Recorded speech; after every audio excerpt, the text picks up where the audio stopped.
9A at the Kennedy Space Center in Florida as we await the launch of NASA and SpaceX's Crew 10.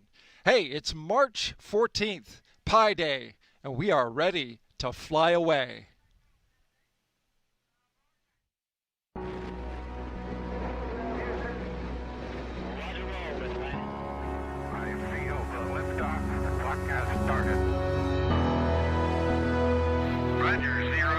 I feel fine.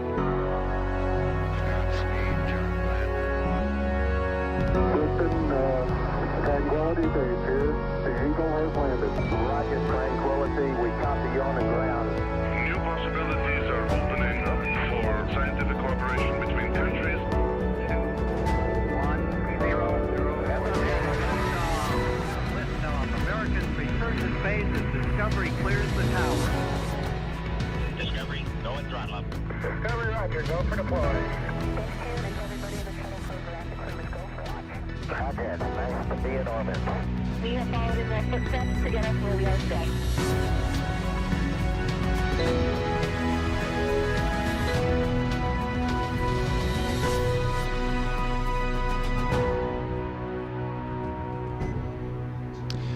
Good afternoon and welcome to America's Spaceport here in Florida. This is a live look at Launch Pad 39A at the Kennedy Space Center, where Crew 10 is in the process of suiting up for their mission.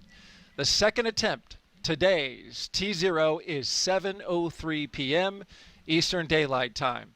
That's when a Dragon spacecraft sitting on top of a SpaceX Falcon rocket will launch them to the International Space Station. But as you can see now live on your screen, Crew 10 is getting suited up, ready to go, to continue their regular crewed flights from U.S. soil to station as part of NASA's Commercial Crew Program. Hello and good afternoon. I'm NASA's Daryl Nail, and this is the official launch broadcast of Crew 10. And with me again on this second launch attempt to help commentate to what's happening this morning is NASA astronaut Jessica Meir. It is so good to have you back. Thank you, Daryl. It's a lot of fun. This is a nice second go after our dry run dress rehearsal the other day. So we're all excited to get this rocket off the ground today. Crew 10 got practice, we got practice, the production team got practice, and we're going to be even better than we were before, right? Absolutely. Well, the mission today, we are flying NASA astronaut commander Ann McClain, NASA astronaut pilot Nicole Ayers, JAXA astronaut mission specialist Takuya Onishi, and Roscosmos cosmonaut mission specialist Kirill Peskov. Today, the crew's ride to space is the Dragon Endurance spacecraft, its fourth flight to space, and all four previous, well, including this one, will have carried crews for NASA and one of your favorite spacecrafts, right? Yes, Endurance is one of my favorite Dragon names, and this is because of the affiliation with Shackleton's Imperial Trans-Antarctic Expedition. So Endurance was the ship that Ernst Shackleton used in that spectacular voyage. I love reliving these accounts of these early Antarctic explorers. Talk about some brave individuals. Oh. Endurance actually was trapped in the pack ice in the Weddell Sea, somewhere where I've actually done research. And that was in 1915. So a nice nod to those incredible explorers. Indeed, Endurance is a very fitting name for that ship and for the one that is flying today. As I mentioned, today is the second launch attempt for Crew 10. On Wednesday, a little background, NASA and SpaceX stood down from the first attempt after teams discovered a suspected pocket of air trapped inside the ground support hydraulic system used for the clamp arm that you can see there on your screen. It's at the very top of the rocket, holds it to the transporter erector. Yesterday, ground support teams successfully flushed that hydraulic system, and now it's ready to go for today's launch. And so astronauts took a little bit of a break while they did that procedure. Yeah, we were talking on the broadcast the other day, kind of wondering what they would do with this extra day off, and I was hoping they would have some good time for some R&R. You know, they were supposed to be in space, so essentially they'd done everything they needed to do. So they took a nice, I think they had a nice day relaxing and really accomplishing just that without that task list over their heads of all those last minute things you're trying to do before you go to space, hand over your phone, your email, and all of that. I remember that feeling well. So I think they had a good chance to relax yesterday. We hope so indeed, because it's needed. It's a long day getting to space, and they have a very long day ahead of them and a long trip to the ISS. So over the next 4.5 hours, we will walk you through this detailed pre-launch operation and show you all the action live as it's happening from the suit-up room through liftoff. But first, let's get some quick background on our wonderful co-host, Jessica Meir. In 2019, if you didn't know, she went on a spacewalk, and it was historic. It was the 221st spacewalk for Space Station Assembly and the first to be conducted entirely by women. Jessica Meir partnered with fellow astronaut Christina Cook to replace a battery-charged discharge unit. 2 years later, Jessica took on the role of astronaut support person for Crew 2, and there she is in jumpsuit number 38. She was responsible for helping the crew with anything they needed, including these documenting photos. She went all the way to the launch tower, in fact, as you see her there, as the astronauts went into their spacecraft. Meir has served as the assistant to the chief astronaut for the Commercial Crew Program, but then also more recently, she rehearsed with the Artemis II crew, as you can see here, during an exercise at Kennedy simulating the crew's preparations on launch day for their mission to the moon. You had served at that time as the chief astronaut for the Human Landing System, the program that's facilitating the build of a lunar lander to return humans to the surface of the moon, and having a good time there with the commander of that mission. Yeah, that's one of the great things about this job, Daryl, is that we are always doing different things, ranging from helping our buddies that are about to fly to the moon to conducting our own missions. And it's such an exciting time to be an astronaut right now. I mean, as you can see, we have multiple programs. We're continuing on with this International Space Station program, continuous presence up there now for 25 years, getting ready to launch our first astronauts to the moon next year. So it is a great time where we have the opportunity to ride on many different vehicles. There's a view of Anne McLean. She is in her SpaceX suit. You can see the chair she's in. That's identical to the seats that they have in the SpaceX Dragon capsule. And they are probably getting ready now to conduct their leak checks. So we do this in all vehicles that we fly in, where we buckle into our seats, we get all hooked up like we would in the vehicle, and we pressurize the suits to make sure that they have good pressure integrity. So you can see Takonishi there. Looks like his visor's already down. He's possibly already inflating, if not already up to full pressure there. So we're testing out all of these suits to make sure they have good integrity before we get in the vehicle. And let's talk a little bit about, there you see, that's fully pressurized, what the astronauts did in the time between we first attempted this liftoff on Wednesday to today's attempt. And you can see there, I hear that this beach house here at the Kennedy Space Center was part of the plan. Yeah, that is a beautiful view of the beach house. I've been fortunate enough to have been there a few times in my career as an astronaut, and it's really historic. It was actually built back in 1962, I think, acquired by NASA in 1963. At the time, there were other houses around, but those actually were relocated. I think you have some personal history with that, right, Yes, Darren? yes. One of them was relocated and came into possession by my aunt, who bequeathed it to our family. But yes, it was over on Ransom Road. It was sold by NASA to a family, or to a previous family member, or I should say somebody who sold it to a family member for $1,000. Oh, what a deal. It cost $4,000 to move it. But look at that glorious shot right there. It is a spectacular location. My house was moved, but this one got to stay. Yeah, that's right. And the astronauts now use this regularly when they have any downtime for their missions. And we've been using it since the 60s. So a lot of history there. There's a lot of astronaut memorabilia in the house. But the number one thing I think that is so amazing about it is just the tranquility that it provides. I mean, you can see there is nothing else around. You have the power of the Atlantic Ocean, this gorgeous beach, the sea oats in between. It is really just a great place for astronauts to relax and enjoy planet Earth before they leave it. And with their extra day yesterday, the crew actually got to use the beach house. They had some downtime there. I know Anne went for a run on the beach, which was the one thing that she really wanted to do. Oh, nice. All the crew members were there, like with their families and loved ones, and just enjoying that special downtime. And the weather was simply been perfect the past few days. It's perfect for launch today, but as you can see from this shot, and props to our Kennedy Flight Operations team for getting it, it is gorgeous out there on the beach. The water is turquoise, the sun is out.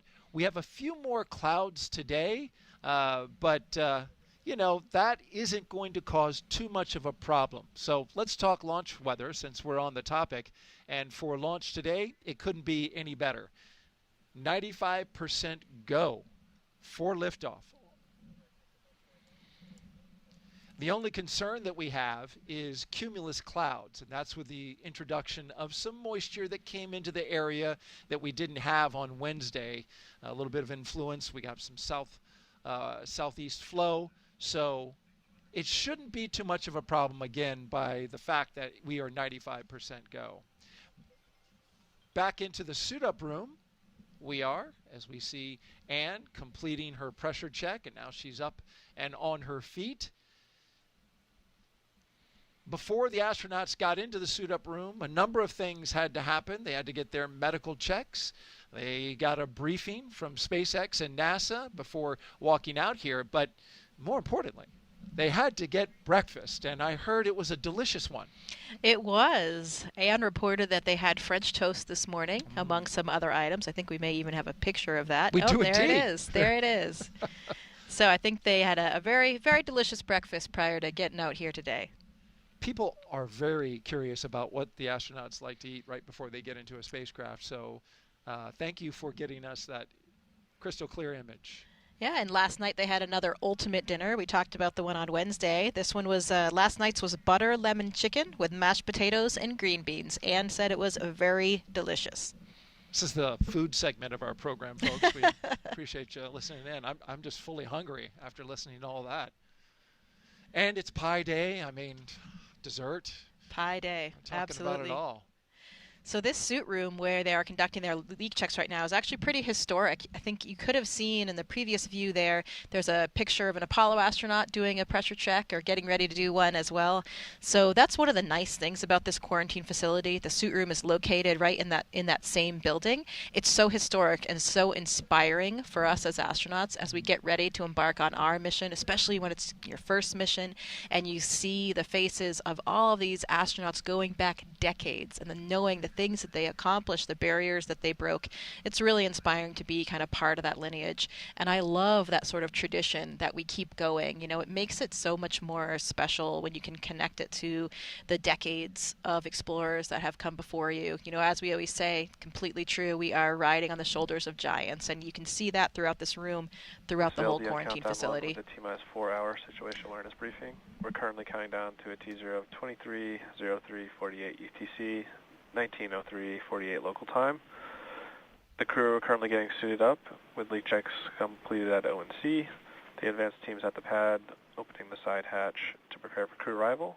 Vehicle gases are MEOP, FTS checkouts are complete, and Dragon prop tanks are pressed. Falcon9 is not working issues this time. Weather looks great across the board for launch site and descent weather. In the event of a scrub, the next available launch opportunity will be tomorrow, March 15th. Procedure 5209 is open in the event of crew contingency from crew ingress through launch. As a reminder, the launch escape system will be armed prior to propel mode today. Hangar racks go on lockdown at T-minus 45 minutes and last until spacecraft separation, or after the launch escape system is disarmed. All personnel are required to stay in their locations until lockdown is complete.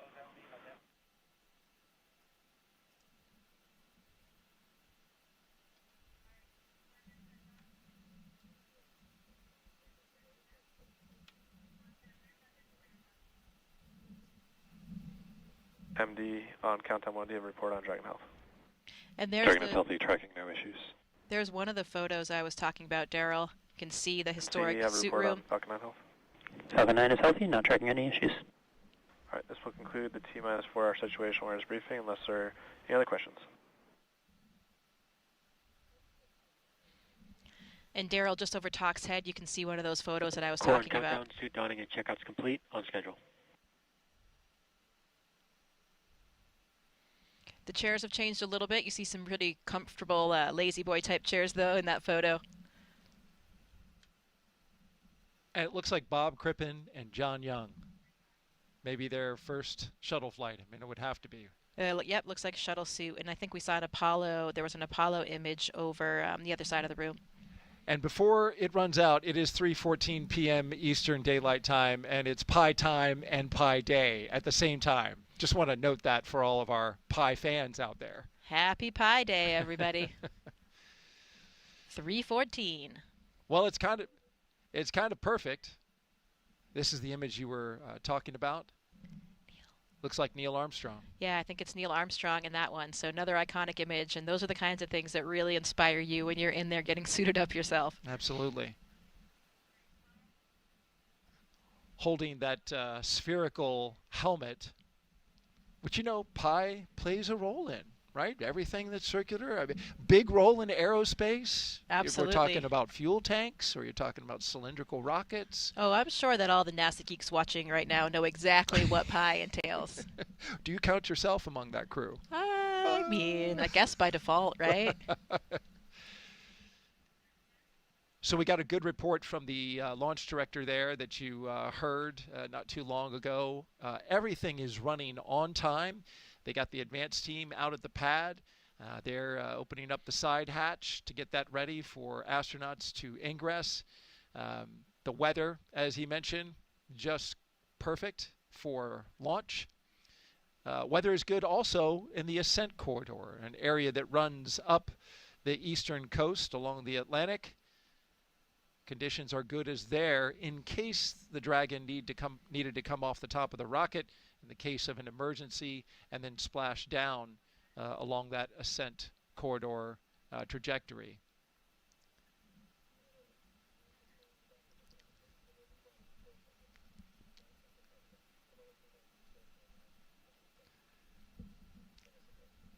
And as we look at our Crew 10 astronauts taking their photo op inside of astronaut crew quarters, I want to remind you that we would like you to participate in the show again today.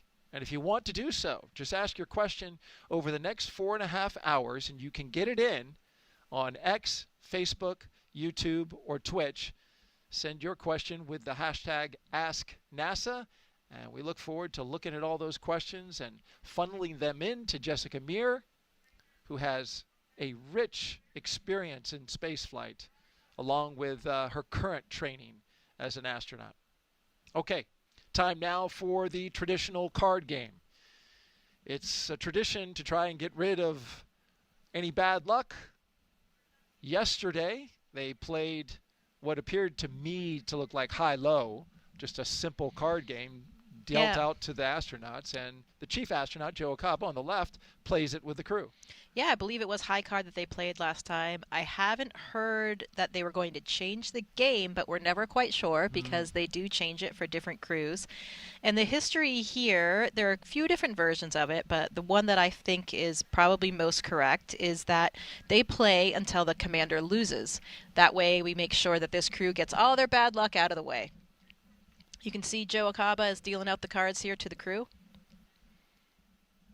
There's another version that the commander is supposed to win, I guess, to ensure more good luck, but I think it's the first version. And this is nice, just like we were talking about earlier, the traditions that we keep up in the astronaut office to make it a little bit more special, provide that real human touch that we can all connect to, and you can see lots of smiles going on right now.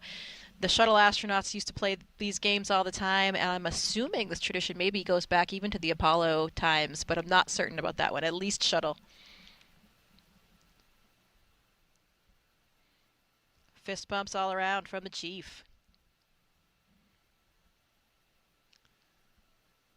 My guess would be that Anne had a 4 of hearts, and she gave that up, and that's a pretty low card, so... sounds like a loss to me. It sounds like a loss, yeah. Time to go fly.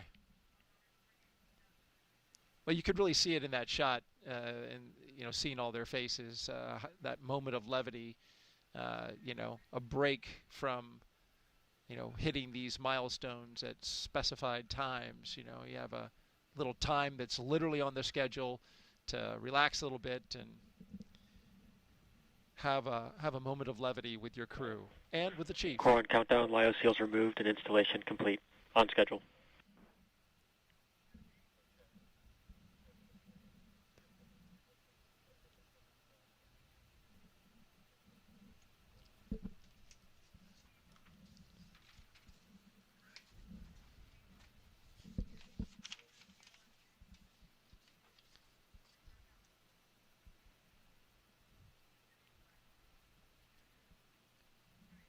Coming up next for the astronauts, they will walk out of the crew suit-up room, but they will do so at the specified time.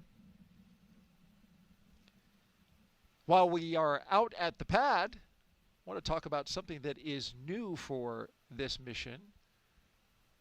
After the long-duration mission is complete for Crew 10, they will be the first NASA commercial crew mission to target a return splashdown in the Pacific Ocean. NASA and SpaceX have been working together toward the certification and readiness for Dragon recoveries on the West Coast. Since 2019, Dragon recoveries have primarily occurred off the Florida coast, as you see here. SpaceX is moving Dragon recovery operations to off the coast of California now to allow Dragon to complete its deorbit before safely jettisoning the trunk over the Pacific Ocean, comparable to the first 21 Dragon missions.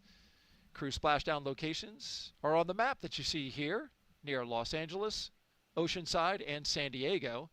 The recovery vessel Shannon will be stationed in Long Beach, California to support the new operations.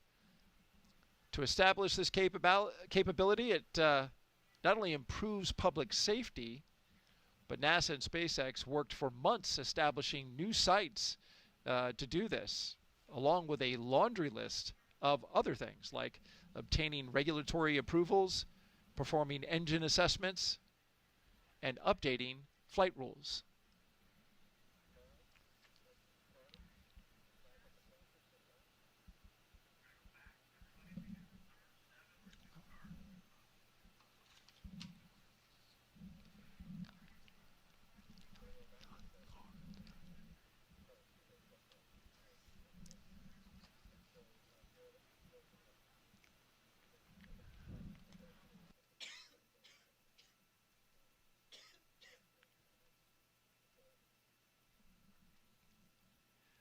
While we have a moment as we orbit Launch Complex 39A with the Falcon 9 rocket and Endurance spacecraft on top, let's take a closer look at today's crew. And let's start with NASA astronaut Anne McClain. She is your Crew 10 commander. Born and raised in Spokane, Washington, NASA selected Anne as an astronaut candidate in 2013. Crew 10 will be her second space flight after launching aboard the Soyuz MS-11 in 2018 and serving as flight engineer on the International Space Station for Expedition 58 and 59. In total, she spent 204 days in space and completed 2 spacewalks, totaling 13 hours and 8 minutes. Anne is a West Point graduate and colonel in the U.S. Army, a highly decorated Master Army aviator. Anne has more than 2,000 flight hours in 20 different aircraft.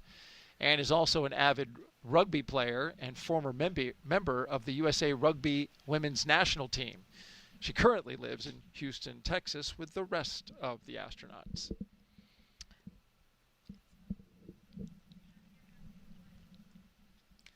The pilot for Crew 10 is NASA astronaut Nicole Ayers. Crew 10 mission will be the first spaceflight for Nicole Ayers, a major in the U.S. Air Force and the first member of NASA's 2021 astronaut class named to a crew. A graduate of the U.S. Air Force Academy in Colorado Springs, Colorado, Nicole served as an instructor pilot and mission commander in the T-38 and the F-22 Raptor, leading multinational and multi-service missions worldwide.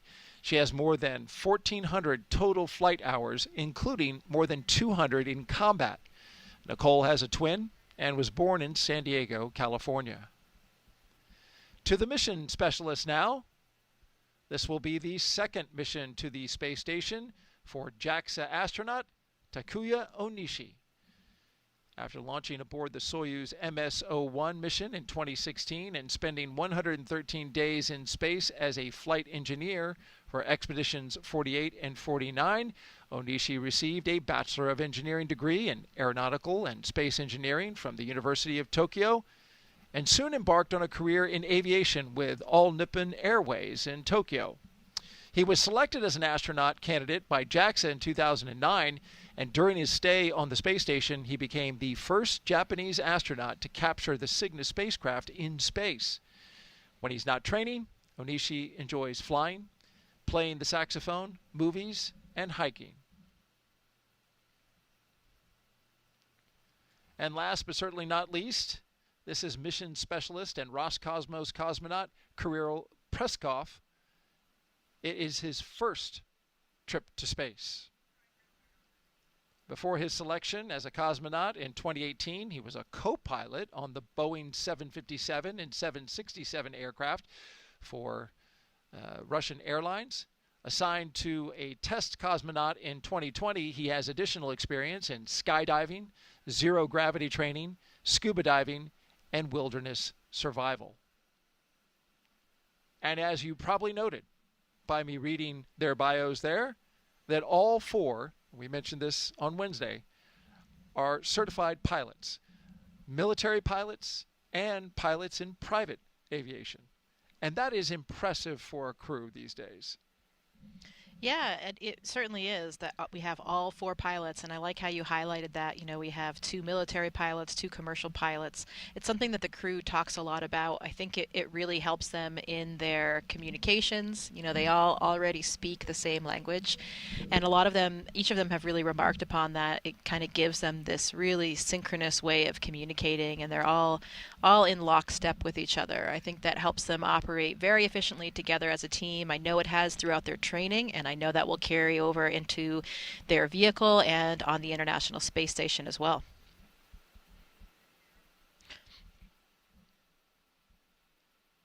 Gives them even more of a kind of shared language, you know, to relate to each other.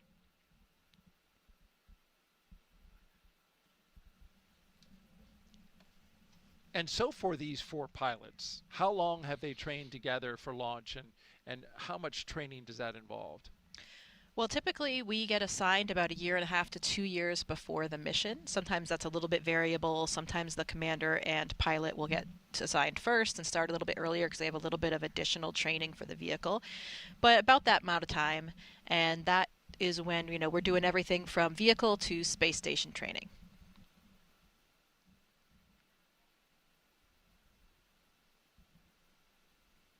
And Anne McLean was talking the other day about being a pilot and how pilots like to go over the entire aircraft before they fly, tip to tail, walk around it, take a look at it, inspect it, kick the tires, pull open the compartments, review the log, go over maintenance.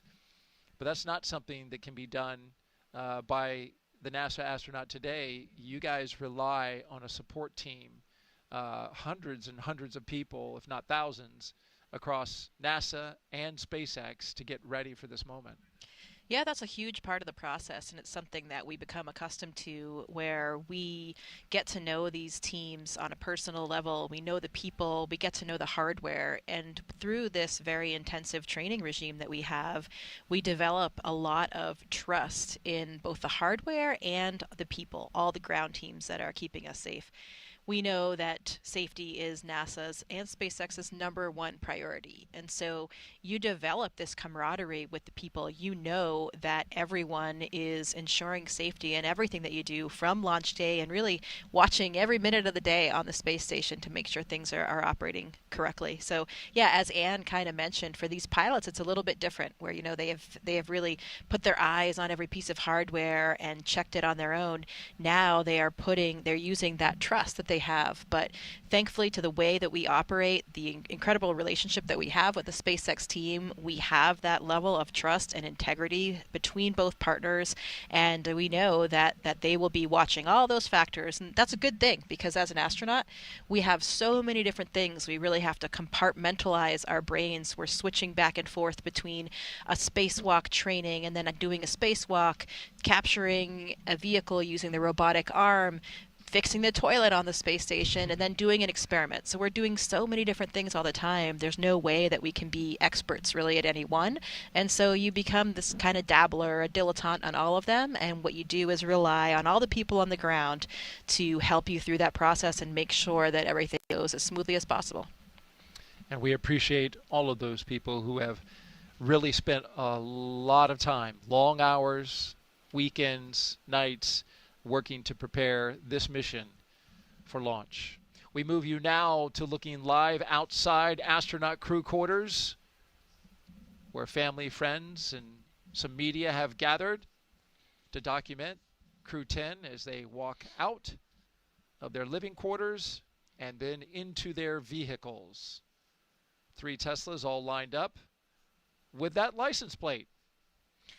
Yeah, I really like this tradition where the SpaceX crews actually change the license plates for every mission. And so it adds a little bit of levity, a little bit of something original to each one. You can see this one, the lift off with the 10 in the middle, lift 10 off. So that's a very appropriate message for what we're here for today. And I think we have some history about what all the other license plates are here too, don't we, Daryl? We do indeed. As you can see here, what's in a name? These are all of the previous crew missions that flew on SpaceX and the license plates that they chose for their vehicles. And as you can see, many of them worked in the number into the phrase, which is quite clever. But you had Demo 2 with ISS Bound, Crew 1, Later Earth, Crew 2. Each vehicle had one, and it was reuse, reduce, and recycle for the 3 vehicles. Crew 3, I like Crew 3. Send it with the 3 and the E. Go for launch was Crew 4. Blast off with the number 5 for Crew 5. Crew Dragon for Crew 6. You and I did this launch. Bye. Yeah. That's one of my personal favorites. You had actually corrected me during the show. I didn't say it long enough, but you did it just there, so I appreciate that. Crew 8, yay space. Crew 9, ready for it. And, of course, Crew 10, liftoff. I enjoyed that. Which one's your favorite? I would say I'm partial to Crew 2 because I was the astronaut support person for that one, and also I'm quite an environmentalist at heart, so the reduce, reuse, recycle was one of my favorites. But then the bye. Oh, yeah. Okay. Well, let us know what you folks think, what your favorite license plate is. And remember, you can also ask Jessica questions. Hashtag AskNASA. Send it into our platforms on Twitch, Facebook, YouTube, and X. And as a matter of fact, we have a question for you right now. So let's take it. Pablo Moisem asks, each astronaut must have a personal routine before a launch. Do scrubs make them rethink it, make little adjustments, order a different meal, alter the playlist, or do they faithfully stick to their pre-launch routine? Kind of a nod to, like, I think of athletes and baseball players who have a very specific routine because many of them are, worried about things like that. You want to have the lucky charm, so to speak. Yeah, Pablo, I think that it really does depend on the individual, but I think probably more than likely most people stick to that tradition. As Daryl was just kind of mentioning, you get a little bit superstitious about that. I know that's something that I really did all through the last 12 years of training. I eat the same thing the night before I do training in the spacesuit. Really? Very recently, I guess I've become sort of old and crotchety, but I sometimes don't do it anymore, but I was always religious about it. So I think probably they're sticking to those traditions, probably not changing the playlist or anything like that, though as we did mention, they did have a different meal before. They had that butter lemon chicken last night, whereas before Wednesday's attempt they had fajitas. So steak fajitas, right? I think so. They think they might have a mixture. But yeah, so it depends on the individual. I'd say more than likely they're keeping most of the same traditions. Great question, and thank you for sending that, Pablo. We've got another one. And I'm going to apologize in advance if I get this name wrong. But Ann Modzalewski asks, I know that the astronauts are in excellent health, but has there ever been research done with someone who is in not perfect health to see how zero gravity affects different diseases? Yeah, good question. I mean, generally, we do need to be in good health. That's very important to the mission since we wouldn't have direct access to all the medical resources or a hospital, if something happened. Though we are very adequately staffed on the International Space Station in terms of supplies that we have for any medical emergency, and the fact that you're really not that far away from home. So you could be on Earth back in a few hours if you had a major medical situation. Of course, that won't be the the same when we go back to the moon and to Mars, and so that's when we need to think about being a little bit more autonomous. But about studying different diseases, that is something that we do all the time on the International Space Station. Not directly through an unhealthy astronaut or person, but with a whole suite of biological, physiological, and medical experiments that is designed precisely to understand more about disease states back on Earth. For example, there are a lot of parallels with osteoporosis or muscle wasting diseases on Earth with processes that happen in space. And really what happens, space is kind of like an accelerated aging model. So we can study bone cells, we can study muscle cells, we can study our cardiovascular physiology on board and get that data to use not only just for the future of astronauts in space, but also with all of these disease applications that are really direct in many cases back to help improve the lives of patients back down on Earth. Well, I was excited to go to space until you said it accelerates aging. But I had heard that, and I thought that was interesting. Temporarily, yeah. It depends on the system, and it depends on the effect. But, for example, one of the experiments that I participated in when I was there it was called vascular echo, and there's a follow-on vascular aging, and it's looking at blood vessels in the human body. We use the ultrasound on board the station to look at what's happening in these blood vessels.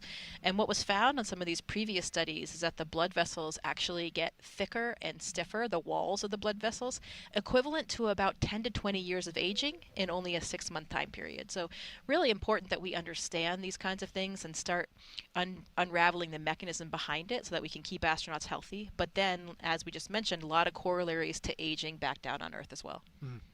You're looking live now down the hallway towards astronaut crew quarters in the suit-up room where the astronauts will turn the corner, walk that hallway, get into an elevator, go down to the ground floor, and pop out those doors before walking to their vehicles and having a few minutes of time to spend with the people who have gathered there.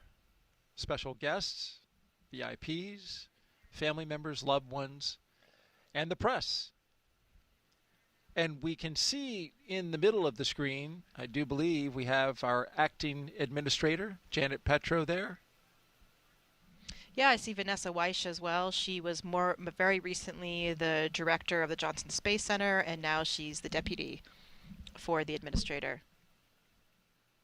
Yes, there is Vanessa on the right side of the screen. And Janet Petro, currently blocked by the fellow there in the blue suit. But Kelvin Manning, I see him in his Crew 10 shirt, or Crew 10 cap, rather. Yeah, and he's acting director of KSC That's now, right. Where we are. Kelvin, great guy, interacts with us as crew members quite regularly whenever we're out here.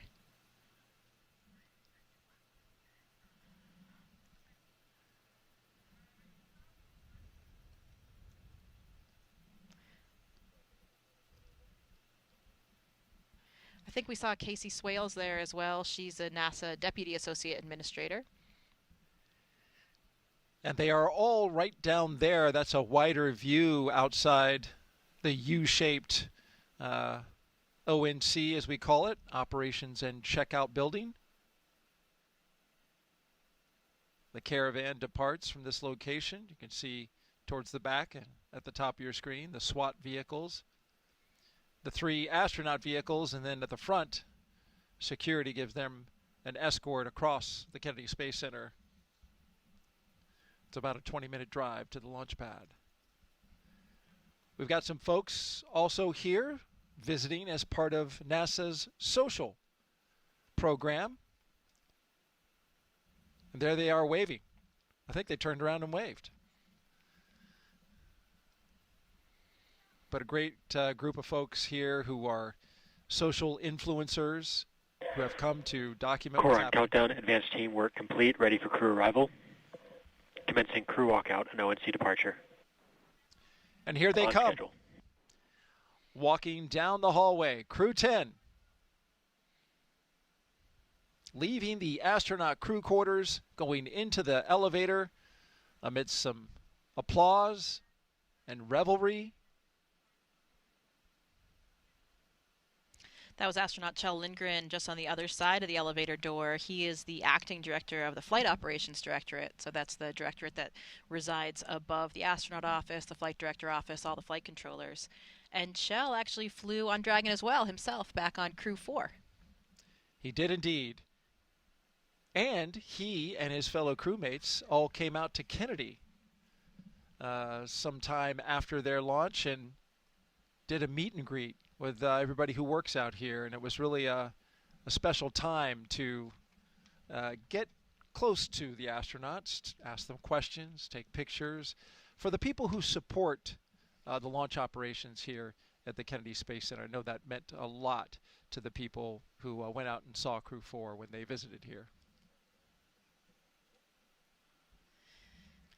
As you look here at the doors and see all the patches around the frame there from the various missions that have most recently been done, we have the mission signing for Crew 10.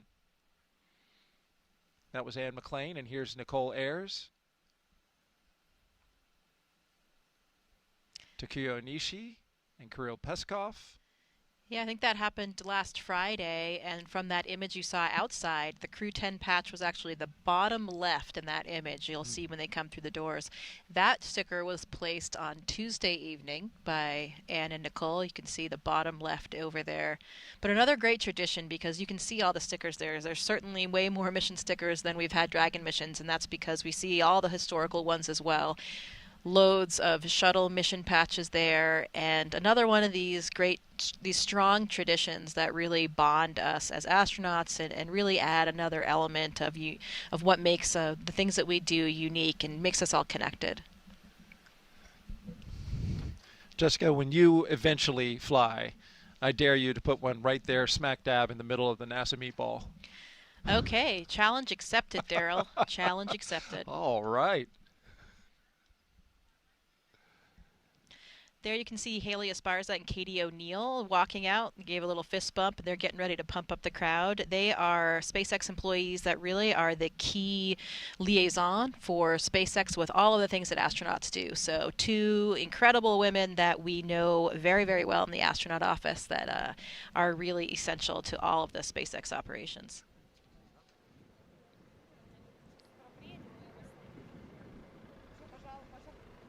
And we are getting close, less than 90 seconds before walkout. Officially happens at T-minus 3 hours and 20 minutes.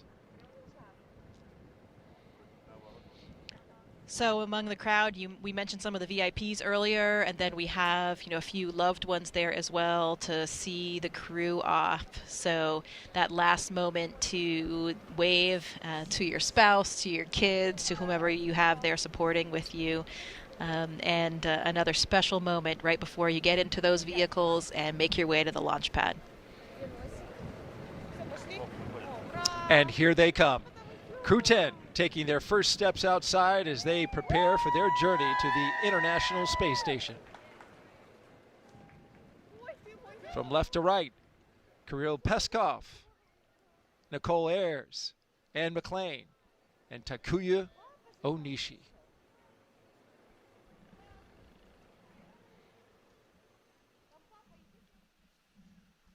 Well, this is the second time they've done this, so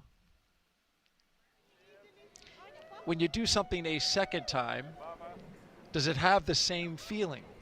Yeah, I think it's actually probably a little bit better for them because some of those nerves are gone. They've kind of gone through it already the first time, and so I think they're probably a little bit more relaxed, but still feeling all of that excitement and exhilaration for launch day. So I'd say it's probably the best of all worlds to, really combine those things. Once you've been through something before, you have a little bit less anxiety about it, right? Like you know what to expect, and it just makes you a little bit more calm and at ease. So my guess is that's what they're feeling today. Well, a relaxed crew is the kind of crew you want to have on launch day. Absolutely. You can see the big smiles on all of their faces as they're looking out toward their loved ones, their families, friends, colleagues. I imagine the conversation is a little different than it was on Wednesday, right? Because you said your favorite goodbye words, and now goodbye again. Yeah. There, Yeah, so you probably had a pretty good view of the crew there when they came out, and I don't know if you noticed the height distinction between the crew, but Anne McLean is actually certainly not a short woman. She's taller than an average female. I think she's 5'7", maybe a little bit more than that. But in her crew, she's actually the short one. If you noticed, her crew is exceptionally tall. So they actually made an unofficial logo, which I love, and it has all the 3 crew members as giraffes and the 4th crew member of Anne as the panda on the crew. Here's a picture of that shirt, actually modeled by my husband. And with your daughter watching and Yes, observing. yeah, she was observing. I think her Sweet favorite's girl. the panda as well, because that's a childhood favorite of mine. Perfect for my classmate Anne. Oh, there it is. The 4 crew members and there the panda with her call sign Animal. Animal. Yeah, that call sign was bestowed on her from her old rugby team, the Atlanta Harlequins. She played with them when she was in flight school. Doors are closing. Getting ready to blast their playlists, I assume. It's one of the cool aspects. I remember when I was the astronaut support person, actually riding in the car with the crew back on Crew 2, get to participate in that. They're blasting their personally designed playlists with some, real pump-up music for them. The lights are blaring on the escort cars, and it's a really exhilarating time. Did you rock out? Oh, yeah, certainly. Got to get pumped up. That launch was actually at night, which I think allows you to get even more pumped up with the lights and the music in the darkness. But beautiful weather day for what we're doing today. Can't complain.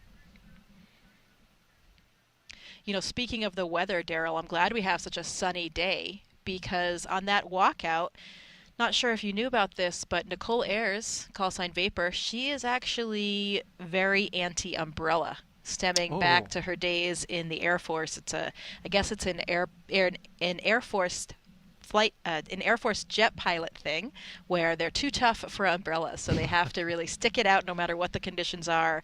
And apparently Vapor is very religious about this. Even, no matter where she is, even if she's off duty, she will not use an umbrella. Some people say that this also carries over to all the military branches, but I talked to some Navy pilots last night, and they say, no way, certainly not. They use umbrellas, and even Anne told me today that she wasn't even aware at all about this thing about umbrellas. So, I think it's really just Vapor, at least on this crew, and definitely an Air Force thing. Which is interesting, because the closeout technicians have umbrellas with them when there is a little bit of rain or mist in the air. Right. And so their job is to immediately cover and keep those suits dry. So I would be curious to see what Nicole would do. Yeah, you got to protect that suit, and that's exactly what I mean. A good thing we have no rain today, because I don't know what Vapor would have done. Right. Well, this was a nice moment here where the family and loved ones got to come up close to the open window of the vehicles as they are just minutes away from leaving and departing the ONC.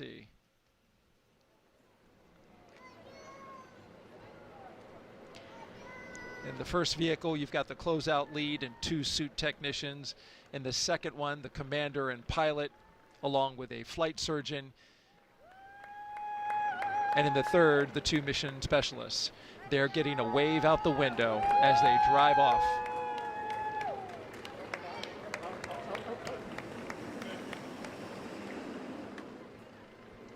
Here they go. Core on countdown. Crew have left the ONC on the way to the pad. We're on schedule. And we are off.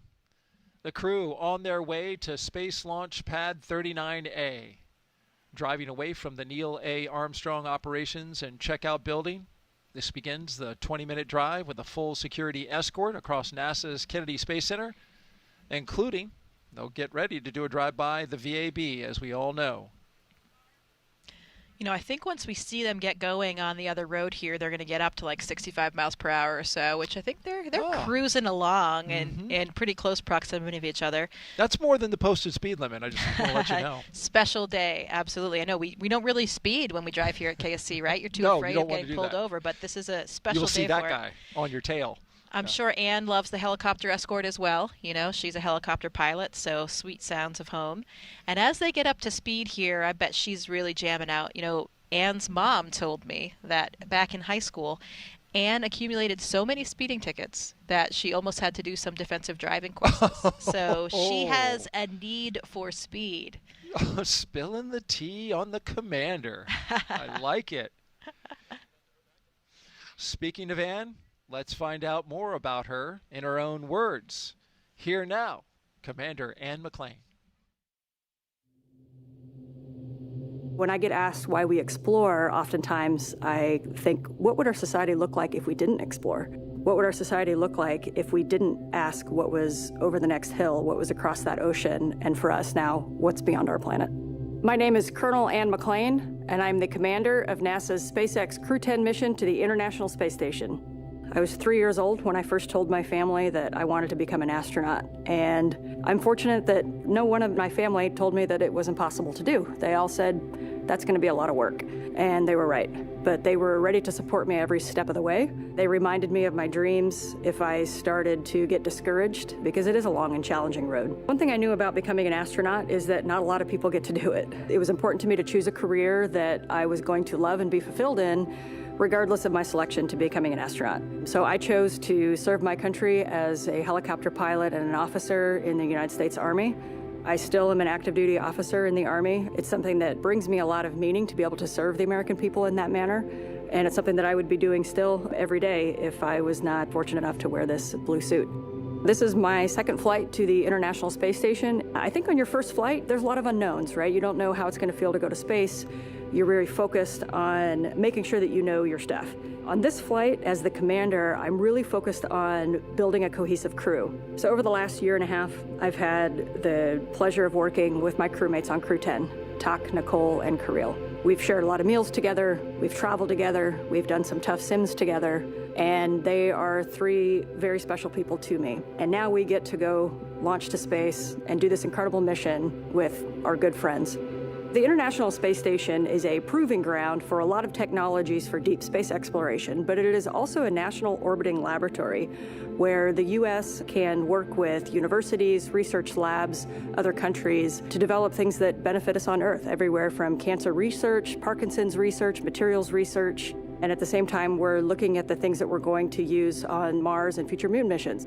In my career at NASA, and especially on my first space flight, there were certain moments that I had, like when I came out of the hatch on my first spacewalk, where I realized we are operating at the edge of what humans are capable of. And that is such a special moment. I think it's that intersection of the magical and the technical, where I can look across the amazing beauty of the Earth, but I can see also this amazing creation, the International Space Station. And it doesn't belong to me or to NASA anymore, that it belongs to every single human on Earth. It's our platform to figure out how we got here, or where we're going in the future, and the context in which we live.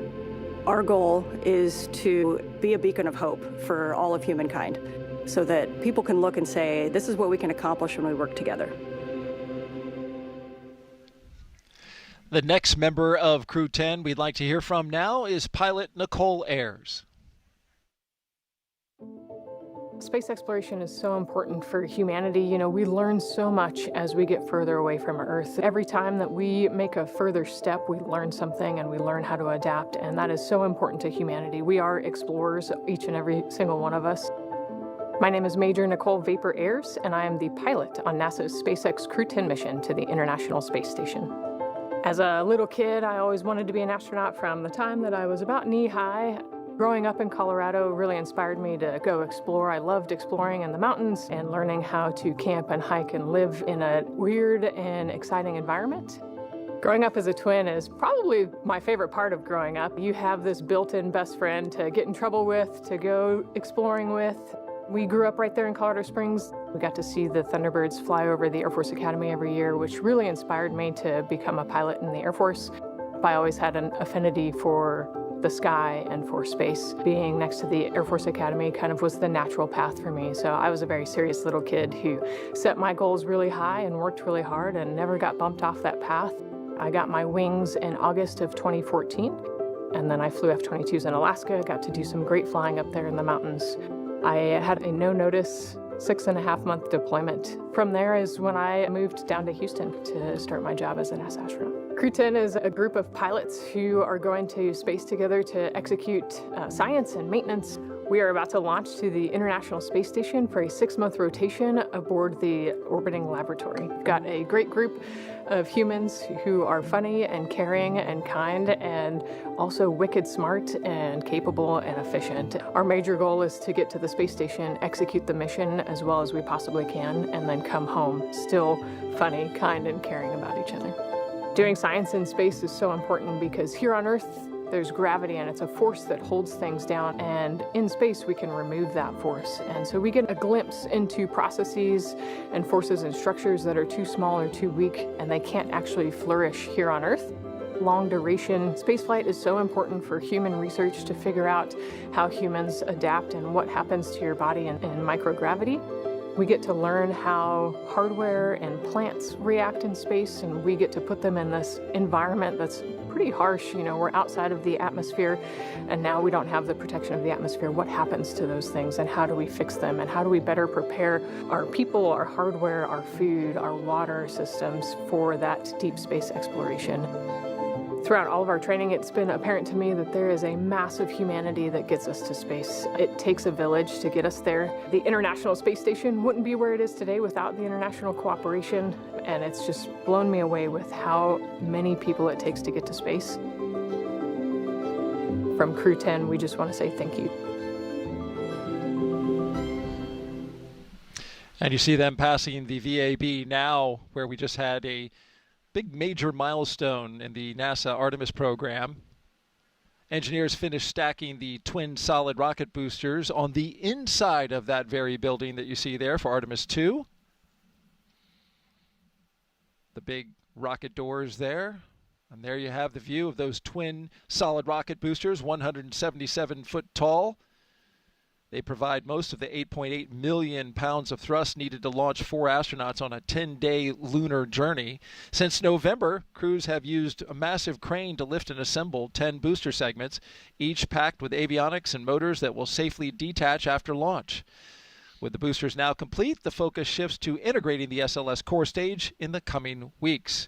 Artemis 2 will carry NASA astronauts Reed Wiseman, Victor Glover, and Christina Cook, along with Canadian astronaut Jeremy Hansen, on a mission around the moon. And now here is Jeremy, there in the back, with an update about a recent training mission for him and his fellow Artemis 2 crewmates.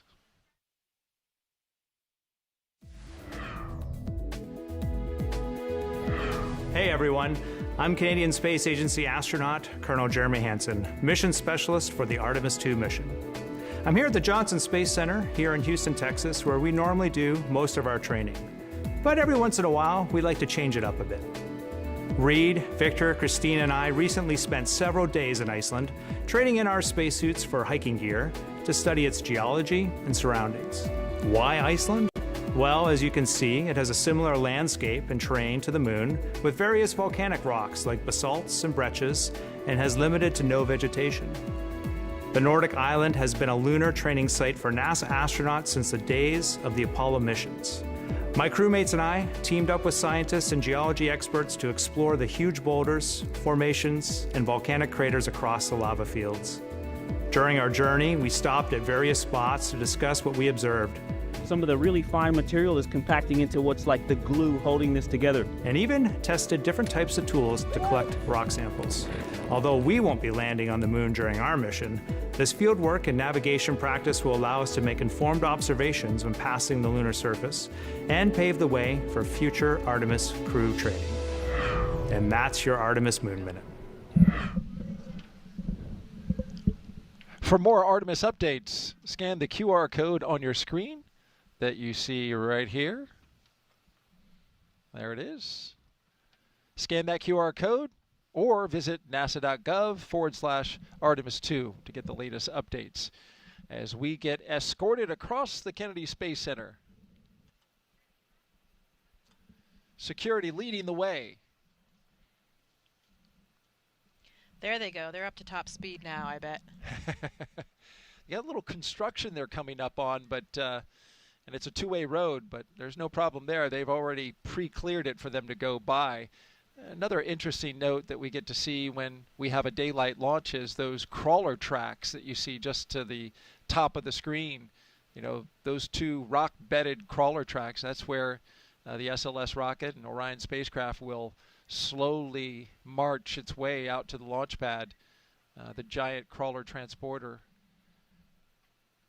You know, there's river rock down there, just a massive track of river rock that allows, there's a great shot of it, that allows the crawler transporter to carry many, many millions of pounds of Artemis hardware out to the pad. Special rock, too. I think it's from Tennessee or something. It is. Yeah. It is. Riverbed of Tennessee. It's known for its qualities of low friction. So it doesn't spark or build up heat as much as some other rock. So it was chosen for that very reason. Nice job. Luckily, no alligators out on the road today, because that does happen from time to time. It does indeed. Alligators, wild boar. And this is always my favorite. You have a rocket in your front windshield. Say, hey, I'm getting ready to fly on that. There it is. There it is, guys. There's our ride. Yeah, definitely an exhilarating feeling right now as they're coming up that incline in view of their rocket. It's getting real right now, Daryl. Yep, yep. It's getting real again. Again. You know, like you said, more clouds today, but they're really gorgeous in that image that we just had there, aren't they? Make for some spectacular photos, I think, of a liftoff. Absolutely. And we have lots of press out here, very talented photographers who document the launch and the Core liftoff. on countdown. Crew have arrived at the pad on schedule. I'm always amazed at how they're able to incorporate the environment around the rocket as it's flying, whether it be a moon or a cloud. They do a great job, and we enjoy their imagery. Let's pick back up with finding out our crew and learning about them firsthand. Up next is JAXA astronaut and mission specialist Takuya Onishi. He is one of the Crew 10 mission specialists. When people are born, they naturally want to explore their environment. That's how we expand our world, and that's how we find something new, advance our technology and civilization. My name is Takuya Onishi, and I am a mission specialist for NASA's SpaceX Crew 10 mission to the International Space Station. I was born in Tokyo, in Japan, and I grew up mostly in the west part of Japan. My family moved our locations so often, so that experience actually helped me to get used to a new environment quickly and comfortably. I have always been interested in space since my childhood, but I never thought I would actually become an astronaut. I chose to become a pilot. I think I was very lucky because the experiences as a pilot of a commercial airplane really helped me to go through astronaut selection process. Space is hard, very challenging, sometimes unpredictable, and there is no 100% guarantee of success. And that's why I think cooperation is the key to success. Each country, each crew member, each agency, each company brings its own expertise and its strengths in order to be able to cooperate as a team. And I hope our Crew 10 mission becomes one of the best models of that cooperation. We've been training together more than a year. I believe we can be very successful in our goals and build a closer friendship among all of us. And of course, most importantly, have a lot of fun together. While we are on board the ISS, we are going to perform a lot of scientific experiments, including some medical experiments to better understand our bodies and for future space exploration. Our ultimate goal is to go to Mars, but it's not an easy journey, and when we face a new challenge, we must solve it step by step. Continue pushing the boundary of possibility makes us gain new skills and also enhance our experiences. What I like about the International Station program is each country brings its own strengths. It's like a patchwork quilt. Each country is just one patch. Putting all the patches together creates one beautiful quilt that is ISS. And now our other mission specialist, Roscosmos cosmonaut Kirill Peskov. I think that we explore because it's a really deep part of our nature. This is one of main things that makes us humans. My name is Kirill Peskov. I am a mission specialist for NASA's SpaceX Crew 10 mission to the International Space Station. I grew up in a Siberian town called Nazarovo. It's in the middle of Russia, in the middle of Siberia. I decided to be a pilot. Actually, this was my dream during my childhood. And after becoming a pilot, I realized that it's not a limit and we can go higher and further. So I started to work towards becoming a cosmonaut, and now I'm standing here. Our crew is great. I love the fact about our crew that all four of us are pilots. I think that it helps us to understand each other really well, sometimes even without saying a word. Every day we learn something new about each other. The training itself, this is the thing which brings us closer. We do science in space because it's an environment that cannot be created on the ground, and it helps us to develop all kinds of materials, medicines. It helps us to push our knowledge forward. I think doing research is not only on station, but everywhere is somewhere deep inside in human nature. And this hunger for exploration, this is one of the main things which drives us forward and helps us to survive as a species. I think it's hard to overestimate the value of international cooperation in space exploration because it takes much time and effort, represented by how much money spent to space exploration. So, like, more people and more ideas we have, faster the exploration goes and safer and better our life on Earth becomes. I love the space exploration because it's the endless process.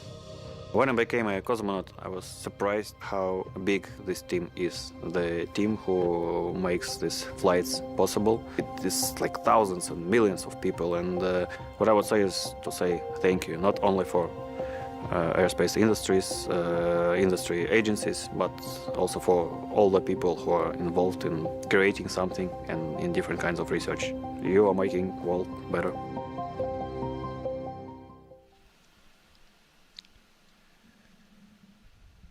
Back live now at the launch pad as your commander and pilot walk towards the elevator after taking a look at their rocket for the second time.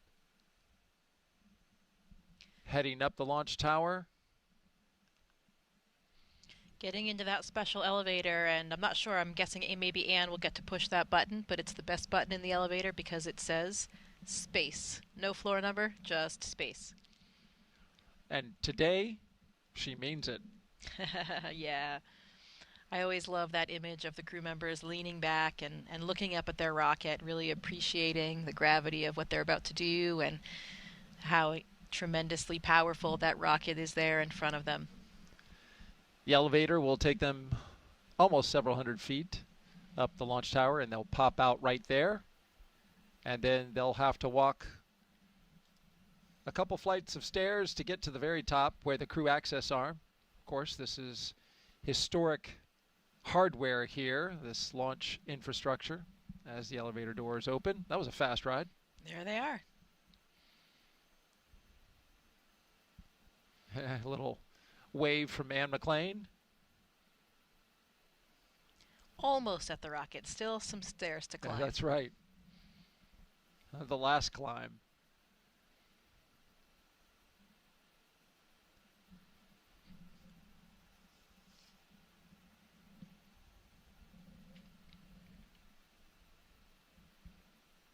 We talk about how this, is a launch tower that went all the way back to Apollo and through shuttle.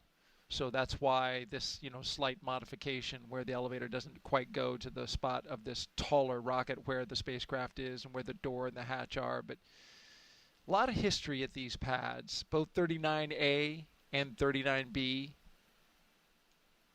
kicking off in the 70s with a historic launch, Apollo-Soyuz, that led to cooperation for the very place where they're going today, the International Space Station. International cooperation. Yeah, that's right. Apollo-Soyuz, the 50th anniversary for Apollo-Soyuz will be this July when Crew 10 is on board the International Space Station as part of Expedition 73. Apollo-Soyuz was, of course, a 9-day mission, and it was testing the compatibility of the docking and rendezvous systems and the capacity for international space rescue, which I would say is incredibly impressive at that time because, of course, it was the Cold War, the Soviet Union, and they still were able to demonstrate that countries can work together in a peaceful way for a greater good of exploration and science, and even demonstrating that rescue capability if we had to help each other out in space. I always love that bit of history that, it depends on where you're from. Some people call it Apollo-Soyuz, and in Russia they call it Soyuz-Apollo. Of course they do. Well, beautiful shots here on the left-hand side of your screen. You can see our helo shot of the launch tower and tiny little astronaut there on the balcony. Yeah, that's Kirill and Tak, and we just heard in Kirill's package that he's from Siberia. And I love this fact that his fellow colleagues told me. Even though he grew up in Siberia, he never saw a bear until he came to California for training. So that was his first bear, being from Russia and from Siberia. I thought that was a very fun fact. And speaking of animals, here comes Animal, Anne McLean on the right, and to the left, Nicole Ayers making their way into their Dragon spacecraft Endurance.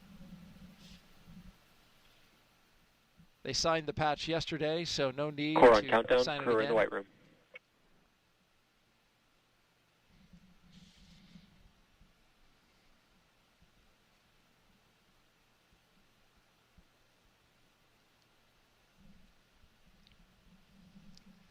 Our 2 mission specialists now ascending the stairs, right behind the commander and pilot. And another commander coming up the stairs, since Tak will be the commander of the International Space Station once they arrive up there. So excellent experience for an experienced crew member like Tak to be in charge of the space station. And it's a really nice transfer of controls from Anne McLean being the commander of the vehicle and then handing over to Tak, really giving both of those experienced astronauts a chance for leadership and a commandership. And how can you not do what they're doing right now? Take in that view. Look out over the railing and just see what a beautiful Florida day it is.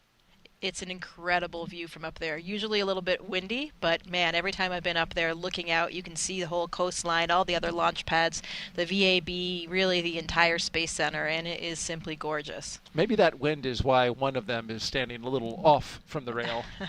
Yeah. Kirill is actually no stranger to the U.S. either. He actually he was an exchange student in high school in Texas, actually. And there was a great story there. He went to the Johnson Space Center when he was here in high school, and he had some photos, some memorabilia from JSC that he had hanging up in his room when he was a high school student. And his host family in Texas is actually, I think they're still here. I know they were here on Wednesday for the launch. I'm assuming they stayed as well. So really cool connection for him. That is very cool. Core on countdown, crew ingress started, on schedule. And they'll ingress the crew one at a time, being very careful when they step over that seal that surrounds the hatch. Very important to keep the environment inside. And here come our mission specialists down the crew access arm. Takuya Onishi and Kirill Peskov.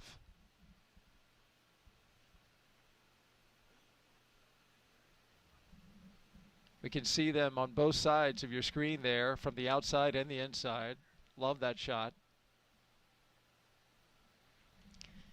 Yeah, that seal that you were talking about, of course, incredibly important to the integrity of the vehicle. And, there have been instances where even a hair or something can get in the seal and prevent the pressure integrity. But luckily, they will do a pressure check to make sure it's all situated before liftoff. They can control for that. And this hatch actually won't be opened again until splashdown and recovery of the crew. So it'll remain closed for their entire mission.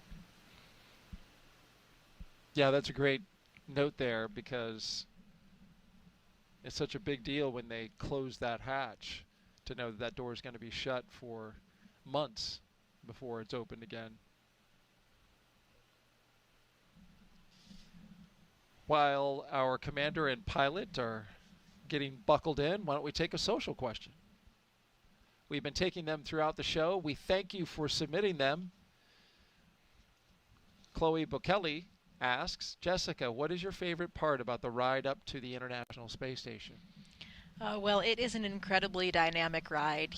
As you are launching in any rocket, I launched on the Soyuz rocket and the Soyuz capsule, so different than what we're seeing here today. But all of those launches involve, the accumulation of the G-forces. You especially feel that kind of kick in the pants when the different stages of the rocket detach.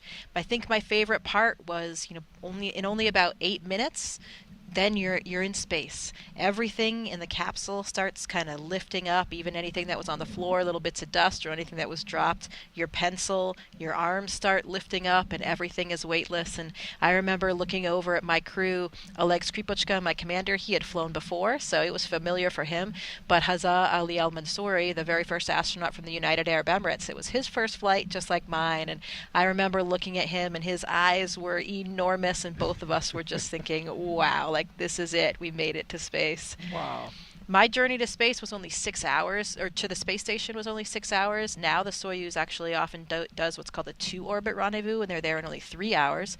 Today, these astronauts will actually be in this capsule for 28 and a half hours, so much different, considerably longer than the flight profile if they had launched on Wednesday. And that's just simply orbital mechanics. Depends on the time that you're launching, where the space station is relative to you, and all of these factors. So it could be a very short flight and could be longer.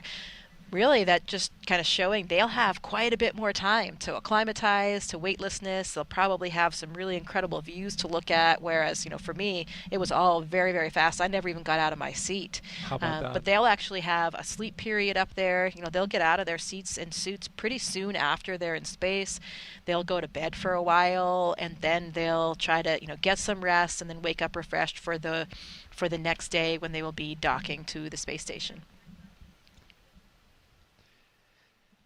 Yeah, I imagine that is something to really, something challenging about getting some sleep after you just launched to space in a spacecraft. Yeah, for sure. I haven't had to do that yet, but I do remember when I got to the space station, you were pretty exhausted. It's a very long day.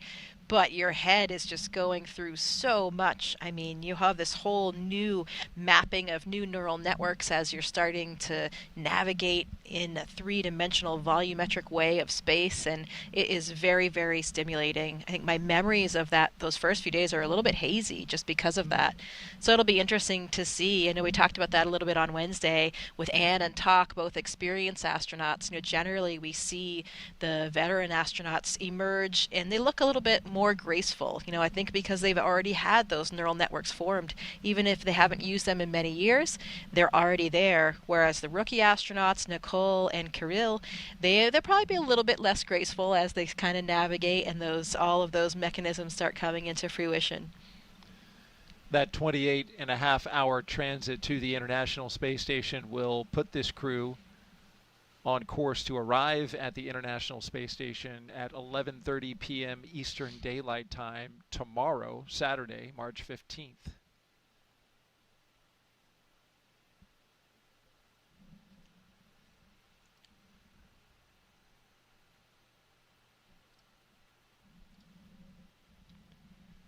Let's take another social question now, Jessica, as we have all 4 crew members inside the Dragon Endurance now as they're getting settled in. Joe asks, what happens if the astronauts get direct sunlight through a window in the space capsule or on the ISS when they don't have spacesuits on? regarding radiation exposure. This is a curious question because I was wondering that. You don't have the atmosphere, filtering the sun in any way.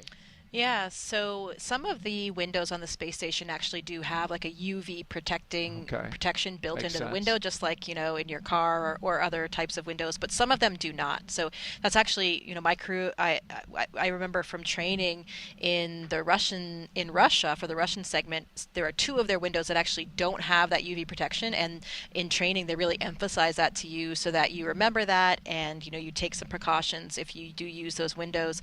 We do have different types of sunglasses on board so we can help protect our eyes. We don't actually have sunscreen though, so you can put clothes on to have cover your skin with clothes, but you can get a sunburn through the windows. As far as radiation exposure, that is something that we have higher levels of radiation when we're on board the space station, and that's actually something that limits our careers as astronauts. We have radiation dosimeters on us at all times, and we're tracking those levels because we want to make sure that we don't go too far beyond a very high radiation limit that would, of course, then increase your chances of getting diseases like cancer.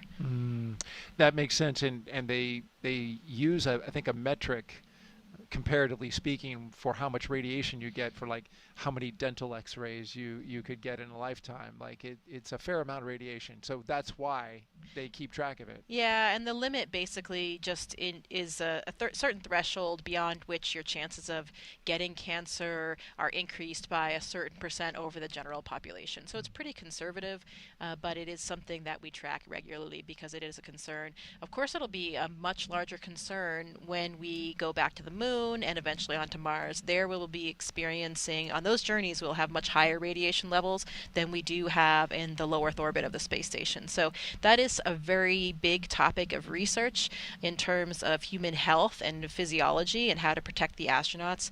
So, engineers are looking at what type of materials can you use to protect astronauts. Things like lead are the best protection, but of course launching lead would be sort of prohibitive. But you can use things like water, for example. So engineers have been pretty creative in thinking, can you line a spacecraft with water that will then be consumed throughout the mission and then replace it with any human waste instead to get that same level of protection. Definitely a big concern for those exploration missions further in the future. That's pretty interesting. Thank you for that answer, Jessica. Really, really interesting. We got another question here queued up. MKO asks, what happens if a crew member gets sick at the ISS? I'm sure it's happened. Yeah, we talked a little bit about that earlier. So we actually have pretty extensive medical supplies on the International Space Station, a lot of different medicines that we would need in any type of unanticipated situation. We have a defibrillator, and if anyone needed that in terms of if we had to do CPR, jumpstart somebody's heart. And, we don't always fly with a medical doctor. So, for example, no medical doctors on this crew right here. They will actually be joined by a medical doctor for Expedition 73. Johnny Kim will be a part of the Soyuz launch on April 8th, and he is a medical doctor. During my mission, I had Drew Morgan, so I had a medical doctor on board throughout my mission, but that's certainly not a requirement. It was something that made my mom happy to know that I was flying with a doctor, but not a requirement for us at NASA. And so what we do is we have pretty extensive medical training. We have CMOs, crew medical officers, at least one, but usually several on board throughout the mission, and we're trained for a medical emergency type situation so that we would know what to do. We would have a lot of support from the ground if we had anything happen. We would have flight surgeons on the ground that would be talking us through everything. And if we had a major emergency that we couldn't really take care of ourselves on the space station and was really urgent, we would just deorbit the person. We would be able to put them in the vehicle. This Dragon will remain docked for the entire mission. It's their lifeboat if anything happened, whether it be an emergency on the space station or a medical emergency. We could bring a crew member home and they would be back on Earth in a few hours. So that is a kind of luxury that the space station affords. But again, when we talk about going back to the moon and to Mars, we will need to be a lot more autonomous in terms of how we take care of things, because we won't have that option of being back on Earth and being back in a hospital setting within a few hours. So a lot of stuff to think about there. as astronauts, we even do something now called field medical training, which is an incredible opportunity. I did this a couple years ago. We actually go into the active emergency rooms and operating rooms of some of the major hospitals in downtown Houston, and we get to ride along with the team and actually help participate in some of these medical procedures so that it gives us more of that real hands-on training where we're doing blood draws, possibly even intubating a patient, catheterizing a patient.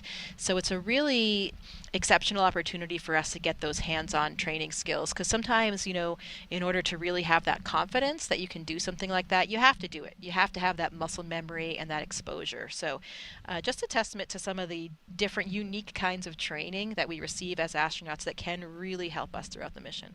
I can imagine when you're getting ready to, you know, do one of these procedures and say, hey, trust me, I can do this. I'm an astronaut. Yeah, like, I mean, it's what? pretty shocking sometimes. We're like, they're going to let us do this? Right. You know, for me, I was a physiologist in my former life. I did a lot of medical procedures on animals for my research, so it's something that I'm pretty familiar with as a physiologist, and I love it.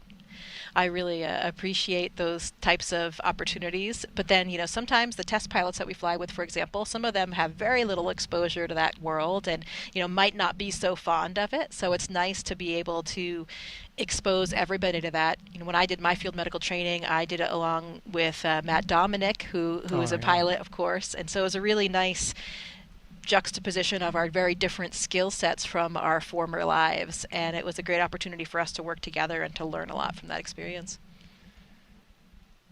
If I were going to Mars, I would certainly want Dr. Kim or Dr. Morgan going with me. I mean, that would be comforting for sure. Great answer, Jessica. Thank you very much for that. As we look at Crew 10, now seated in their capsule.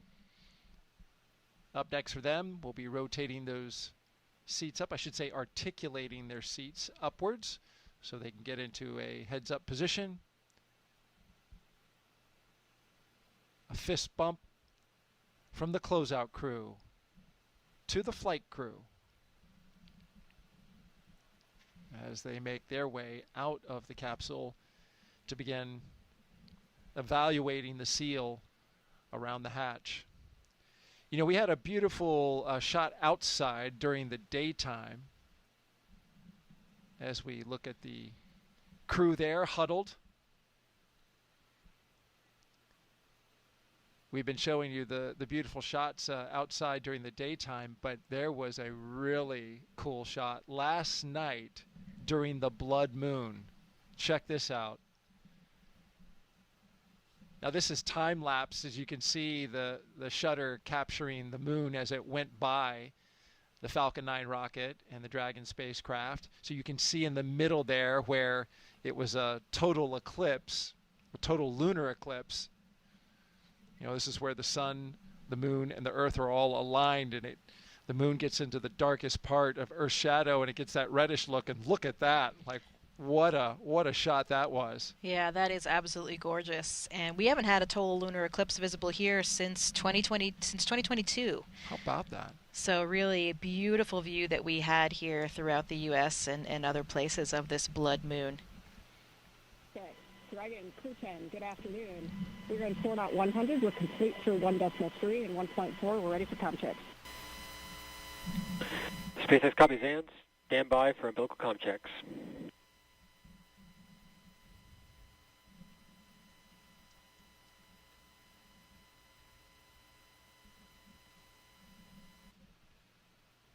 Each one of the crew members will now do a series of communication checks with the ground team. Commander, pilot, MS-1, MS-2, comm check. Loud and clear. Clear. Loud and clear. Loud and clear. And core, loud and clear. Umbilical comm check is complete. Report when ready for seat rotation. Okay.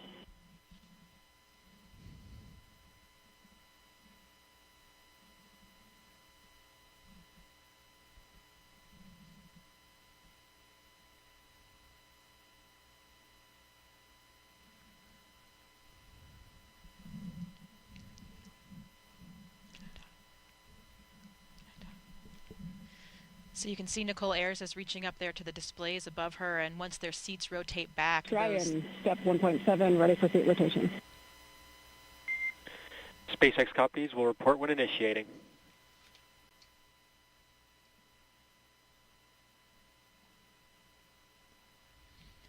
So once they rotate back, they'll have Anne and Nicole will have a direct view of those control panels that will be right in front of their faces. We can just kind of see the top of it there. That's where Nicole was reaching up.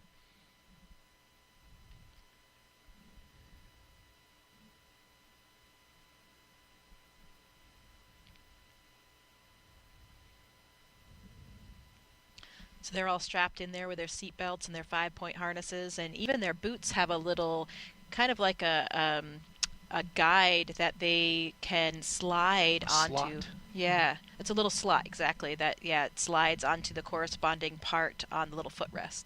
So that helps keep their feet in place.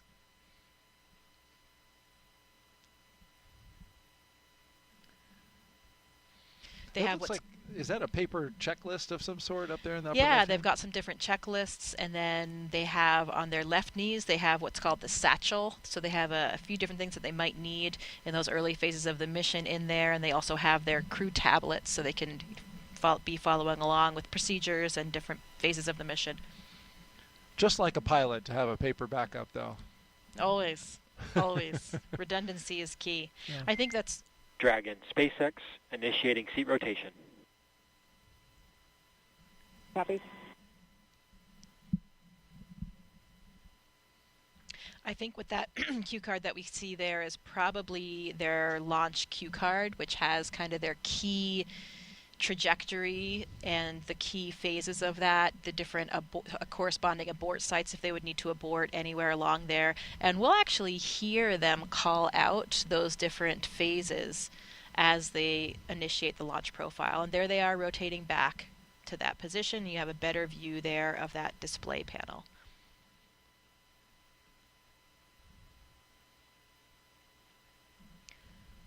Three sets of giraffe legs coming up there and one set of panda legs. Good view. It's quite stark in this particular camera view. Black and white, just like a panda. There you go. Dragon, SpaceX, seats are in the launch position. And the two mission specialists, they have a better view of their window, looks like to me. Yeah, that's one of the big differences. So, as I mentioned, I flew on a Soyuz, and the Soyuz has a fairing covering it for liftoff. So the windows essentially are covered until you jettison that fairing. Dragon does not have that. So these astronauts will actually be able to see their ascent away from the launch pad. And I've heard that that is incredibly beautiful, a very cool thing to see as you're lifting off. There's a little bit of what their view will look like, clearing the launch tower, perhaps seeing a bit of coastline along the way, depending on which way their windows will be facing. One of the things when you don't have that fairing like we have in Soyuz, apparently other astronauts have told me that it makes the Dragon much louder in those first few minutes because you don't have that additional layer of protection like you do on Soyuz. That makes sense. A window much thinner than the rest of the capsule. The astronauts also use those Dragon windows sometimes for photography and aurora viewing when they're on ISS. So you have, more windows to do exactly what astronauts like to do best when they're in space, is to look back at Earth, the incredible view of the Earth below them. It's really spectacular and never gets old. Dragon, SpaceX, go for Section 2, suit leak check preparation. Something every photographer can appreciate, having multiple different angles to take photos. Yeah, and just the way that the windows on the space station are lined up, the angle that you get from those Dragon windows is really great for the aurora because you can see them coming from hundreds of miles away and get your cameras ready better than you can from some of the other windows. So, we've seen a lot of incredible photography, especially lately with astronaut Don Pettit on board. Yeah, he does a great job. Exceptional photographer. Definitely recommend checking out some of his imagery and that of other astronauts on social media or on the NASA website.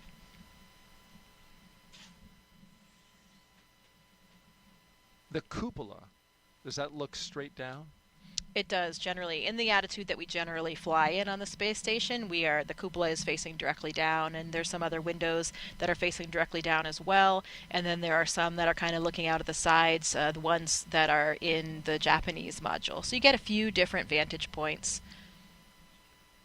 You also have some windows in some of the Russian modules that are not facing directly down as well.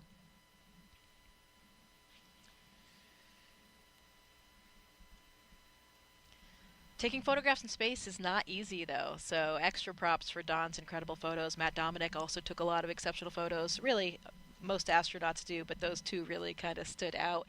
But it is difficult, especially because of lighting. You know, the lighting is changing all the time when you're in your orbit, going around the Earth every 90 minutes, 16 sunrises and sunsets every day. Changing quickly. Yeah, changing all the time. So you think you have your settings perfect, and then suddenly the light changes. You know, suddenly there's some different shading from a cloud on the subject. You know, there's all kinds of things that are changing all of the time, and that makes it really difficult to get that perfect photo or video. I had never thought about that. Of course, on Earth, when you're trying to shoot photos in the dusk or dawn time and that light is changing quickly, it's a challenging time. But when you're going around the Earth every 90 minutes and the sun's zipping around, Dragon set 2.9, care complete, ready for leak checks. that can really be challenging. So we got leak checks coming up right on time. SpaceX copies. Your go for Section 3, suit leak check. Please go for Section 3, suit leak check.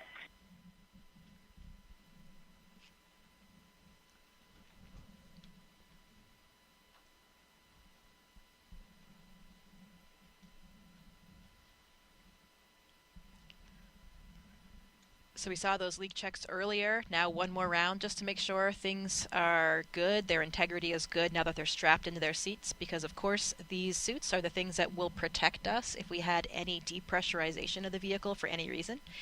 You know, throughout most of the mission, you're comfortably unpressurized in this suit, but the only reason why we wear the suits is, of course, to protect for that contingency case. If we did have an emergency, these suits would provide you with the pressurization you need in order to stay alive. So pretty important through all phases of the launch profile and also for landing. And why they check it a second time, as you mentioned, because they did disconnect since doing that first test with their checkout at the astronaut crew quarters, and now they're plugged into the system in the capsule. Right, in a different system. The system, of course, they used was just one in the building. This is their actual vehicle. Right.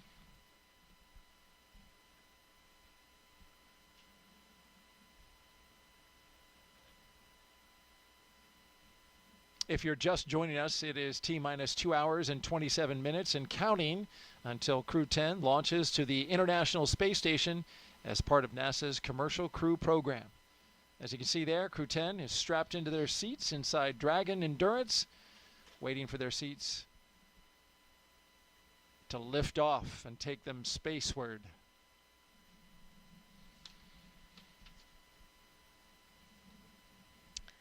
Yeah, so these vehicles actually don't have a ton of cargo space when we have the astronauts on board. You know, most of our cargo comes up on the cargo vehicles. There is a Dragon cargo vehicle version, and we also have the Northrop Grumman Cygnus, and we have the Russian Progress vehicle, and that's how we get most of our supplies up there. We in the past have had a Russian vehicle called HTV, and now there's actually a new one during this mission that TAC will be able to capture, and it's called HTVX, so that'll be the first flight of that new cargo vehicle. But interestingly, you know, not a ton of other room on this vehicle with the crew. So their personal belongings are actually already up there. They've been up there for months. All of the clothes that they need, most of the food that they need, and that kind of thing. Personal things will already be up there. There's a small amount of items in this vehicle with them, maybe some more food, a few, very small amount of personal belongings. But really, the cargo comes up on those cargo vehicles. And Anne McLean had written me in response to some questions that I had and mentioned that some of their personal gear will come up on SpaceX 32 in April, because this spacecraft is packed. One of the heavier spacecrafts recently in the history of the Commercial Crew Program, packed with lots of food. One thing that's very important and needed up on the ISS is food and water. And so they had to make room for some extra food. And so some of those things will come a little bit later. She mentioned that some of those things were like personal gear. Suit leak check complete for nominal suits. SpaceX copies and concurs. Closeout team will now perform final closeout steps next to the capsule. Proceed to Section 4, side hatch close, and report when ready to close the hat. Copies will proceed to Section 4 and report ready for side hatch closure.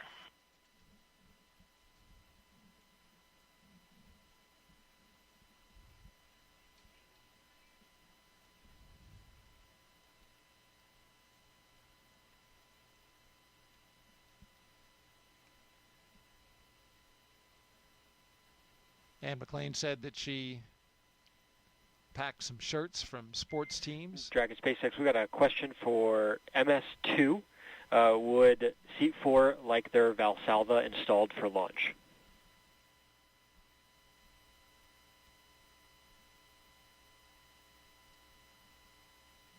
Dragon, affirmative. We would like that Valsalva, thanks. Copy the affirmative. Stand by 1. So that Valsalva that they're talking about is a small device or small really block of foam that they will put into the helmet, and that just helps you if you can't clear your ears when you're changing pressures in the suit. Sometimes you can do that. Like I can just do that by swallowing, for example. Kind of like when you're scuba diving, you know, sometimes you have to do a Valsalva maneuver where you plug your nose and create a little bit of pressure in order to clear your ears.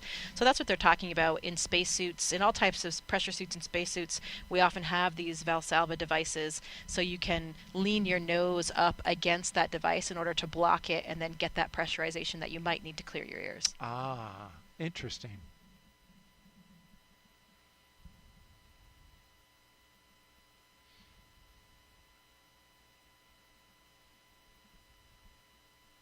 I can, you know, when I'm diving, just kind of do it. I guess some people can do it, just kind of open up that, you feel it open up and the pressure releases. Of course, pressure's built up, so it'll easier to get it out. For some people, swallowing or kind of massaging your eustachian tubes in your neck. And when I'm diving, I actually do have to physically hold my nose to do it. But when I'm not in a water environment, if I'm in a spacesuit, I actually don't need to use a Valsalva at all. I can just swallow or even kind of move my jaw. So I think it depends a lot on your physiology. Everybody's a little bit different. But for me, with the air interface versus the water interface, I think that makes a pretty big difference. Right. So it's more like when you fly on a plane, right? And you get up 33,000 feet. Exactly. You feel your ears clear. That is complete. Crew is ready for Section 4.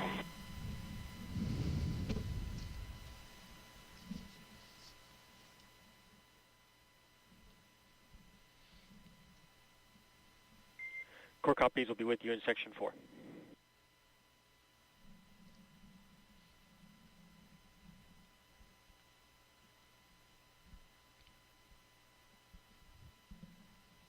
A look outside from the press site.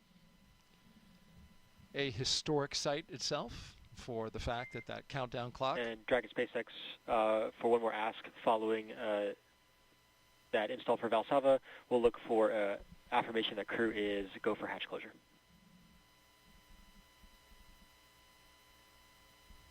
Dragon crew is go for hatch closure. SpaceX copies. The closeout team is taking final steps in preparation for side hatch closure. Stand by for some state transitions before we get into pad hatch closed. A reminder at this time, ensure all items remain secure from now through launch. Copy.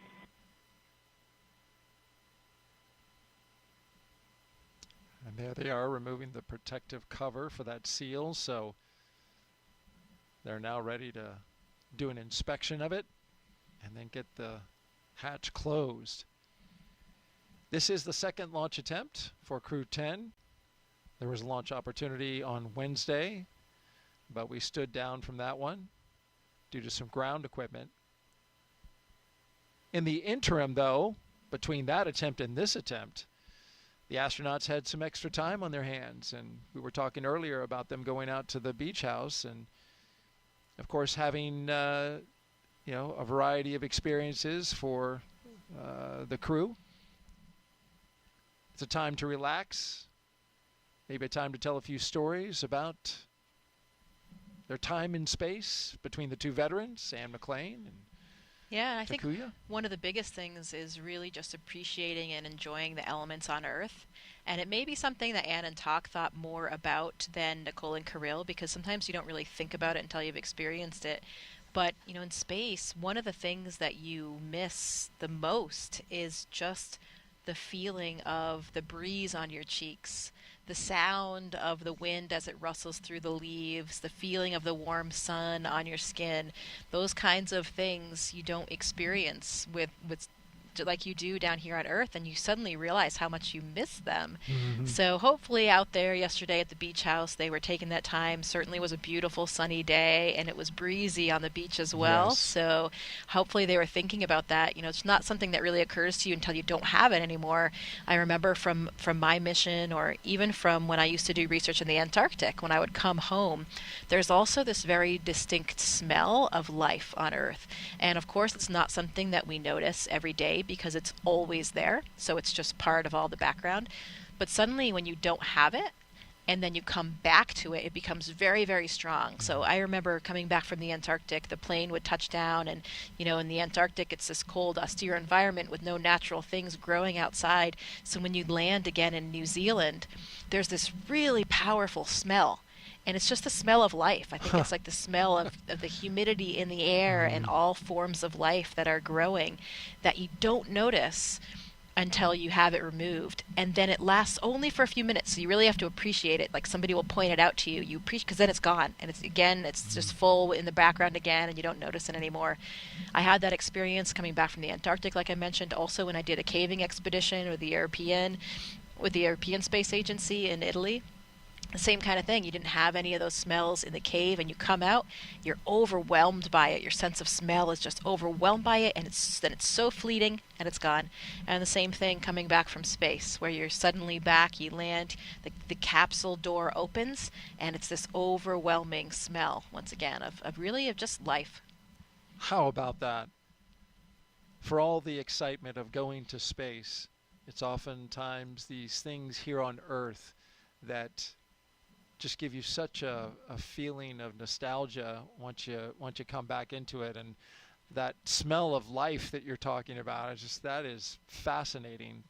There's really, as we know it right now, no place like Earth. Yeah, I mean, you don't know what you have until it's gone, right? That's right.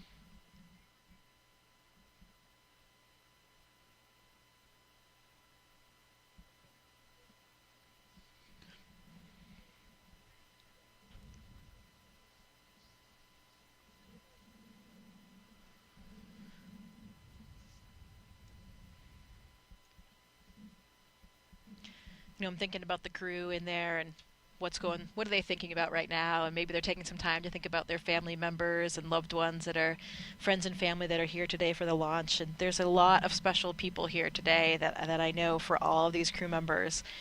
I've been able to spend quite a bit of time with Ann's family, and she has a lot of friends here as well. The Axiom 4 crew, who will be joining them on the International Space Station hopefully during this mission, they were here for the first launch attempt, but unfortunately they had to go back to training. Peggy Whitson, the commander of that mission, is a close friend of Ann's, and all 4 of those crew members were here as well. Ann's high school friend Steve Gleason is here. If you're not familiar with that name, he was a safety for the New Orleans Saints, and then unfortunately came down with ALS, Lou Gehrig's disease, but has become quite a notable figure and on behalf of ALS and research and support for that disease. Vapor has an incredible presence here with all of her family and her volleyball team, and I love it. I remember this when Vapor was selected as an astronaut as well. Both Ann McLean and I were actually on the selection board for Nicole Vapor's class, and I remember her family being there to celebrate their announcement. They all had matching t-shirts, and they do again today, her volleyball team as well, so a lot of spirit that they're showing. Kirill, I mentioned he has his host family from when he was a high school student in Texas, as well as friends and family members here from Russia. Dragon, SpaceX side hatch is closed, and we have begun the side hatch leak check. Copy. And Tak has a lot of friends from school and his previous jobs back in Japan, so everybody has an incredible representation of family and friends here to support them. And I bet the crew members are thinking about them a little bit. It's interesting. It's something we've talked a lot about as astronauts that, that this day, this launch day, is the hardest for the loved ones, for those friends and family members. As crew members, we are so well trained in every little step along the way that, we don't really have any surprises. We know what to expect, and we're pretty calm because you're just doing your job. You're doing what you're trained to do. But it's the family members that really this is the most difficult on, because they don't have that same level of training. They don't necessarily understand all the nuances, and it's their loved one sitting on the top of that rocket. So it's an interesting dichotomy, though, where I think the astronauts are quite calm, but they're probably more worried about their family members and how they're feeling than they are really about themselves right now. And to draw the connection between you and Anne McLean, you two were in the same astronaut class, and that's how you became close friends. Yeah, we were selected as part of the 8 Pauls class back in 2013. So 11 and a half years we've been astronauts together, and we have become incredibly close. So this is a very special launch for me to see Anne embark on this second mission, especially because it's just watching her exactly where she should be. Anne is one of those natural born leaders. She just has this aptitude and ability to relate to and lead people in such a powerful way. So seeing her today as the commander of this crew, knowing that her crew is in such good hands, it is a really wonderful thing to see. Those leadership attributes come out even in the broadcast, as I've observed her just checking in on her teammates, seeing how they're doing.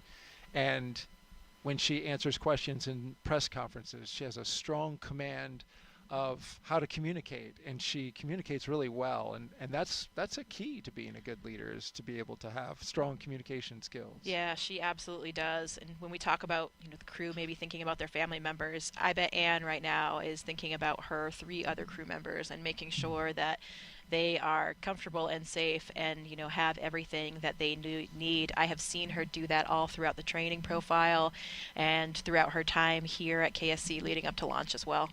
She's really taking care of that crew.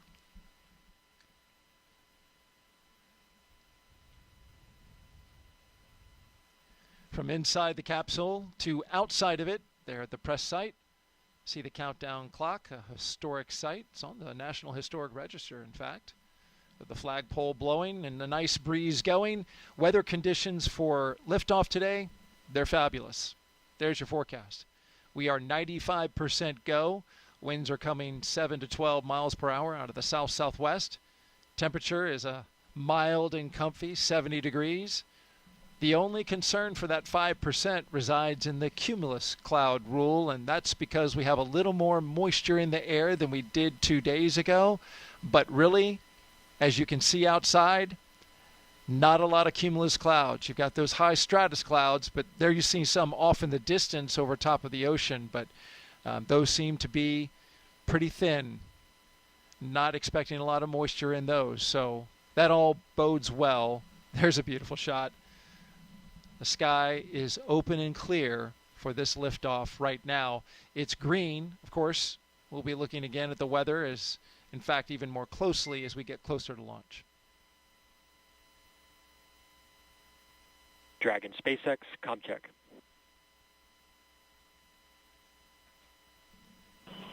SpaceX Dragon, loud and clear. Core, loud and clear. TDRS comm check complete. Stand by for comm checks with DC, MD, and LD in the launch configuration.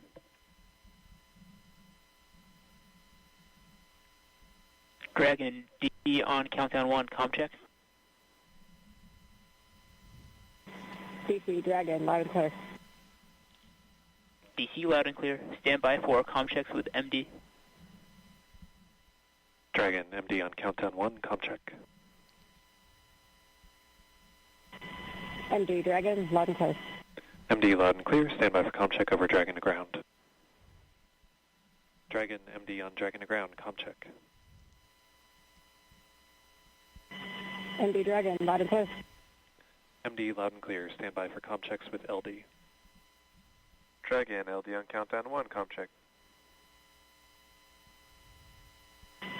LD Dragon has you loud and clear. LD loud and clear. Stand by for comm check over Dragon to ground. Dragon LD on Dragon to ground, comm check. LD Dragon, loud and clear. LD, loud and clear.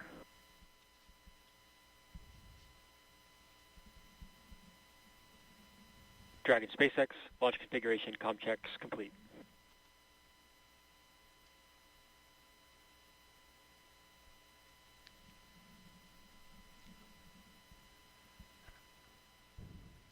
All right, with the communication checks complete, that's a good milestone that we are passing now. Able to communicate with the crew both on the ground and through the air. We're now T-minus 2 hours and 9 minutes from launch. The ISS is an incredible orbiting lab and, of course, Crew 10's final destination. Here's a closer look now at how we're getting help here on Earth from all of that revolutionary science research being done up in low Earth orbit. The International Space Station isn't just a symbol. It's a powerhouse of cutting-edge science, constantly revealing secrets that defy Earth's limitations and drive us farther into the cosmos. Our mission is research and science. We have experiments mounted on the outside of the station that are looking at Earth. We study our own bodies and how they react to space, to weightlessness, to radiation, and that helps not only us go on further in future missions, but also helps for medical research back home. And then we study lots of different things as well, like materials, combustion, all sorts of things that help us understand life back on Earth. Yeah! Microgravity doesn't play by the rules. It flips them upside down, transforming how liquids flow, how flames burn, and unraveling biological mysteries before our eyes. I saw some heart tissues beating in space, and it was incredible. Photon, we see that top one beating. Looks like happy heart cells. But we're not just along for the ride. We're explorers, diving headfirst into the challenge and harnessing the power of this unparalleled platform, just as we have been for decades. We're on a relentless quest for answers, seeking to understand the intricate workings of the human body in space and ensuring future crews stay safe on their daring journeys beyond Earth's orbit. The human aspect of human space exploration is always going to be very important for decades to come. And when it comes to technology, we're not waiting around. We're discovering new ways to grow crops in harsh environments and engineering innovations to tackle Earth's greatest challenges. We have amazing technology that allows us to recycle water and create water for us to drink. It's delicious. Microgravity isn't just a curiosity. It's a game changer in the fight against diseases back on Earth, paving the way for breakthroughs that benefit us all and enabling new economic opportunities in space. Welcome, Axiom 3, on board the International Space Station. From our vantage point more than 200 miles above Earth, we are not just spectators. We're gaining unprecedented insights into the world we call home, and we're sharing our findings openly. We're not just achieving results today. We're sparking inspiration in future generations of explorers and embracing the power of global collaboration as we reach for the stars. What was your favorite experiment on the International Space Station? Toby, great question. My favorite experiment was the one that I got to eat. It was us growing hatch chili peppers in our plant habitat. Station Huntsville on 2, we have video in Node 1. Look at those chili peppers. And as we soar through space at 17,500 miles per hour, each moment is a step closer to unlocking the mysteries of our Earth, our universe, and propelling our pioneering spirit even farther into space. So come along for the ride aboard the International Space Station.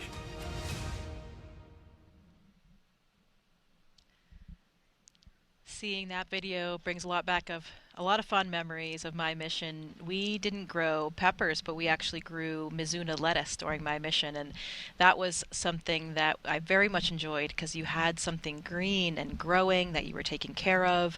You were giving it water every day and monitoring the growth. And then the best part was at the end of the experiment, we processed the lettuce, and some of it, of course, had to go back down for science, but then we were able to enjoy a fresh salad. So that was a big moment for me. And we have so much incredible science going on the International Space Station during all increments. And there are some specific experiments I can highlight today for what this crew specifically will be doing. There are kind of two areas. We're actually gotten into the time now where we even do some science on board the Dragon before the crew docks to the International Space Station. Some of those experiments that they'll be doing in Dragon, they have an experiment called Space Health, which is a Canadian Space Agency experiment. It's a biomonitoring wearable technology garment, and it's looking primarily at things like the cardiovascular system in terms of understanding more about how that system responds to microgravity to make sure that we can monitor these aspects of astronauts and keep them safe on orbit. There's an experiment called Thigh Cuff that they'll be doing in Dragon as well, and this is really a small kind of restraint that they put around their thighs, and this can help prevent and counteract some of the fluid shift that we experience in microgravity. So in microgravity, we have this upward fluid shift of our blood volume where it really leaves our legs, because here on Earth, gravity is pulling, of course, all that blood down to your feet. So in space, you have this upward fluid shift where the blood goes upward into the torso area and in the face. Sometimes you can see that in some of the astronauts, especially as they start adjusting to the microgravity environment. And some of these fluid shifts may be actually contributing to some of the problems that astronauts are experiencing in space. There's one example, the spaceflight associated neuroocular syndrome, and this has some different hallmark features, but basically it is causing some vision deficits in some astronauts when they come back, and actually changes to the anatomy of the eye, the back of the eye, the retina, and the choroid layer, which has the blood supply for the retina. Some astronauts have an optic disc edema, so a swelling of the optic disc, and also even a flattening of the eyeball. So a flattening of the back of the eyeball actually changes the refraction and changes your vision. This was something that I actually experienced during my mission. I had a pretty severe case of SANS. Luckily, everything is kind of back to normal now, but the one lasting symptom that I have is that I have perfect vision now. When I launched to space, I actually did wear glasses and contacts, and because of that globe flattening, I now have 2015 vision that has persisted for the last 5 years. So, most expensive corrective surgery I think possible. Thank you, taxpayers.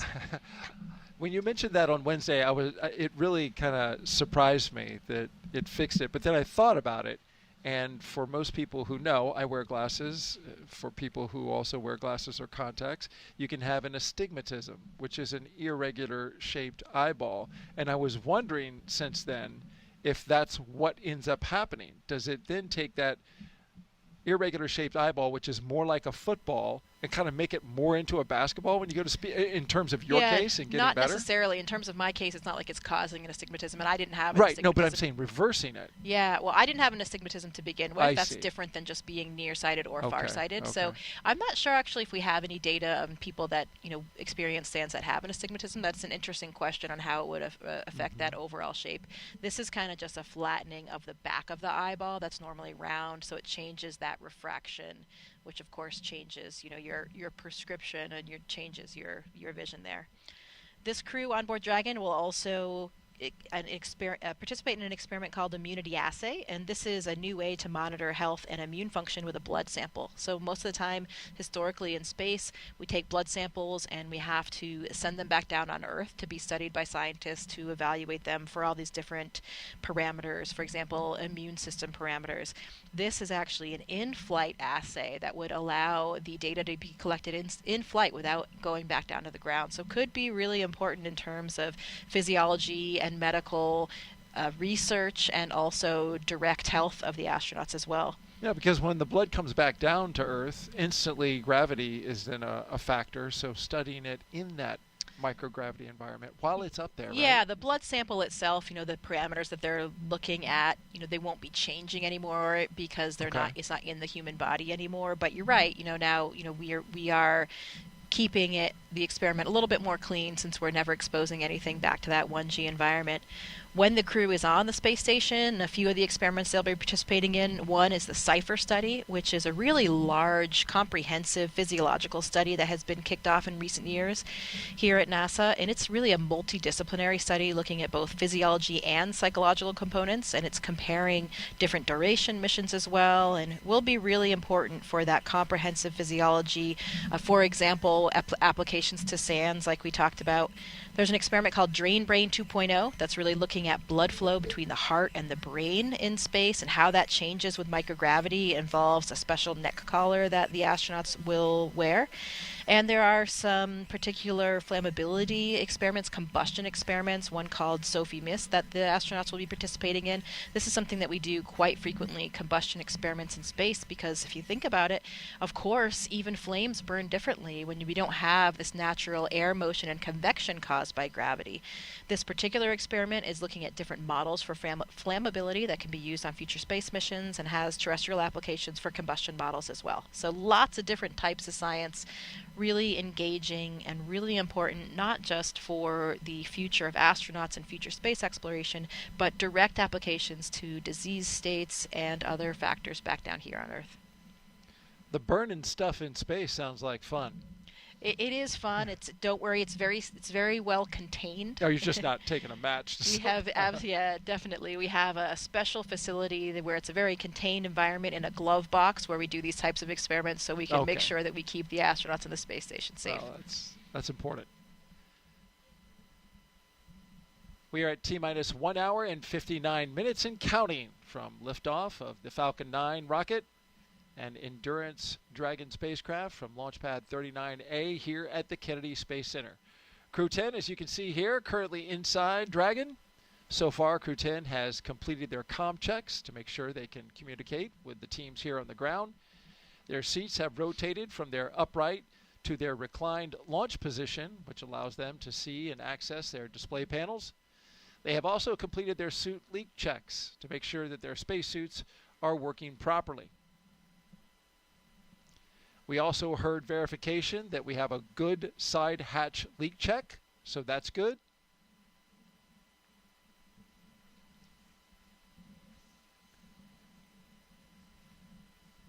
If you've been watching us since we came on the air at 3 p.m. Eastern Time, you know that we've had fantastic commentary from NASA astronaut Jessica Meir. My name's Daryl Nail. I get the pleasure and the honor to sit next to her and help document this journey to the launch pad with all of you.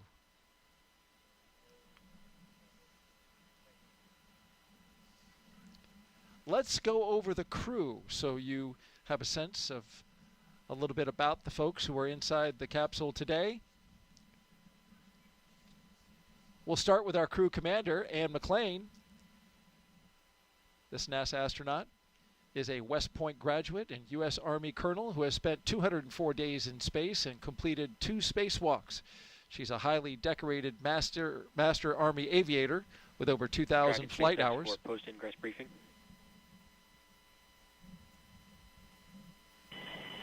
SpaceX Dragon, go ahead.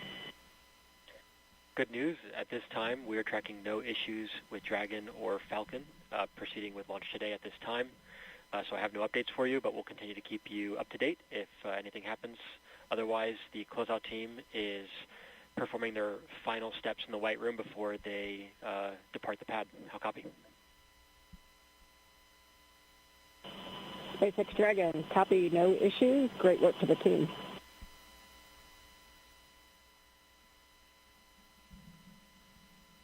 That's a great update. Working no major issues. The launch vehicle, the spacecraft, the ground systems, all good as we watch the closeout crew continue to do their work before leaving the launch complex.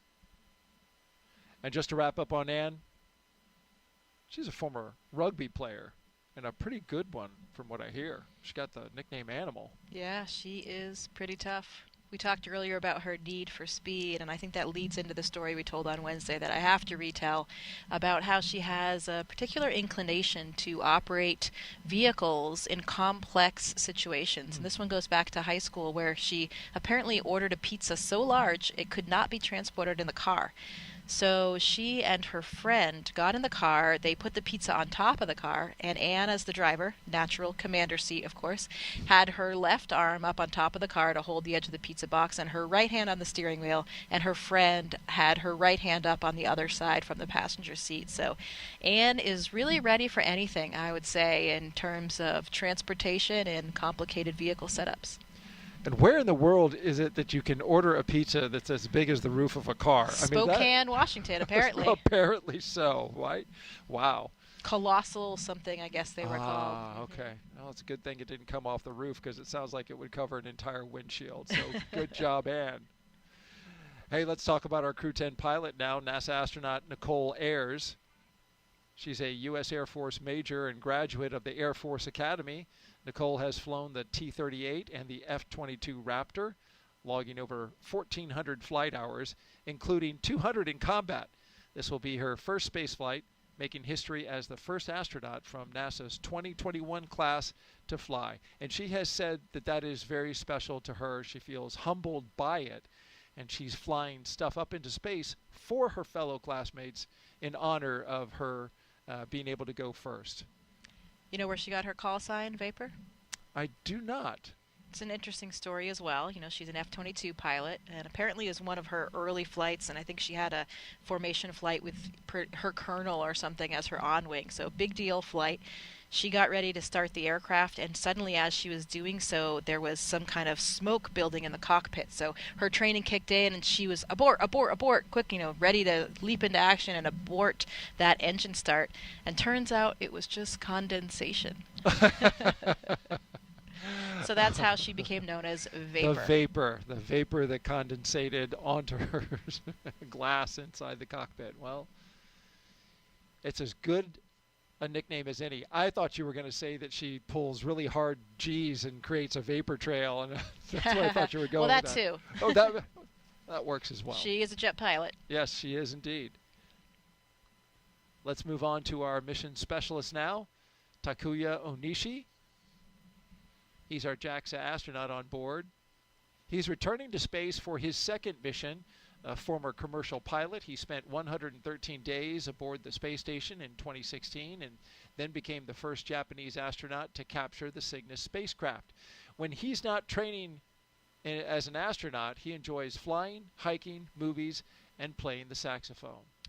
Also serving as a flight director. You know, he, after his second flight, got certified as a flight director and was actually acting as a flight director on the ground in the Mission Control Center in Japan for even up during his training flow until his last trip to Japan. So really exceptional experience for him, because it really gives you that kind of perspective that's so vital as an astronaut, to understand the ground really intimately.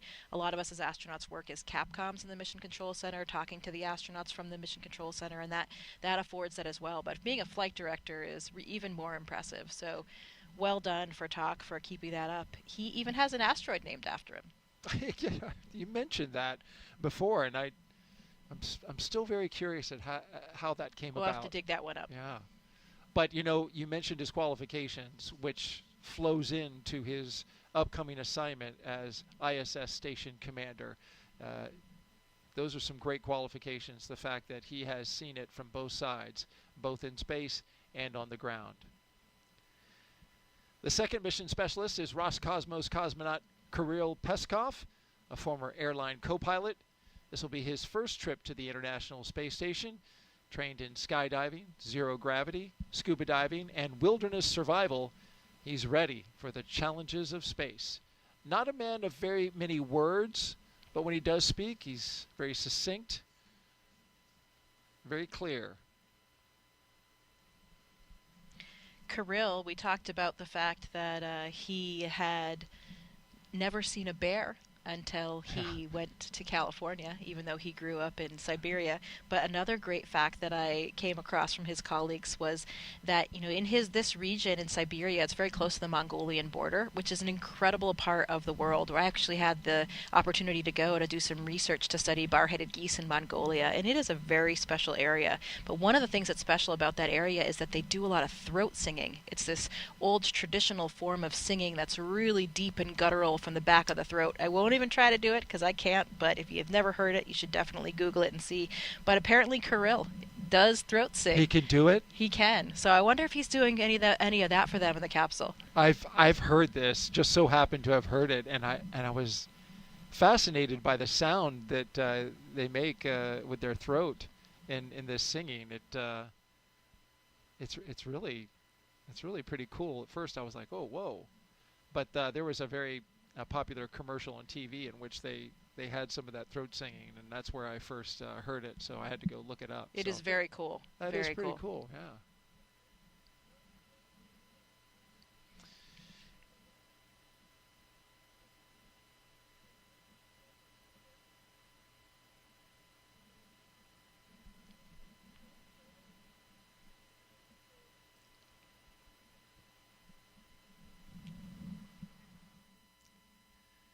We are T-minus 1 hour and 49 minutes until the liftoff of NASA's SpaceX Crew 10 mission. We have 3 astronauts and 1 cosmonaut inside of Dragon Endurance atop a Falcon 9 rocket. They're at Launch Pad 39A. They are headed to the International Space Station to help maintain the orbiting lab. Once on board the International Space Station, Crew 10 will become members very briefly of Expedition 72 for a few days.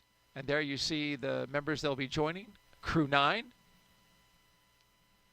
And then they will become part of Expedition 73. They will conduct research to understand material flammability, contributing to the future spacecraft design, and study how spaceflight affects human physiology and psychology. And that's their patch. Yeah, this is an interesting one, Daryl. The Expedition 73 patch was designed to honor the science and scientists that make space exploration possible. And if you look at some of the elements on the patch here, the number 73 is a prime number and a binary palindrome. There's a good one for Pi Day for all the NASA geeks watching today. And that's represented at the base of the patch. 73 is also a star number, represented by the hexagonal shape of the patch, accented by white stars, and symbolize the crew's dedication to space exploration. The grid lines illustrate our earthly perspective from the cosmos, and finally the ISS, the International Space Station, symbolizing humanity's continued collaboration across space and time. Those grid lines to me look like something out of an 80s video game. Yeah, or the Matrix. I believe Johnny Kim was the mastermind behind this mission. I believe we talked about it on Wednesday, but the way that we start a new expedition on board the International Space Station, it actually rotates not with the Dragon flights, but with the Soyuz flights. So Expedition 73 will begin on April 8th with the launch of that Soyuz mission. Sergei Ryzhikov, Alexei Zubritsky, and NASA astronaut Johnny Kim for his first flight.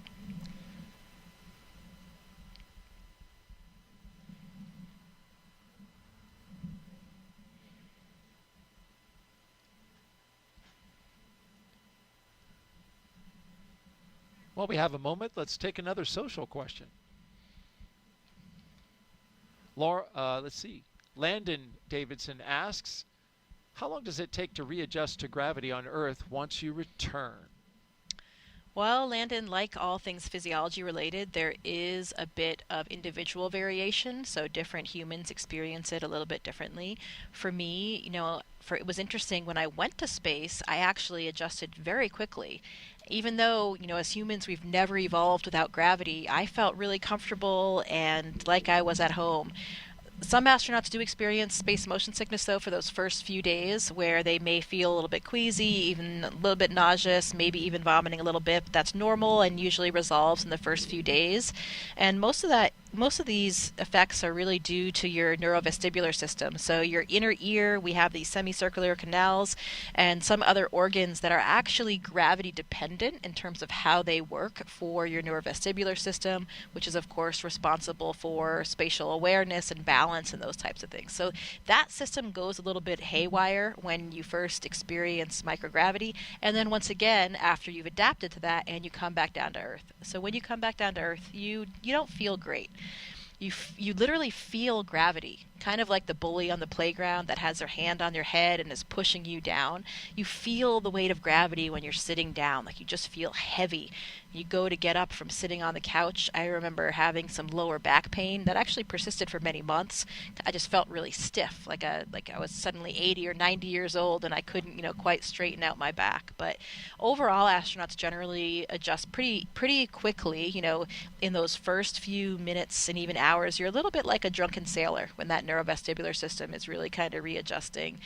Some people have a little bit of motion sickness in those first few days. I didn't really have that. I was pretty fortunate. And then, you readapt to things like walking kind of quickly because your body just, gets used to it. You'd been doing it for so many years before flight. It takes a little bit longer to adapt to running because it's this more complex motor neuron connection for running than it is walking. And I remember that very well. I was in the gym with my trainer and, she's like, okay, go ahead, run across the gym. And it felt so strange as I took kind of that upstroke of one foot. It felt normal, but then when I landed my foot, I felt like I was an elephant crashing down to the ground. Wow.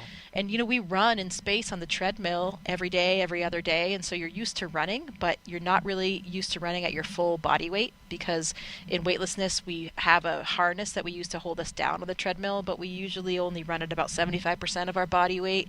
And of course it's so different when you're not under the full effect of gravity. So running takes a lot longer to kind of get normal again. So depending on what exactly you're talking about, the first days, even weeks, you feel pretty tired, but then you adapt fairly quickly after that, and maybe some lingering effects for some people, back pain and that kind of thing, but really a lot of individual variation there. And you touched on it. It's not like you're not working out on station. Your exercise is part of your daily regimen, and you're staying as fit as you possibly can. So it's really interesting that when you come back down, that neurovestibular system, that's the thing that's not used to it and is throwing everything off. Yeah, because your cardiovascular system, you are running and bicycling every day pretty much up there to maintain your cardiovascular system. But of course, the rest of the time, your cardiovascular system is not acting against the force of gravity like it is here on the ground all the time. So there's some level of deconditioning that just happens where, on the space station, I'm up there, I loved running on the treadmill. You kind of feel like a gazelle since you're at a little bit offloaded. I feel fast. And yeah, even your gait changes, your stride changes a little bit because of the mechanics of running are just different up there when you're not under your full body weight and you're kind of, you're being held down by this harness. But I really, really enjoyed it. But you're running for miles, every day. So Sonny Williams did and a few other people have actually done marathons. Dragon SpaceX closeout team has departed the crew arm. SpaceX Dragon copies. So what happens is when you come back down to Earth, you just even though you've been running miles a day, you come back to Earth and you can't even run a mile because you've had this kind of cardiovascular deconditioning. So that takes a little bit longer to come back. Interesting, from a marathon to struggling with a mile just because of the change in coming back from space to Earth. Well, we are now T-minus 1 hour and 42 minutes and counting. Let's take you now inside Mission Control in Houston, where flight controllers are constantly monitoring the International Space Station and the people living on board. NASA's Gary Jordan is there. Good afternoon, Gary. Good afternoon, Daryl and Jessica. Thank you. This is Mission Control Houston, and we're in the International Space Station's flight control room here at NASA's Johnson Space Center in Houston, Texas. The team continues to prepare for launch, led by Flight Director T.J. Creamer. Today we'll be, of course, launching the 10th rotational crew mission to the International Space Station under the agency's Commercial Crew Program. Following Crew 10's arrival, the space station will have a total of 11 crew members aboard for just a few days.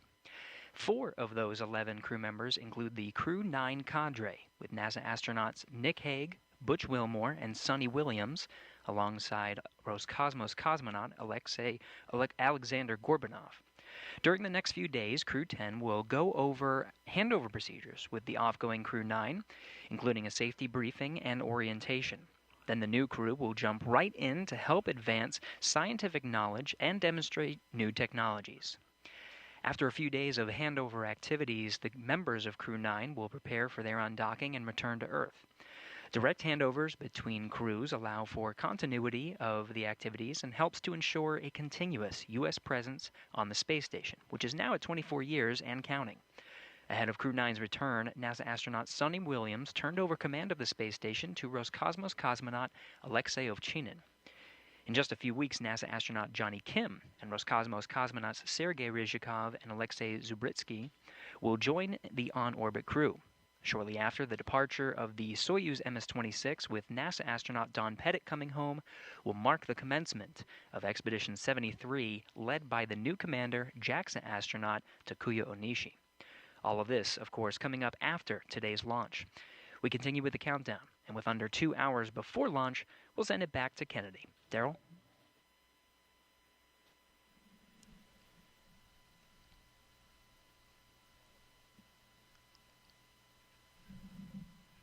If you're just joining us, this is live coverage of NASA and SpaceX's Crew 10 mission to the International Space Station. We're now T-minus 1 hour and 40 minutes until liftoff, and so far we've had a smooth countdown. No issues with the rocket or spacecraft, and ground systems are looking good for launch. You're looking now at the crew inside their capsule, Crew 10. And one of the first tasks Crew 10 did as a team was design and create their mission patch. There it is on your screen. And here's their description. The SpaceX Crew 10 patch was thoughtfully designed by the 4-person crew. They used AI for the initial inspiration, and then a human artist perfected the design.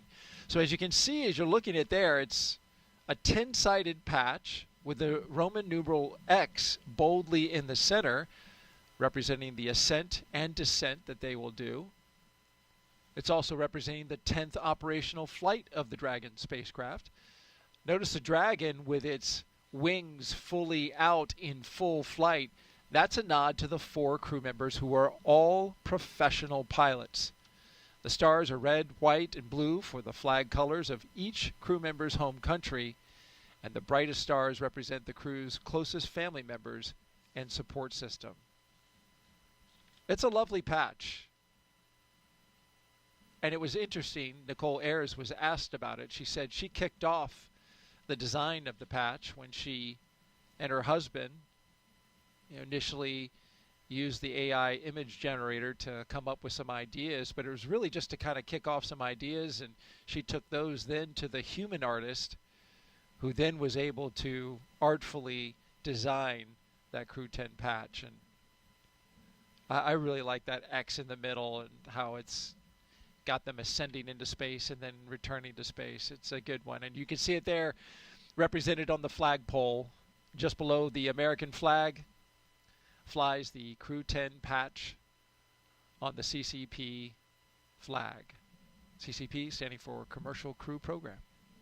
Yeah, it's one of the great things that we do together as a crew. Another one of those traditions like we talked about. You know, I don't know that everybody knows that we really do design those patches by ourselves. So we try to capture the elements that are important to us, special things from our professional and or personal lives, special things about the mission and timing, and just things that mean a lot to all of us as crew members. Oftentimes, you know, we are capturing the international spirit of cooperation and collaboration that's reflected by the makeup of our crew. We talked already about that 50th anniversary of the Apollo Soyuz mission as well. All of these things really play into our patch design and thinking about what components to put there. Will you have some artistic influence in your patch if you do a patch one day? Oh, absolutely. So yeah, I did help design the patches for my previous mission and for future missions as well.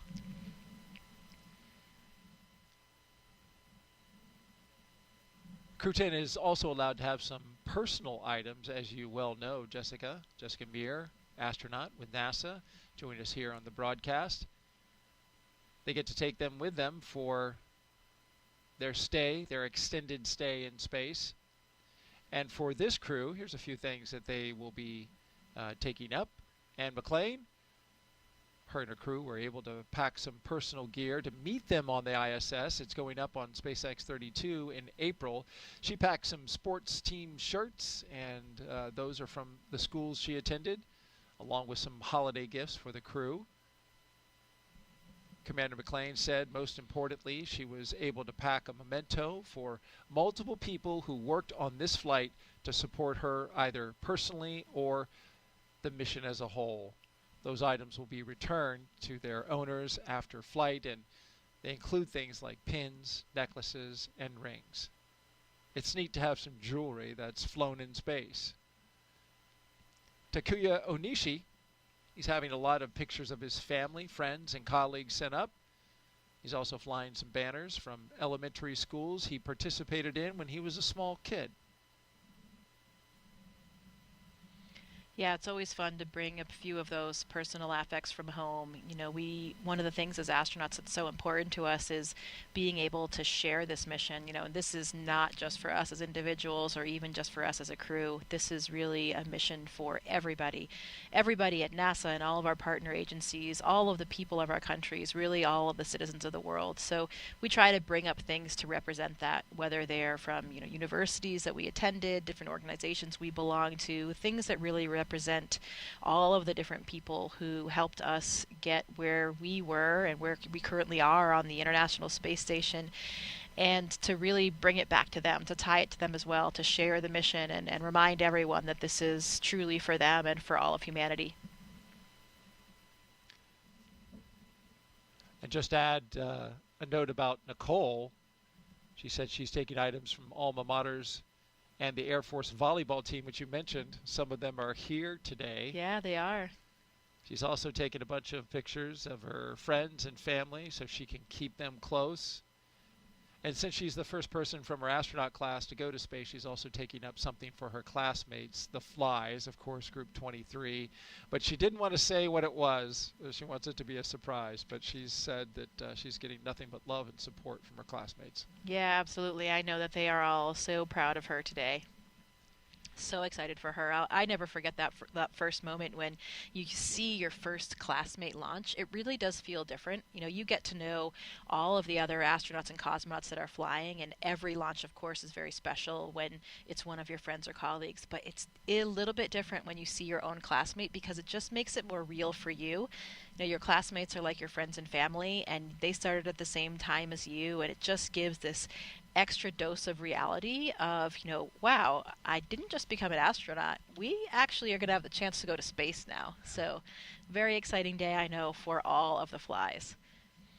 And a relaxing one for Kirill Peskov, who's on the left side of your screen, who looks to be taking advantage of some relaxing time before liftoff. Absolutely. Maybe he's getting ready for some throat singing. You know, maybe this is part of the process. He just heard me. He woke up. Yeah, he's going to let me clear my throat. Well, as Crew 10 launches, that means that Crew 9 will return home soon. Crew 9 launched from Pad 40 at Cape Canaveral Space Force Station back on September 28th, 2024. And that was a unique flight because it was only 2 crew members in order to make room for Butch Wilmore and Sonny Williams, who, of course, flew up on a Boeing Starliner test flight, but are now coming down in those 2 open seats with Crew 9. That capsule is on station right now. Wilmore and Williams have been living and working on the space station now for over 9 months, the other 2 for a little over 5 months.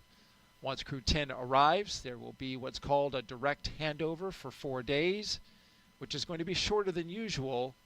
And then, of course, Crew 9 will undock and come back home. And so that's going to be a quick handover period that they're going to have, a little different than the longer week or so that they have. Yeah, it depends on what's going on, with comings and goings of different spacecraft. So those handover periods can be variable also because, we never know exactly when the Dragon's going to leave because we have to have good weather prediction for landing. So you never know exactly how long they'll be, but we do have to plan for something. This one is called a 2+2 handover. So we'll have 2 days of dedicated handover activities where the crew members that are up there, the experienced crew members, will be handing over all the important information, how they do things. Of course, this new crew is well trained on all the systems and everything up there, but there is just something to understanding exactly the lay of the land when you see it in person. Little nuances that you can really only get from the crew members that are up there, you can't necessarily get from the ground teams. So we take that time to really hand over all of that really important information. That will be, especially for the new astronauts that have never been on board, but even for Anne and Tuck, who are experienced and have been on ISS before, things have changed. It's been years since their mission, so there's different hardware on board, different systems. Some things are running a little bit differently, so really important time. The other component of 2 from that 2+2 is 1 arrival day and then 1 departure day. We will be extremely happy to have Sunny and Butch back down here on Earth. They've been up there for longer than expected, but they were up there in space doing their mission, doing what we do as astronauts, the moment we all wait for as astronauts. So they've had a very productive mission. I love that we saw that image of Sunny running on the treadmill. We talked about how she ran a marathon in a previous missions. I'm not sure if she did it again on this one or not, but I'll have to ask her about that. It'll be great to have them back, and they are coming back with another one of my 8-ball classmates, Nick Hague. So. Indeed. And a lot has been made about the return of Sunny and Butch, as we know, in the media and the reporting that's been happening about that. What's your sense of it inside the astronaut office that so much attention has been given to their return? Yeah, definitely a lot of attention. But as I was saying, they are up there doing what astronauts are supposed to do. That is what we live for, and that's really our main intent of being astronauts, is to go to space and to do science and to do maintenance and do all the work that you do on the International Space Station. So it's really no big deal that Butch and Sunny are up there, again, longer than expected, but they're contributing to all the science and all the maintenance on board, just like every other crew member. And it's just something as astronauts that we know we always have to be ready for. We always have to be flexible. You know that there's a plan for your mission. That plan can always change. As you've seen in recent years, there are so many different things that can happen, not just with vehicles, but all different aspects of the space station program. And so, we accept the mission, knowing what the plan is, but knowing full well that there's a very good chance that it can change. And that's just something that, a lot of us are used to from our previous careers as well, that flexibility and adaptability. And I think it's one of our most important skills as an astronaut. And that's what Sunny and Butch have been doing. You're absolutely right. They went up on a test flight that was supposed to last 8 days, but they were ready to become part of the team up at the International Space Station, working, maintaining. They did spacewalks. They have done it all. Yeah, they're both very experienced astronauts. They've done International Space Station missions before, so it's not something foreign to them, and they were incredibly productive during their time.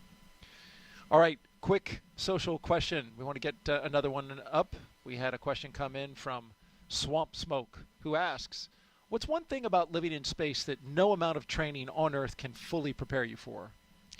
Yeah, that one, we get asked that one quite a lot. And what I usually answer, I think, is true. We have so much extensive training that we've talked about today. We know all of these things. We have all this muscle memory for the spacesuit and all the things that we do up there. But what nothing can train you for is how it feels to live and work in microgravity all the time. Just the simple things, like the fact that you can't put your drink down on the table. You can't put your pen down. We've got Velcro on everything. And it's this really, if you see the photos and video of the International Space Station, there's stuff everywhere, on all the walls, on the ceiling, on the floor, cables everywhere.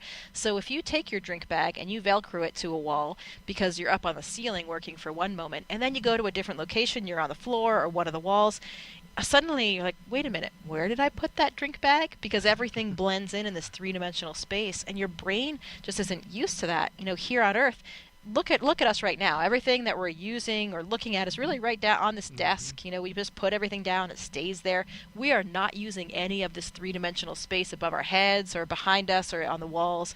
And in space, you utilize all of that. And so it takes your brain some time to really adapt to that, to understand you lose things a lot in the beginning because you put your drink bag down, you don't know where it went because you've been in all these different orientations and positions, and it's really hard to make those connections on spatial awareness. So I think that's the thing that's really difficult. Nothing can train you for it. You can talk to other astronauts and they can give you tips for dealing with some of these things, but until you experience it yourself, you really can't prepare for it. I lose a lot of stuff on the ground. I can only imagine what I would lose in space.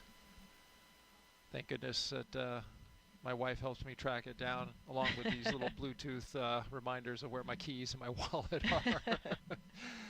All right, T-minus 1 hour and 26 minutes and counting.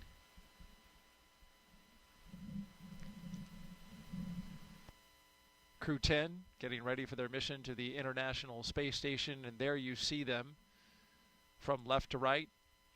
We have Roscosmos cosmonaut and mission specialist Kirill Peskov. To his left, our right, the pilot, Nicole Ayers. To her left, going to the right, is the commander, Anne McLean. And then to the far right on the screen, mission specialist and JAXA astronaut Takuya Onishi.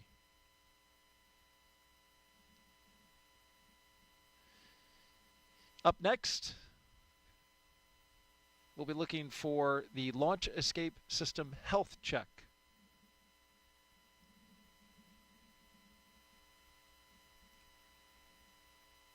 It's been a beautiful day so far here on the Space Coast ahead of liftoff. Currently at 7:03 p.m. Eastern Daylight Time and 48 seconds. For those who like to know the detail.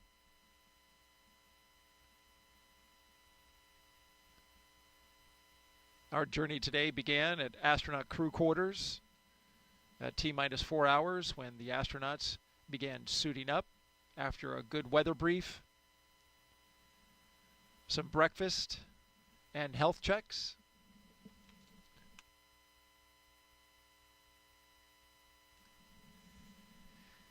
They got into their vehicles and traveled out to the pad. It took about 20 minutes. They ascended the launch tower and then crossed that crew access arm that you see on the right-hand side of the screen. That took them into the white room at the very end of the arm, and they ingressed into the spacecraft where they are now. Got less than 90 minutes until liftoff. They performed this routine exactly as they did today on Wednesday during the first launch attempt. We got down to T-minus 43 minutes until we had an issue with some ground equipment and the hydraulics where there was a trapped pocket of air inside the system. That was fixed and bled out on Thursday, and now the ground support equipment is good to go. The launch vehicle is go, and so is the spacecraft.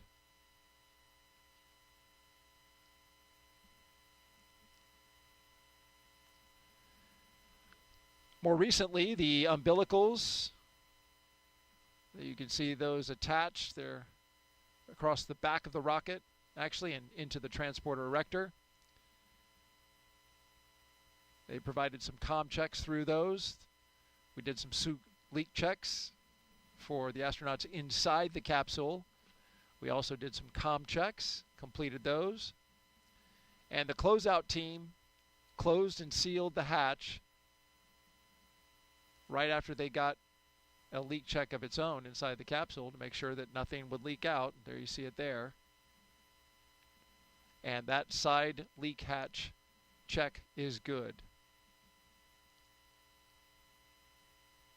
Side hatch leak check, rather.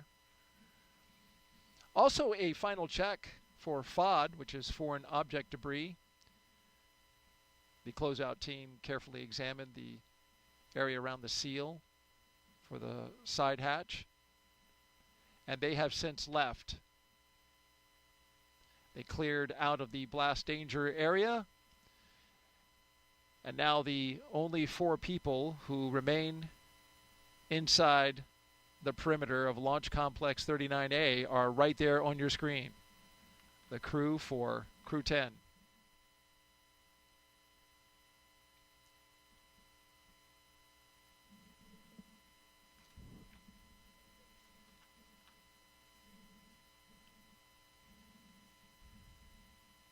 This Dragon Endurance spacecraft is a special one for NASA. It's also special to Jessica, as you noted so well, and talking about the name of Endurance and a historic ship that helped Shackleton cross the Antarctic.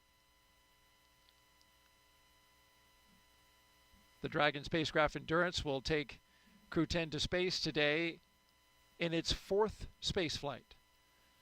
Since its first flight in 2021 for Crew 3, SpaceX's Endurance Dragon has been a workhorse for NASA's Commercial Crew program, flying mission after mission. It has safely carried astronauts to the International Space Station. With Crew 7, Endurance proved its reliability yet again, marking its 3rd journey to orbit. In all, Endurance has flown 10 astronauts and 2 cosmonauts to and from the International Space Station. And it's supported international crews from NASA, ESA, JAXA, and Roscosmos.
Live coverage of NASA and SpaceX's Crew 10 launch to the International Space Station.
We are T-minus 1 hour and 17 minutes and counting until liftoff of Crew 10. on a Falcon 9 rocket to the International Space Station. Crew 10 will be the latest crew to fly as part of NASA's Commercial Crew Program, which uses private companies to transport people to and from the orbiting lab from right here on U.S. soil. We've had a great countdown so far. What a beautiful shot. The Indian River Lagoon in the foreground.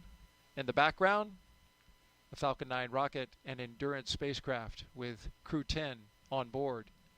Weather is 95% go. The only tiny concern is the formation of cumulus clouds, but as you can see from this view, we don't have many of those around here, and that's a good thing.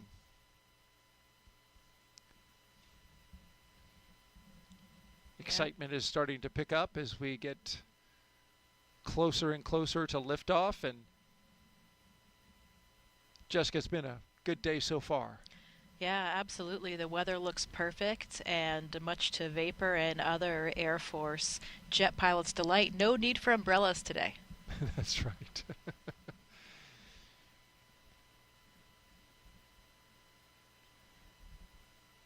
Crew getting comfortable, getting closer and closer. They're getting excited.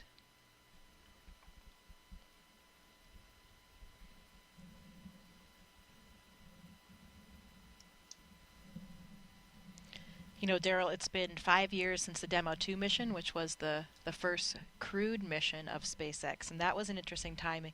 That was actually just after I left the ISS. I left in April of 2020, and Demo 2 occurred in May, and since then, we've had 11 crewed flights. This will be the 11th crewed flight. So this will be the 10th rotational flight for crew members after that Demo 2 flight. So pretty impressive that all of that has happened in that 5-year period.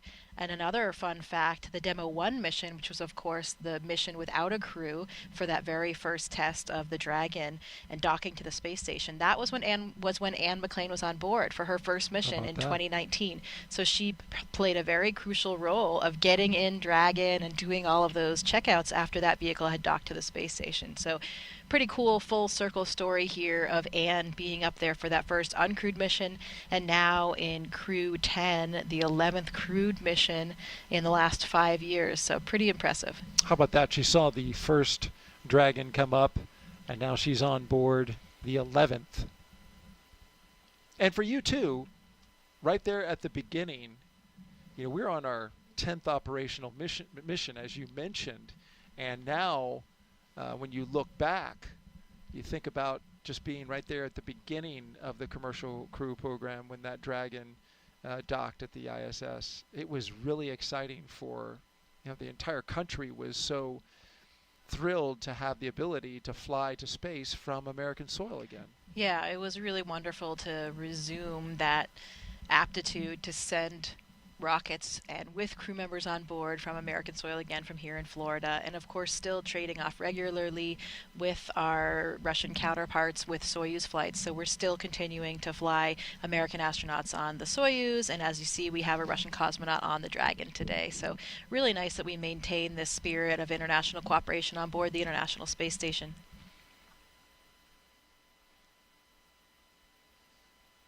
Especially, as we said, with that 50th anniversary of Apollo Soyuz coming up in July.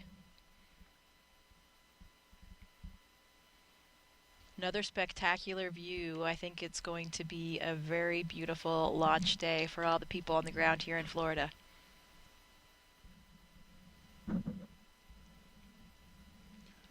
Absolutely, we are headed in that direction.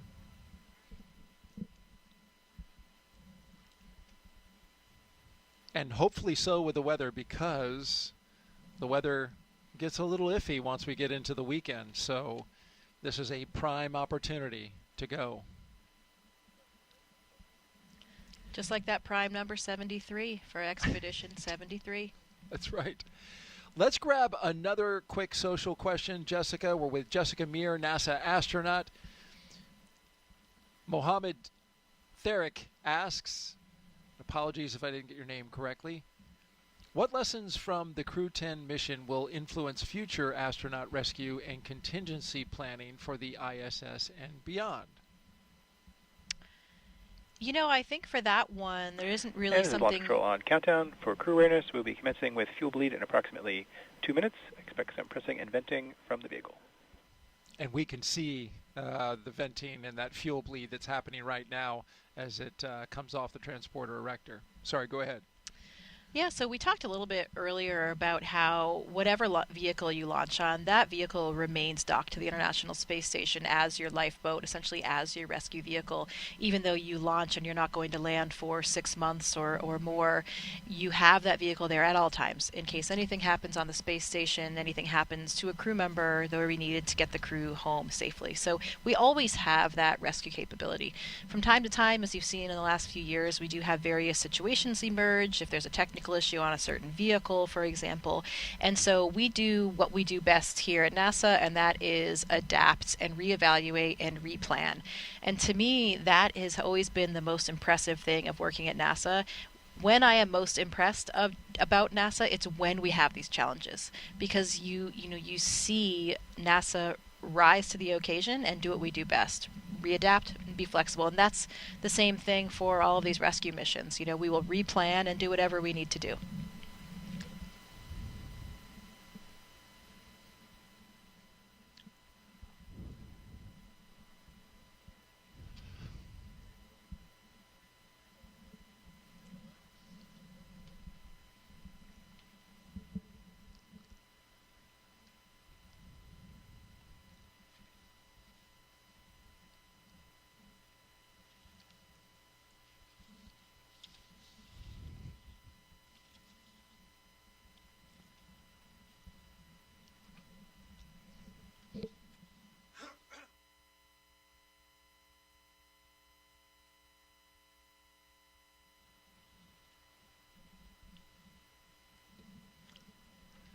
Good afternoon. You're watching live launch coverage of NASA and SpaceX's 10th rotational flight to the International Space Station. I'm NASA's Daryl Nail, and with us again today is NASA astronaut Jessica Meir. It's great to have you back again. Thanks, Daryl. It is wonderful to be here. Sending your friends and colleagues up to space is always the best thing that you can do as an astronaut here on the ground. So I'm so excited to be here playing a role in all of it. And a big reason that you're here, to see your good friend Ann McClain off to space. Liftoff for her and the rest of the crew is at 7:03 p.m. Eastern Time from here at Launchpad 39A. But before we continue our coverage, a quick reminder about Jessica's experience in space. Take a look back to 2019. Jessica Meir and Christina Cook made history with the first all-women spacewalk, the 221st for Space Station Assembly. 2 years later, Jessica served as astronaut support person for Crew 10, or Crew 2 rather. There you see her, number 38, helping the team all the way to the pad. Then she went over to pad 39B, where she rehearsed with the Artemis 2 crew. A great time with the astronauts was had, but this time this crew was practicing to go to the moon. You know, I really like this video because it shows the enthusiasm that we all bring to the roles, whether it's a support role or whether it's a crew itself. You know, there is nothing better than sending your friends off to space, as I just said. So one of the most interesting things about our job as astronauts is doing different things all the time. It is an incredible time to be an astronaut right now, where we have so many different vehicles we can launch on.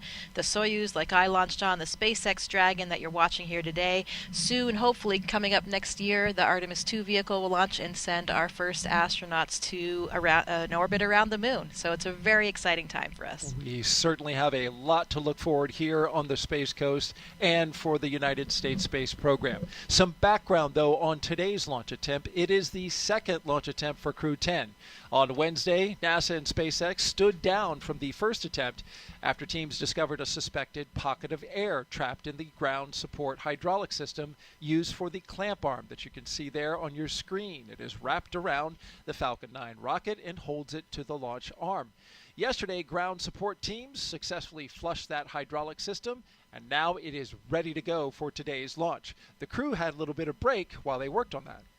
Yeah, they did. The crew was able to relax yesterday. I think it was a very fortuitous opportunity because, you know, the day before you launch, they're still probably doing all of these things that are giving them a little bit of stress, dealing with last-minute issues. And then yesterday, they had already done all those things for the previous launch. So they had yesterday to really relax and had just a chance to be outside at the beach house and just take it all in, appreciate some of the sights and sounds and feels of the Earth before they go to their new home on the ISS. Crew 10 will be launching from pad 39A that you see there. Big props to our flight operations crew right here at the Kennedy Space Center for those beautiful views. You see the helicopter on the left part of your screen orbiting around the pad, going in circles, and appropriately so, here on Pi Day. Once the crew, sorry? I'm sure making Anne McLean feel right at home, too, the sweet sounds of the helicopter in the distance. Absolutely. A helicopter pilot herself, and all of them pilots inside the capsule today. In a little over an hour, this spacecraft and rocket will lift off. So let's take you through the rest of their launch day previously leading up to this moment. After waking up and having a bite to eat, SpaceX helped Crew 10 into their suits, as you can see here inside the historic crew quarters suit-up room. They also played a card game, a tradition to use to get their bad luck out of there, losing for the commander and the chief winning. Then we saw them walk out, Crew 10 waving, taking the same footsteps as every NASA astronaut since Apollo 7 in 1968, walking out, greeting the crowd, getting into their vehicles, and then joining a security escorted caravan for a 20-minute ride to launch pad 39A. And then there they are, looking up and looking out as they walk down the crew access arm into their spacecraft on top of the rocket. And now they are locked and loaded inside the spacecraft. And we are watching them live while they await the next big milestones, the fueling of the Falcon 9 rocket and the arming of the launch escape system. Throughout this broadcast, we've been taking your questions from social media, so keep sending them. Hashtag AskNASA on NASA's YouTube, Facebook, X, and Twitch platforms. Also, for those of you watching on NASA's YouTube channel right now, a reminder to make sure you refresh your player or browser to join our live chat. Now, at this time, we are expanding our coverage and would like to welcome SpaceX and NASA commentators joining us live from Hawthorne, California, where the SpaceX mission team is located. And a great good afternoon and welcome to both of you.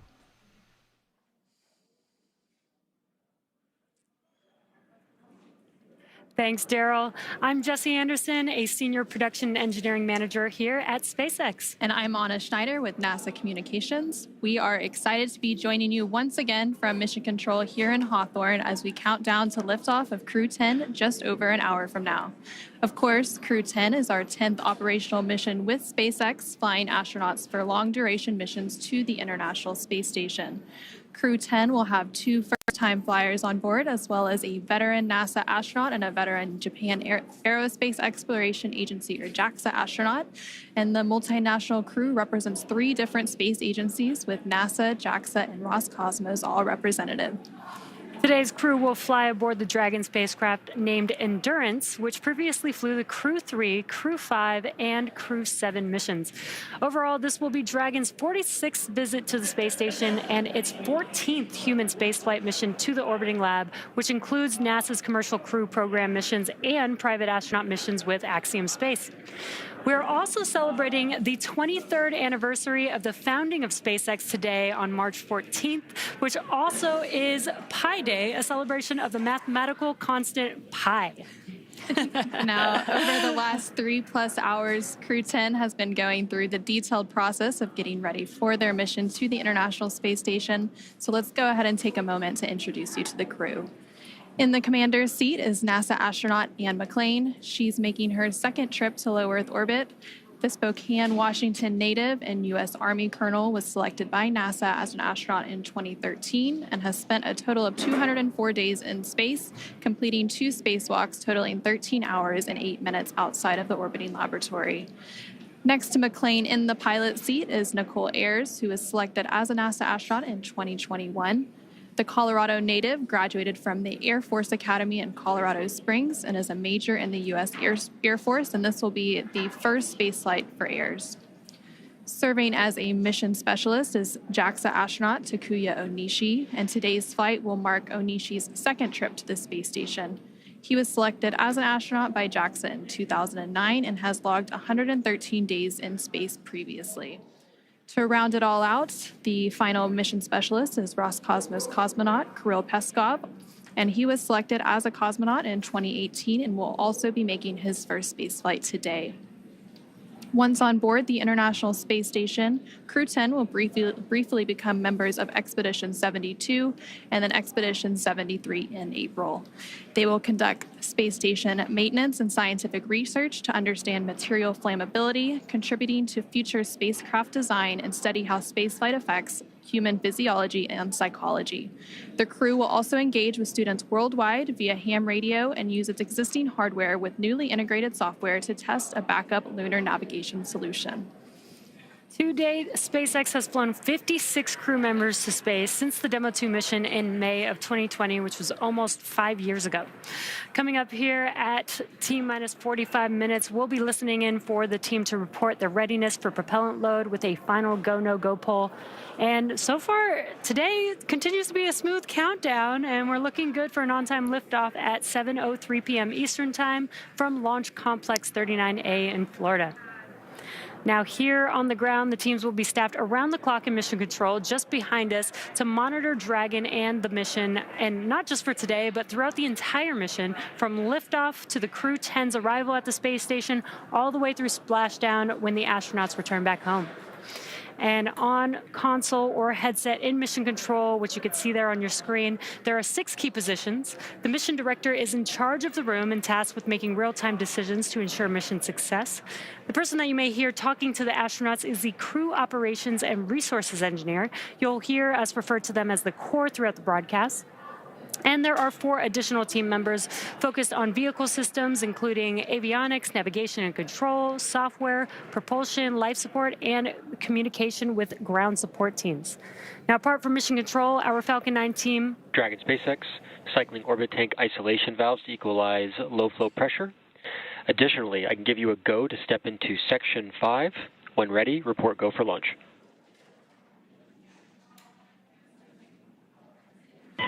SpaceX Dragon, copy Section 5 and work.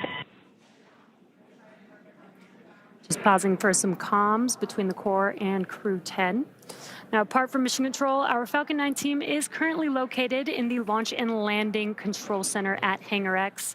And we are now less than an hour until launch, and they are settling in for final checkouts, propellant loading, and getting ready for launch itself. Yep, and NASA has its very own set of team members at NASA's Mission Control Center in Houston, Texas, who have been preparing the International Space Station for Dragon's arrival. The teams in Mission Control Houston recently gave their go for launch, confirming that the station is ready to receive Dragon and the new crew. Following liftoff, today's flight to the space station will take about 28 hours, with Dragon flying autonomously the entire way. Docking is targeted for 11:30 p.m. Eastern, 8:30 p.m. Pacific, tomorrow, March 15th. And just like autopilot on a commercial aircraft, the crew always has the ability to take manual control of the spacecraft if needed. And before all of that happens, as the booster returns to the launch site and slows down from supersonic speeds, people in the immediate area may hear a brief double clap of a thunder-like sound known as a sonic boom. Similar sonic booms like this were heard during the return and landing of the space shuttle, and sonic booms like these are one of the hallmarks of reusable systems like Falcon. Here's what some of these booster returns have looked and sounded like on previous missions. I know a lot of people will be excited when they hear the sonic boom. And these are going to provide quite a show because you're going to hear those sonic booms.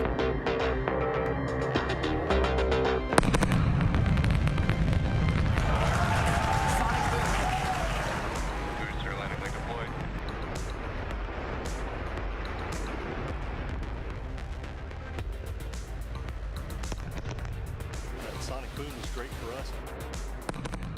That thunderclap broke the sound barrier.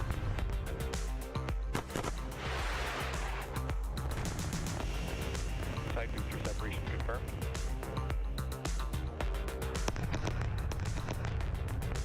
Just heard the 2 sonic booms here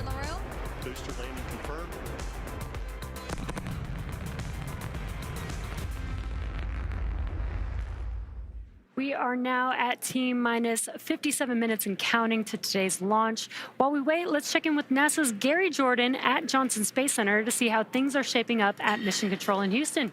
Gary, how's it going? Hey, Jesse. Hey, Anna. Thanks for having me. Welcome again to Mission Control here in the Johnson Space Center in Houston, Texas. We're the hub of human spaceflight at NASA, and the team here is poised for launch and preparing for the crew to lift off and begin their journey to the orbiting laboratory. In the home stretch of rendezvous, NASA and SpaceX flight controllers will enter into what's called integrated operations. Both flight control teams will conduct a series of go, no-go polls for Dragon Endurance's docking to the International Space Station. Rotation missions like Crew 10 help NASA continue to maximize the important research and technology demonstrations made possible only in the International Space Station's unique microgravity environment. The space station is critical for NASA to prepare for future commercial low Earth orbit destinations and to understand and overcome the challenges of long-duration spaceflight necessary for a long-term presence on the Moon and crewed missions deeper into the solar system, including Mars. Now here's a closer look at the mission and what Crew 10 will have to look forward to during their stay aboard the International Space Station. The Crew 10 mission is going to be a rotational mission to the International Space Station. So we will launch aboard the SpaceX Dragon capsule and the Falcon 9 rocket. I'm just enjoying the way towards the launch. Of course, I'm looking forward for the day of launch. And we are going to stay there about a half a year. So the first goal of Crew 10 is to continue learning about the Dragon and the Falcon 9 rocket that we're going to be flying on to enable SpaceX to continue their development of rockets and even private astronaut missions in the future. The other mission is to get us safely to the International Space Station so that we can crew this incredible national orbiting laboratory that we have and continue the science experiments that we have ongoing there. One of the unique characteristics of the International Space Station is microgravity. We get to learn how humans and plants and other types of hardware react in the space environment and the microgravity environment. And it helps us to develop all kinds of new materials, medicines, and it helps us to push our knowledge forward. The discoveries that we make on board the International Space Station then inform what we do on Earth, and it allows us to further both humankind here on Earth and get to further places in the universe. So I've often been asked why we explore, and I think it's different for everybody. When people are born, they naturally want to explore their environment, first as babies, and then as kids, and finally as adults. That's how we expand our world, and that's how we find something new. Every time that we make a further step, we learn something and we learn how to adapt, and that is so important to humanity. This is probably the main things which drives us forward and helps us to survive as a species. There are so many unknowns in space, and as explorers and as humans, we want to find out what's in that unknown. For me, it's the fact that I get to be a small piece of figuring out what the unknown is and taking that next step to get to the Moon and to Mars and the Artemis program. Our ultimate goal is to go to Mars, but it's not an easy journey, and when we face a new challenge, we must solve it step by step. I think that's one of the biggest benefits of the International Space Station. We're outside of the atmosphere, and now we don't have the protection of the atmosphere. What happens, and how do we better prepare our people, our hardware, our food, our water systems for that deep space exploration? It's really important on the space station that we learn those lessons now when we're in low Earth orbit. That way we know what we need to bring with us when we go onto the Moon with the Artemis program. One of the things that we do on the International Space Station is work with our international partners all across the world. I think it's hard to overestimate the value of international cooperation in space exploration because we all know that it takes much time and effort. Space is hard, it's very challenging, it's sometimes unpredictable, and that's why I think cooperation is the key to success. The International Space Station wouldn't be international without all of our partners. And our goal is to be a beacon of hope for all of humankind so that people can look and say, this is what we can accomplish when we work together. T-minus 52 minutes and counting. We just pulled go for NASA and SpaceX to begin propellant load at T-minus 35 minutes. A great update there to our milestones. We now have NASA's Megan Cruz live from a nearby launch viewing location here at Kennedy Space Center. Megan. Hey, yeah, back here again today, and the weather is as beautiful as it was Wednesday, and the crowd as excited as ever to see liftoff in less than an hour. Now, we again want to bring in Mike Ravenscroft with NASA's Commercial Crew Program. He's on console working the launch today over at Cape Canaveral Space Force Station. Mike, great to have you back. Hi, Megan. Happy to be here. All right, so again, thanks for stepping off console. When we spoke during Wednesday's launch attempt, there was a ground hydraulics issue. What was done to resolve that to get us to launch today? Yeah, Megan. So the team worked really hard on Wednesday during that first attempt to resolve the issue. Unfortunately, we weren't able to get there. So the teams, the SpaceX and NASA team, met Wednesday evening, Wednesday night, and developed a troubleshooting plan to go ahead and restore this system back to operational. So we went ahead and met, and Thursday they went off and executed that plan. They went ahead and opened up some of the valves, did some inspections, opened up some of the valves, and went ahead and bled the system. And then they did perform checkouts and performed the checkouts, and the system was nominal at that point. So we got back here today on launch countdown and did some additional checkouts, normal checkouts that are performed on day of launch, and everything's checking out good. That's wonderful to hear, and it's always great to see teams coming together to resolve issues to get us to launch. Now, as CCP's Launch Vehicle Systems Office Manager, you were also part of keeping an eye on today's booster, correct, which is flying for its second time? Yeah, Megan. So we watched that booster from the beginning when it's starting to be built, the whole way through production, the whole way through all the testing that's performed, even before it's getting that first launch, which occurred in December for the Empower-E mission. So we track all the issues that come out from all that in the first flight, and we review all that data. And then when it goes into maintenance for our flight, we are tracking all that work along with SpaceX and ensuring that the vehicle is ready for day of launch and a safe flight for the crew to the ISS. And Mike, last question for you. How do you feel just being a part of NASA's Commercial Crew Program? This is awesome. I can't imagine myself anywhere else. This program, I've been here for quite a while, and this is a family. You get to work with folks from all over the country, from California to Texas to Alabama to here in Florida, and it's just a family, and that's how we feel about each other. We work hard. We get to work with a lot of great contractors, and so day in and day out, you get to show up for work and enjoy what you do. Yeah, and do amazing things together. Mike, thank you so much. We appreciate your time. Thanks, Megan. Appreciate it. All right, let's get back over now to Anna and Jesse in Hawthorne.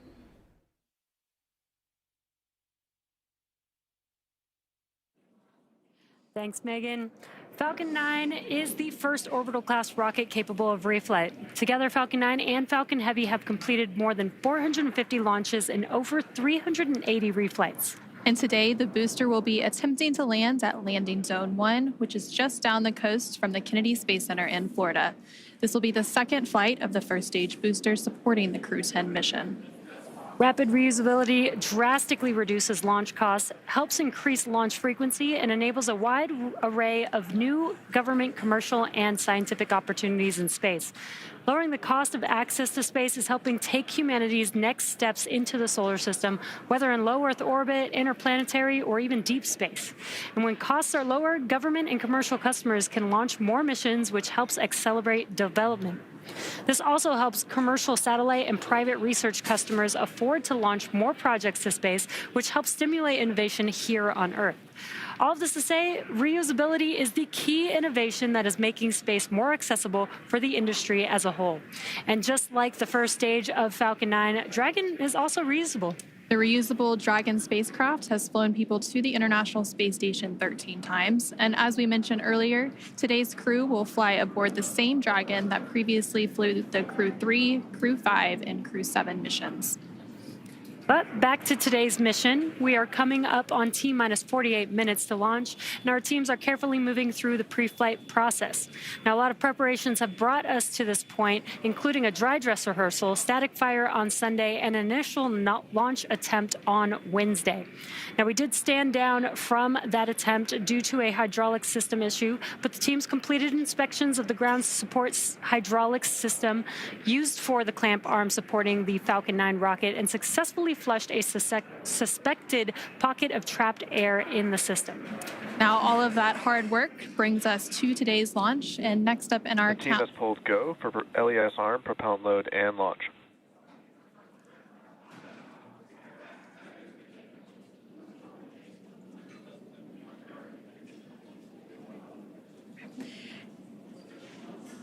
And there, you just heard that the team had pulled go for both prop load and for launch. So that was the next step in the countdown that we were waiting for, and that was from the SpaceX launch director, and they were calling up to the crew to let them know that we had received that go to continue with that prop load. And then, as we mentioned earlier, the Dragon launch team, as well as key NASA launch members, are in the Launch and Landing Control Center at SpaceX's Hangar X in Florida. And the launch director will also check in with the Dragon mission director, referred to as the MD, and the NASA launch manager to make sure everyone is on the same page and everyone is ready to move forward. Again, there's a lot of teams and a lot of moving parts to getting a launch off the ground. And so leading up to the final stages of launch today, you will hear various check-ins on that process. So right now, there on your screen, you can see Crew 10. They are on board Dragon, waiting to get the green light to stow the crew arm for the launch and arm the launch escape system. And we did just hear that go, so we should start getting a good view of that access arm moving away from the spacecraft pretty soon. Now, on the range side of things, the range continues to be go for launch, monitoring the clearance area surrounding our launch pad, as well as the air and sea space along the flight corridor. And as you can see in your on the left-hand corner of your screen, the weather is looking great for today's launch. Overall, weather is trending in the right direction, and we currently have less than a 5% chance of violation at our target liftoff time today, which is great. Our teams will continue to keep an eye on the weather, but we'll have a final pre-fueling weather briefing in about 20 seconds from now at the T-minus 45-minute mark. Now, weather is forecasted to be excellent on the Space Coast heading into today's launch opportunity. And again, the current forecast is greater than 95% chance of acceptable conditions at launch. Now, weather along the Atlantic T-minus coast... 45 minutes. Both control rooms go into lockdown and remain in that state until the launch escape system is disarmed. All operators are to remain at their console and maintain a sterile cockpit until MD confirms successful disarming of the launch escape system following orbit insertion or propellant offload in the event of a scrub. For non-urgent no-go conditions, brief the CE or LD and the approval board in the countdown. For urgent issues affecting the safety of the operation, operators shall call hold, hold, hold on the countdown net. Launch control will abort the launch auto sequence immediately and proceed into the launch abort auto sequence. At T-minus 10 seconds, launch control will be hands-off, relying on automated abort criteria for the remainder of the count. Operators advise the launch director whether structural breakup or fire is imminent or occurring per Dragon manual escape flight rules. Launch control, you may proceed with arming the crew for movement. Crew access arm retraction starting. And that was the launch director performing a briefing with the crew. Sounds like everything is go for launch, and we're going to start seeing that crew access arm moving away from the vehicle here shortly. We should also see propellant load getting underway in just a few minutes as well. Again, our teams are staffed around the clock in Mission Control here in Hawthorne, Mission Control in Houston, as well as the Launch Control Center to monitor Dragon throughout its entire mission from liftoff all the way to Crew 10's arrival at the space station and then on its return home to Earth. And there you're seeing some great shots of the crew access arm pulling away from Dragon. Clear skies as far as the eye can see. Perfect weather for today's launch. Getting exciting over here.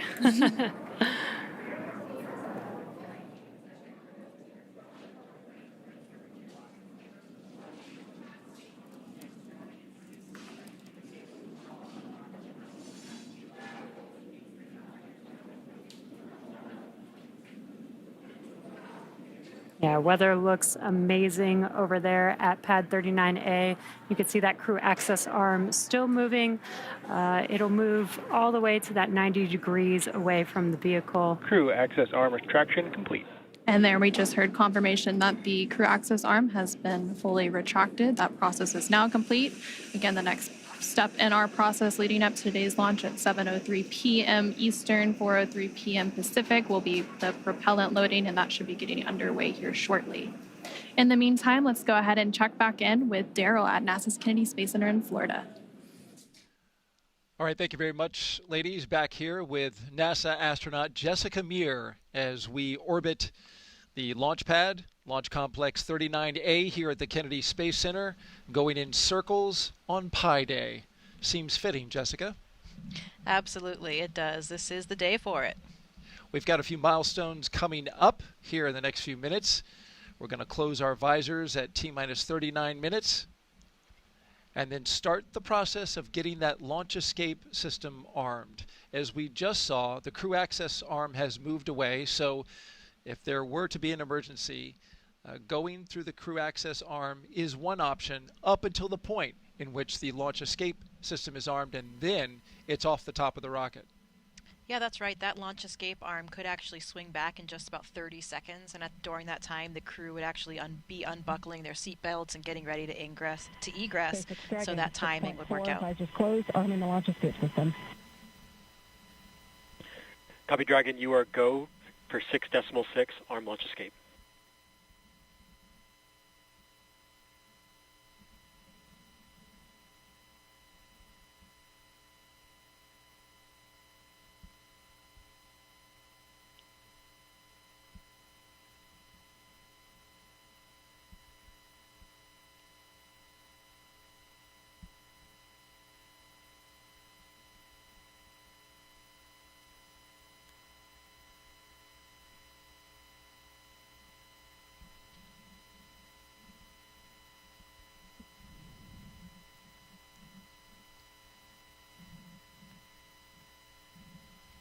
Running these milestones early at this point, which is a good thing. We heard Commander... Launch escape system is verified armed.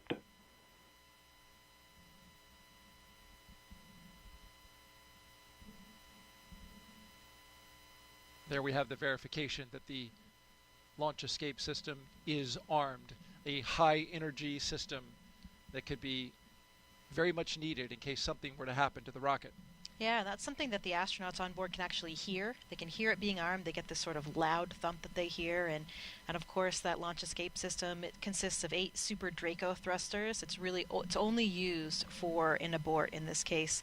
And it's armed 2 minutes before the loading of the fuel. And I'm wondering about your thoughts in this moment as you hear Commander Ann McClain get these systems ready. Your friend, your fellow classmate, getting ready to go. Yeah, I think things are getting very real right now. It's really interesting on launch day. You know, I know from my own experience, sometimes you actually have to remind yourself that it's actually launch day because you have been through this whole series of readiness and all of these checks and all the comm checks and all the physical actions so many times in various simulations. I remember on my launch, I really did have to remind myself. I'm looking at my monitor, I'm going through all of these different cues and the procedures, but then I would hear something, maybe the groan of the fuel in the lines or a slight movement of the rocket, and that was what made me realize, oh, wait a minute. At the end of this one, I'm not going to be going home and going to dinner. I will be in space. So perhaps that realization is kind of setting in for these 3 astronauts and cosmonaut. I'm sure it's a little bit different for Ann and Tak, who have gone through a launch before. Totally new for Nicole and Kirill. So a really nice blend of experience in that Dragon capsule today. And a beautiful scene outside as we head towards sunset. We'll be lifting off just before then at 7:03 p.m. Eastern Daylight Time. Sunset right around 7:30. It should make for a beautiful launch for those who are gathered in the area to watch. The sky will become lit up as the sun dances with the exhaust from the Falcon 9 rocket. These launch escape systems that we're talking about are, of course, a vital component of any vehicle that contains astronauts on board. And it's something that we hope, of course, to never have to use. but the few times historically when we have had to use them also provide such a testament, such a great test of that system. I remember very well Nick Hague and Alexei Ovchinin's abort on the Soyuz that happened in 2018. I was in training at the time in Star City, and that abort happened when they were at about 30 miles up, and they ended up going up to about 50 miles and then landing safely due to the very reliable, highly functioning abort system. Search and rescue teams were there to pull them out in about 10 minutes. And a really stressful day, of course, for everybody. And tank venting for propellant load.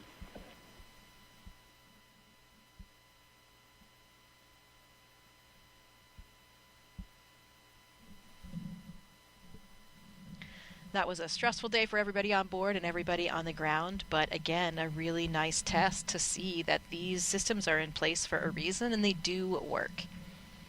Nick Hague went to space that day and came right back. And fortunately, everything went well, and he was able to return to the ISS, and he's up there now. Yeah, he's up there right now waiting for this mission to join him. I know that he's very much looking forward to giving Anne and her crew a big high five, especially for those 8-ball classmates, but really for everybody on board. We joke in our class that, Nick launched 2.5 times so far for his 2 missions to space, but he's got a little bit of extra experience. We have learned so much during your time here, Jessica, spending it with us, giving us your insight and talking about your experiences in space flight. We appreciate it deeply. Also, the audience appreciates it as they continue to ask questions on NASA's social media channels, #AskNASA, Twitch, Facebook, YouTube, and X. Dolores Kiefer asks now, can the ground crew talk to the astronauts during fueling? Yeah, they can. We just heard a call go, and those comm loops are open. Of course, we can talk to the crew if in case of any type of emergency or any type of information that they need. We have those comm loops open. Interestingly, speaking about that, the crew can actually hear the fueling process. So they can hear the valves, they can hear the flow of the fuel as well. So interesting for them to be following along with the process. Can hear it, see it, and feel it. Just a few seconds now before we start propellant load for the Falcon 9 rocket.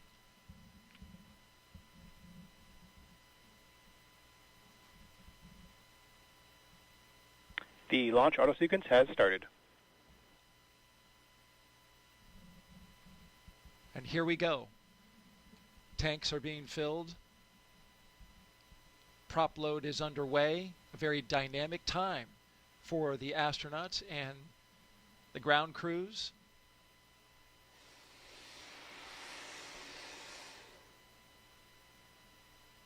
For this countdown today, we got a little further and have gone further than our attempt on Wednesday, which stopped at T-minus 43 minutes. We are now T-minus 34 minutes, and everything is looking good.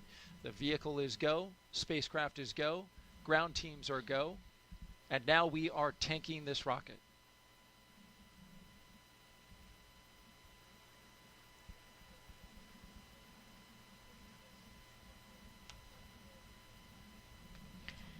So this crew is hearing those sounds. As we mentioned, they can hear the fuel flowing through the valves and flowing through the pipelines. And this is a rocket-grade kerosene called RP1 and also liquid oxygen. That is the fuel for this powerful Falcon 9 rocket today.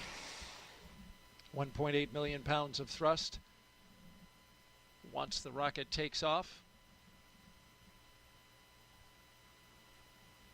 Thanks to our Kennedy Space Center flight operations team for these beautiful helicopter shots. Doing a great job. Let's go back now to Hawthorne, California, and join our commentators there.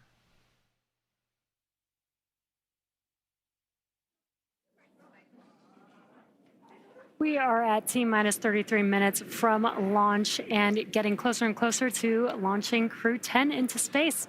After the long-duration mission is complete, Crew 10 will be the first NASA commercial crew mission to target a return splashdown in the Pacific Ocean.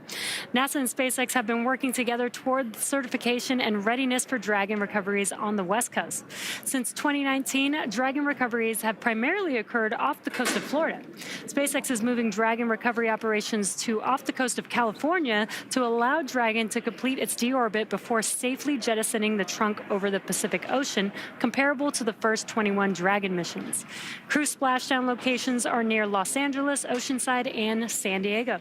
The recovery vessel Shannon will be stationed in Long Beach, California, to support the new operations.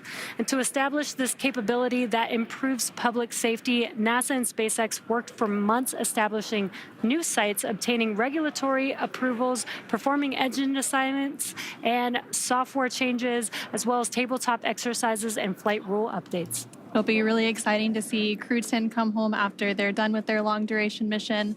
But Crew 9, who Crew 10 will be handing over once they get docked to the space station, will, of course, still splash down off the coast of Florida in a few days.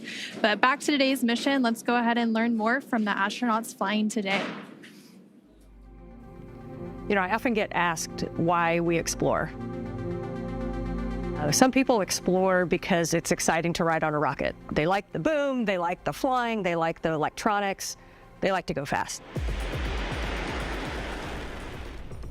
Some people want to explore to answer questions about the context in which the Earth exists. How old are we? How many galaxies are there? How big are we? Are we like a speck of dust on somebody's sleeve, or are we the biggest thing going out there in the universe? Curiosity is like the main power that moves us forward. Space exploration is important to satisfy this curiosity. As we go on to the moon and Mars and look at what those planetary bodies are made of, we can learn a lot about the Earth itself and how to better humankind. I think it's important for us as a species to expand our boundaries, because that's how we advance our technologies and civilization. We have to continue to explore, continue to push the boundaries. And I think really throughout the history of humankind, we've always explored. And so when people ask why we explore, I would like to ask back, what type of society would we be if we lost that curiosity? Is that somewhere that we'd want to live? Space Center in Florida, I'm Daryl Nail, joined by NASA astronaut Jessica Meir. So good to have you here. Here's more about the crew that's going into space today. I'm Daryl Nail with NASA. Welcome back to the Kennedy Space Center in Florida, here with NASA astronaut Jessica Meir. Here's more about the crew that's going into space today. NASA astronaut Anne McClain, she is your Crew 10 commander, making her second trip to low Earth orbit.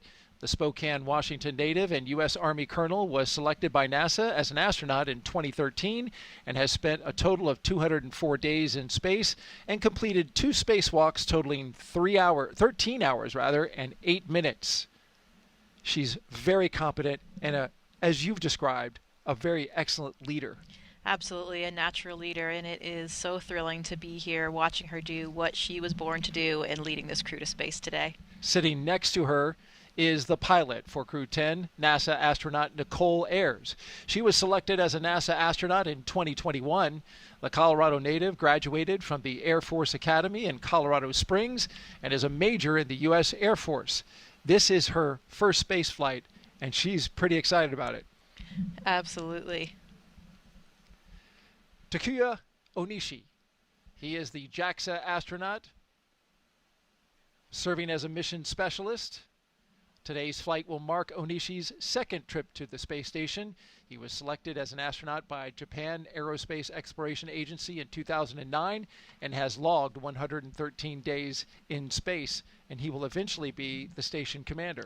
Yeah, that will be a very nice moment to see as Anne hands over those leadership reins over to Tak. Transfer of controls from her as the commander of the SpaceX vehicle over to Tak to be commander of the space station. So great opportunity for leadership for both of these experienced crew members.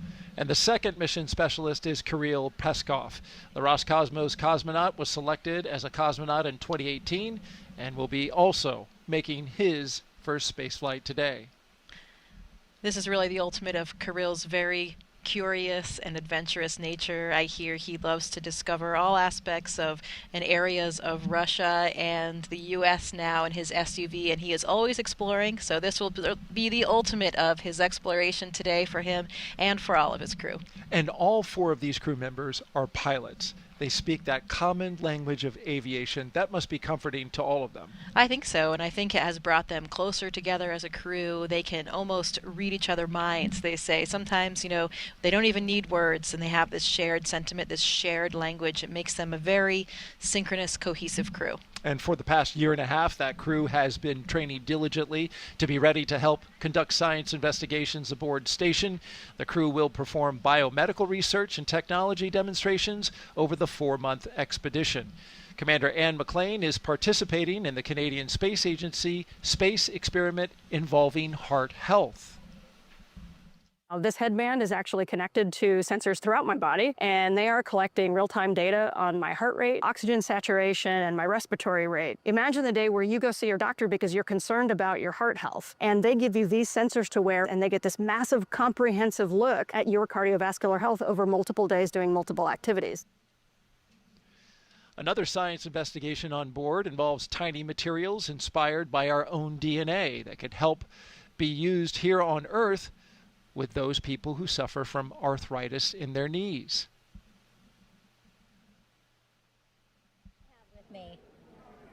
Let's go back to Megan Cruz, who is standing by with NASA Acting Administrator Janet Petro. Yeah, that's right. Acting administrator since January. And then, of course, before that, center director here at Kennedy since 2021. And how does it feel to be back here to watch another crew launch? Oh, my God. I can't, Megan, tell you how excited I am to be here. And I was here the whole week. We had unfortunately had the scrub on Wednesday. But I cannot explain the feeling of coming back home. Oh. I love this center. I love this workforce. I love the mission that we have here at the center. So it was very exciting. In D.C., it's not my normal job jar down here at the Kennedy Space Center being center director where, I had the workforce and the mission. So I'm super excited to be back here and to be able to witness this launch later tonight. Yes, absolutely. Launch is going to happen here shortly. I know we've been talking about this a lot in the broadcast that every single member of Crew 10 is a pilonaut. Yes, actually. A pilot, as are you. Did you get to talk to the crew? I see that they've signed your hat. I absolutely did. So I got to see them a couple times. So when they landed at the landing facility here, I got to see them and greet them. And that's where they gave me this hat, That's which amazing. is so cool. I've never gotten a present from a crew before. So Crew 10, hats off to them for giving me, and they did sign it. And then on Tuesday, we got to go what's called Behind the Glass tour and talk to them. They're behind a glass because they're in quarantine, and we got to talk to them and ask them questions and talk to them and just see how they were doing. And so that's pretty special. So I got to talk to all of them, all of those pilots there, and they are super excited, ready to go. Yeah, and speaking of excited, we have NASA astronauts Sunny Williams, Butch Wilmore, Nick Hague, plus Roscosmos cosmonaut Alexander Gorbanov. They're going to come back shortly after Crew 10 arrives on station. During a live press conference from station recently, Butch and Sunny said they're going to miss space. Absolutely, because you got to think about the astronauts. And by the way, last week from Johnson Space Center's Mission Control, I did get to talk to Butch, Sunny, Nick, and a little bit to Don Pettit there. So I got to talk to them as well. But you got to figure they, to be selected and trained and the passion that they have to go to space, for them, it's got to be, this is what they do for a living. Mm-hmm. This is what they're going to do. And in fact, I would bet they might have some mixed emotions for leaving because, every time you get to go to space, which is what all astronauts want to do, you never know. It might be your last time because you might not be selected for another mission or whatever. So I bet they have mixed emotions leaving their colleagues up there at the space station. I'm sure they're anxious to get home and put their feet on Earth and spend time with their family, but I think that they have enjoyed their time in space. When I said behind the glass to Butch and Sunny a while ago, I asked them, and they had told me that they hope they get to stay a little bit longer than 8 days in space. That was at their behind the glass. Now, I don't know if they meant to stay as long as they got to, but I know that they are a valued member of this expedition crew, and they've done amazing research. They've done spacewalks together. I think Sunny now holds a record for the most amount of time in the vacuum of space.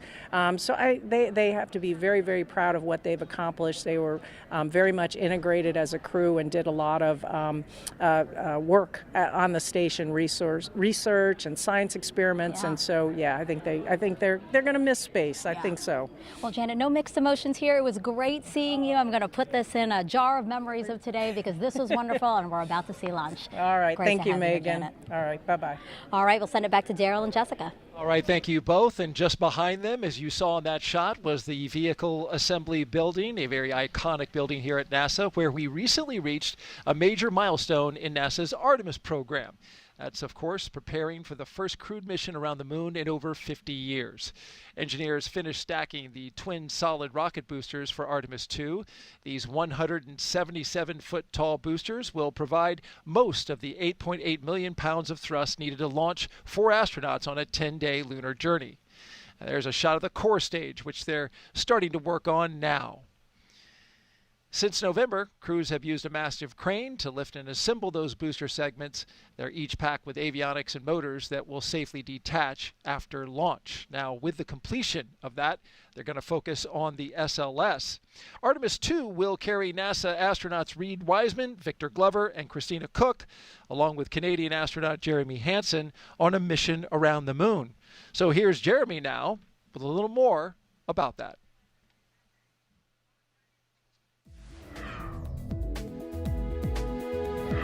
Hey everyone, I'm Canadian Space Agency astronaut Colonel Jeremy Hansen, mission specialist for the Artemis 2 mission.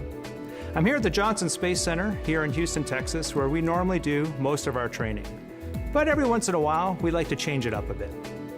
Reed, Victor, Christina, and I recently spent several days in Iceland trading in our spacesuits for hiking gear to study its geology and surroundings. Why Iceland? Well, as you can see, it has a similar landscape and terrain to the moon, with various volcanic rocks like basalts and breccias, and has limited to no vegetation. The Nordic island has been a lunar training site for NASA astronauts since the days of the Apollo missions. My crewmates and I teamed up with scientists and geology experts to explore the huge boulders, formations, and volcanic craters across the lava fields. During our journey, we stopped at various spots to discuss what we observed. Some of the really fine material is compacting into what's like the glue holding this together. And even tested different types of tools to collect rock samples. Although we won't be landing on the moon during our mission, this field work and navigation practice will allow us to make informed observations when passing the lunar surface and pave the way for future Artemis crew training. And that's your Artemis Moon Minute. For more Artemis updates, scan the QR code on your screen right now, or visit nasa.gov/Artemis-Roman numeral 2 or II. You don't have to worry about getting updates there, though, because, Jessica, you are friends and former classmates with both Victor Glover and Christina Cook. Yeah, that's right. They are my astronaut classmates, like brothers and sisters, and it has been so exciting to see this Artemis journey. I was here for the Artemis 1 launch, and that just made it all so real. We saw the hardware, we saw the vehicle, we saw the launch, and we knew that the next time that vehicle launched, it would be with my friends and colleagues on board. So it was an incredibly exciting moment for all of us as astronauts. That launch coming in February of 2025, currently scheduled on the calendar. Let's go back now to SpaceX in Hawthorne, California.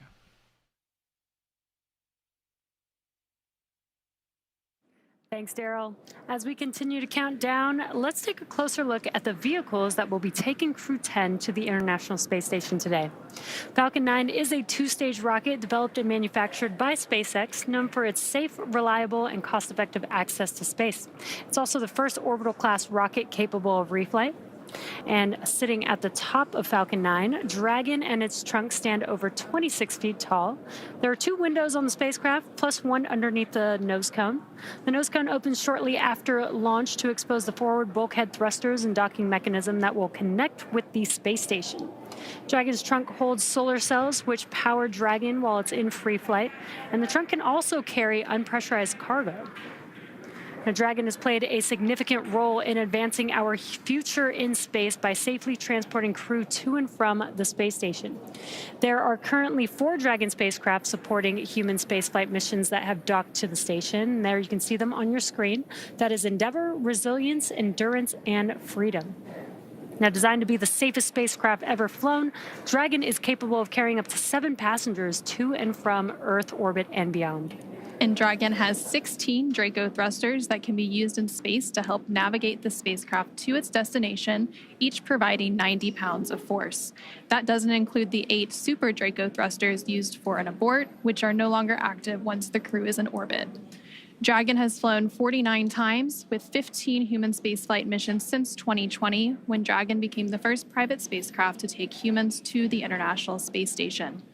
In that time, Dragon has flown over 1,000 experiments to space and 56 crew members representing 14 different countries. Dragon has proven to be a versatile spacecraft. It can autonomously dock to the space station when outfitted with the International Space Station docking adapter, as it is for today's flight. When it's not going to the space station and in free-flyer mode, the docking adapter can be swapped out for a cupola. Another option that we have is the Skywalker hardware, which supports extravehicular activities as the crew used during the Polaris Dawn mission. Now, continuing down the vehicle, we do have the second stage. The second stage is powered by a single Merlin vacuum engine, or MVAC engine, which is optimized to perform in the vacuum of space. After stage separation, the MVAC will ignite and carry Dragon to its target orbit. Now, the Falcon 9's first and second stages are connected by the black inner stage, which houses the MVAC engine and the system that decouples the two stages during stage separation. And below that is the first stage. Stage 2 LOX load has started. Good call out. Stage 2 LOX loading has begun. Below that is the first stage, which is powered by 9 Merlin engines. These 9 Merlin engines provide the initial thrust to lift. Dragon SpaceX reporting that we continue to track no issues with Dragon or Falcon proceeding to launch. SpaceX Dragon, copy. Great news, just calling out that we're tracking no issues. These 9 Merlin engines provide the initial thrust to lift Falcon 9 off of the ground through the lower, thicker parts of the Earth's atmosphere. Now, each of these Merlin 1D engines delivers about 190,000 pounds of thrust at sea level, which gives Falcon 9 a combined 1.7 million pounds of thrust. And after stage separation, stage 1 will return to Earth for recovery and reuse on a future mission using a combination of the Merlin sea level engines and the 4 titanium grid fins located near the top of the booster, which will guide it during its re-entry and landing. The Falcon 9 first stage is also equipped with 4 landing legs that deploy and allow for vertical landing on a drone ship or landing pad. Now, today we will be attempting to return the booster to land at landing zone 1. The second stage will power Dragon into its initial low Earth orbit before separating, leaving Dragon to continue its journey to the space station using its own thrusters. About 40 seconds after separation, Dragon's nose cone deploy sequence will begin, exposing the guidance navigation controls that help Dragon autonomously fly to the space station. With T0 coming up in just under 15 minutes, our teams are doing a series of system checks to ensure Dragon and Falcon 9 are ready to go. And we are still looking good for an on-time launch today. Both Dragon and Falcon 9 continue to be healthy. As we continue to listen and watch the countdown, our teams are preparing the vehicle for flight. Propellant loading of both RP1 and liquid oxygen began at T-minus 35 minutes. And we also heard the call a few minutes ago that the launch escape system is armed. The launch escape system is designed to propel Dragon away from Falcon 9 in the event of an emergency during launch. Now, the range, which is monitoring the keep-out zones among other key flight requirements, also continues to report no issues, and they are go to support today's launch. And weather also continues to look good. You can see it there on your screen, clear skies. And we are still tracking a roughly less than 5% chance of violation at our target liftoff time of 7:03 p.m. Eastern, 4:03 p.m. Pacific. And as you heard earlier, we're continuing to be optimistic that we're going to maintain these good conditions into launch. And as a reminder, today we have an instantaneous launch window driven by our planned rendezvous point, the point at which Dragon and station will meet in orbit. The station is orbiting the Earth at more than 17,000 miles per hour, and Dragon needs to catch up. That means we have to deliver Dragon to the correct orbit by timing its trajectory relative to the orbiting laboratory so that they are in the same place in orbit at the same time. So precise liftoff time is crucial for hitting that rendezvous point. And at this point, if we hear a hold for any reason, we would have to stand down and target our backup launch opportunity, which is Saturday, March 15th at 6:41 p.m. Eastern, 3:41 p.m. Pacific. But again, everything and all the systems continue to be go. And for now, we're going to go ahead and turn it over to Gary at the Johnson Space Center for a quick status update from Houston. Hey, thank you, Anna. Back here in the International Space Station Flight Control Room at NASA's Johnson Space Center in Houston, teams continue to work around the clock to monitor activities aboard the orbital outpost. Leading the teams inside the room is Flight Director T.J. Creamer. The team in Mission Control Houston, the team in Hawthorne, and the astronauts aboard the space station will track the autonomous docking of Dragon Endurance when they enter joint operations. This will happen when the spacecraft enters the approach ellipsoid, the invisible boundary stretching 4 by 2 by 2 kilometers that helps us monitor all arriving and departing spacecraft, is essentially the neighborhood of the space station. Once docked, crew members in both Dragon and aboard the station will perform a series of leak checks, then work to open the spacecraft's hatch for Crew 10 to float into the station and begin their stay.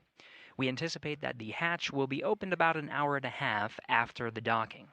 When they enter the orbital outpost, Crew 10 will be greeted by the rest of their Expedition 72 crew and will come together for opening remarks. That's all from us here in Mission Control as the anticipation continues to build for launch in under 20 minutes. How's it looking on the Space Coast, Daryl? We're looking great, Gary. Looking fantastic. We've got fantastic weather, 95% go. You see the beautiful shot outside of the pad there, the rocket and the spacecraft. When it launches today, the crew aboard the ISS, the destination for today's launch, will be about 260 miles over top of the west coast of Australia, so too far to see the launch. It's nice to see a rocket go off when you're on the ISS, but unfortunately it won't be the case this time. Oh, yeah. It is a wonderful thing to see when your crewmates are heading towards you. I remember a photograph that Christina Cook took of my Soyuz approaching the station, and one of these incredible opportunities that you could see the outline of the trajectory of the Soyuz as it approached, and it's such a beautiful image. It's a shame they won't be able to see it, but they will be so excited to have their crewmates come on board. And we're about to hear from the crew here before launch. We'll hear from them after launch. It'll be special. They have some important things to say. Oh, absolutely. I am very excited to hear these final thoughts coming from the entire crew right before launch. Okay. All right. With that, we'll send it back to SpaceX in Hawthorne, California.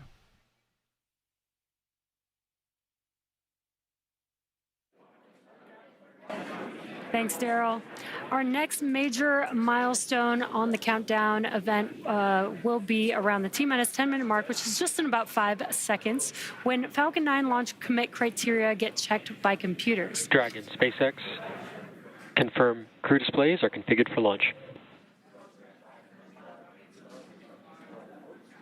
SpaceX Dragon, displays are configured for launch. And with that, this is the pilot, Nicole Ayers.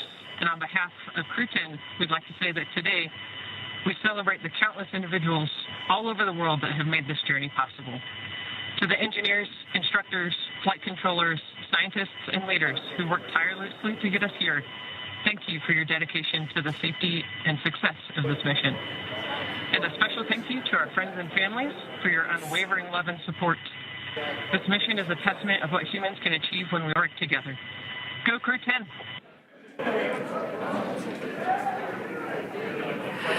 Such great words from the crew. Again, and some cheering going on. You can see that on your screen. SpaceX copies. And from the entire SpaceX team here, it's been a pleasure working together to prepare for this mission. And from all of us, good luck, Godspeed, go Crew 10, and enjoy the ride.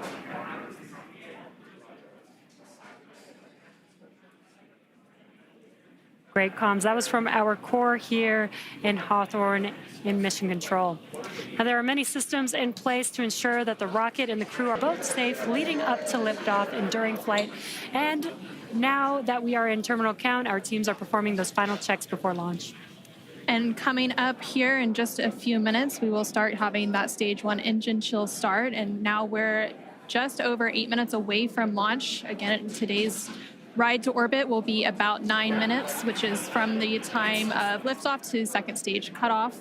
And then Dragon in the second stage will continue to coast for a few minutes after that prior to separation. You'll hear some performance calls along the way as we get into the final countdown and then after liftoff.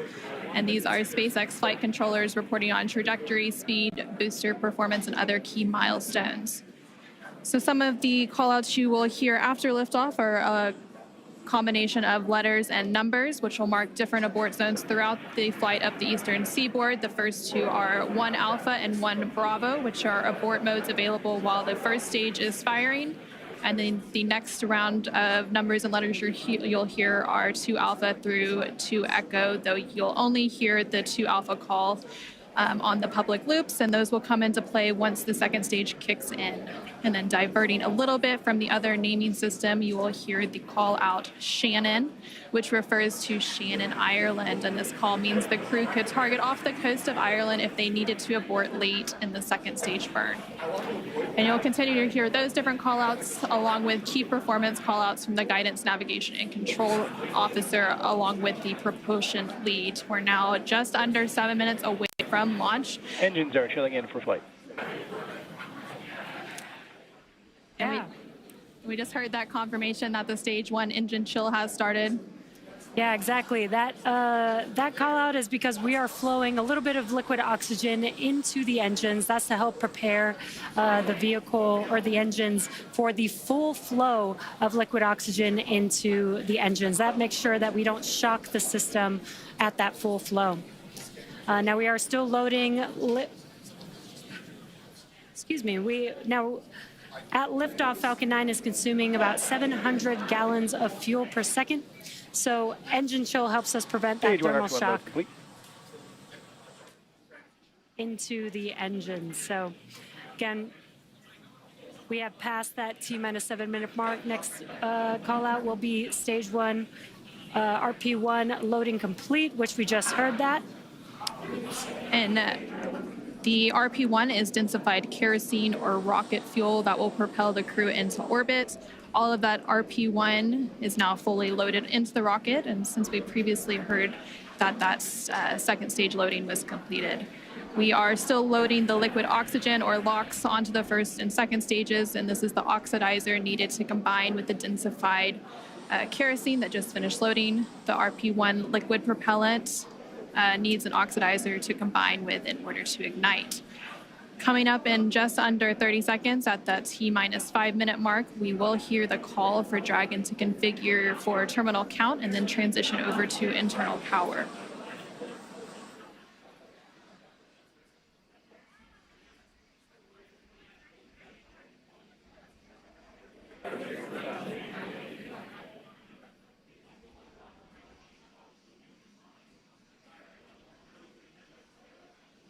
Tanks are pressing for strong mic retract.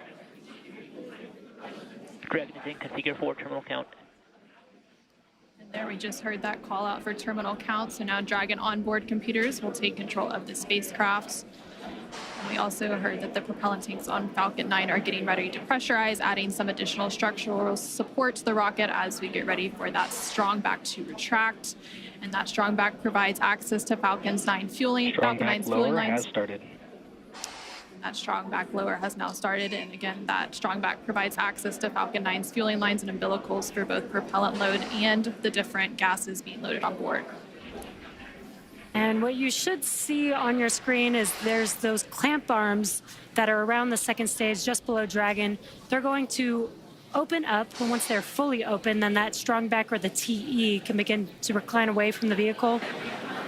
Now, initially, we are going to recline that TE just about 2 degrees away from the vehicle, and then we will fully move the TE about 45 degrees away up at T0. And they're maybe a little hard to see on your screen, but the clamp arms are opening up there. There's a better view. Looks like the clamp arms are now fully open, so that TE will begin to move away from the vehicle. Very slow and slight, but just enough to get two degrees away from the vehicle. And then coming up in less than 30 seconds at the T-3 minute mark, the first stage liquid oxygen or LOX load will complete. And we'll continue to check through a couple more fueling milestones, including one around the T-2 minute mark before flight, where we'll hear liquid oxygen loading is complete on the second stage. And now you see all of those white clouds on your screen. Those are clouds of vapor, and they're completely normal, and we'll see them continue to build up as we get closer to launch. This is because liquid oxygen is super chilled, so a little of it will boil off in the warmer Florida air.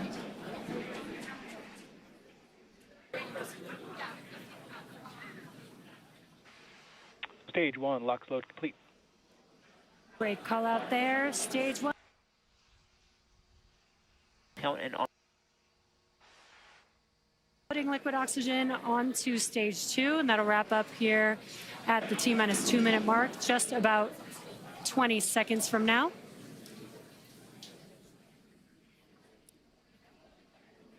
And once we finish propellant loading, that will mean that 1 million pounds of RP1 and liquid oxygen will be loaded onto Falcon 9 here, just under 10 seconds.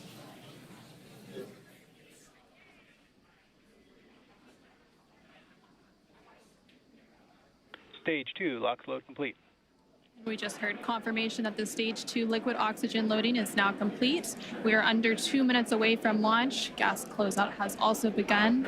So we're now isolating all of the feed lines for the different gas systems from the Falcon 9 rocket. And those gases will then get vented overboard through umbilicals and the strong back. And you just heard that call out that Dragon is an Ground gas aisle. closeouts, expect loud venting. Well, you can hear that venting now. Obviously, rockets are very loud, and the sound can impart pressure loads back on the rocket itself. The ton of water absorbs and prevents the sound from hitting the structure and reverberating back onto the rocket. And that call out for auto idle puts the rocket in a state the flight computers understand before it takes over, making sure the transition to final countdown is smooth and all the flight computers on board are in sync and configured for launch. Falcon 9 is in startup. And now we just heard that Falcon 9 is in startup. Anything countdown. And in the final countdown, less than a minute to go, and at the time of launch, the space station will be flying 260 statute miles over the west coast of Australia. Dragon, SpaceX, go for launch. And great call out. SpaceX, Dragon Crew 10, copy, go for launch. Great call out that we're go for launch, and we do have a large crowd here in front of Mission Control. T-minus 30 seconds. Waiting to watch Crew 10 take off today.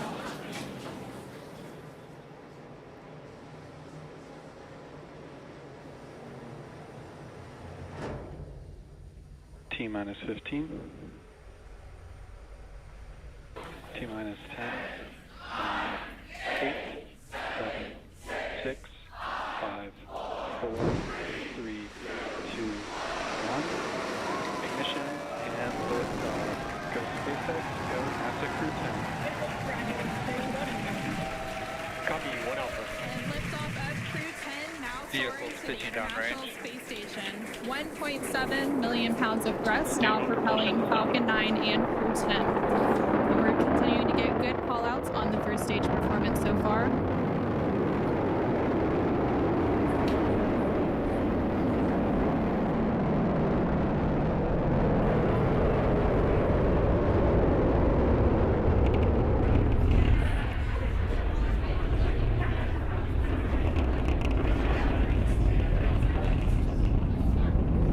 We're now 40 seconds into today's flight. Power and telemetry nominal.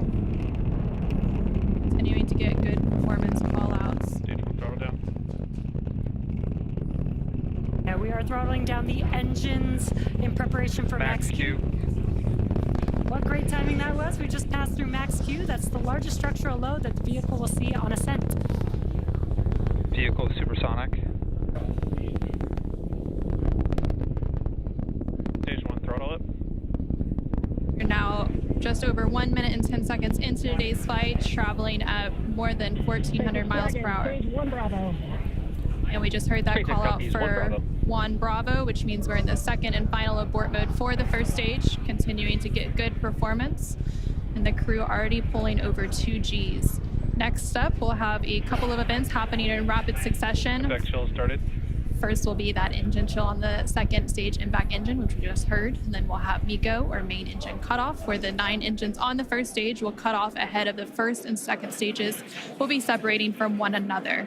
Then the single Merlin vacuum engine on the second stage will ignite and continue to carry Crew 10 to orbit while the first stage begins its journey back to Earth. Now we're just 2 minutes into today's flight. The vehicle is traveling just under 4,000 miles per hour. We're just about 20 seconds away from those events that Anna just mentioned. The 9 Merlin engines will shut down here in just about 10 seconds for MECO, stage separation, and SES-1.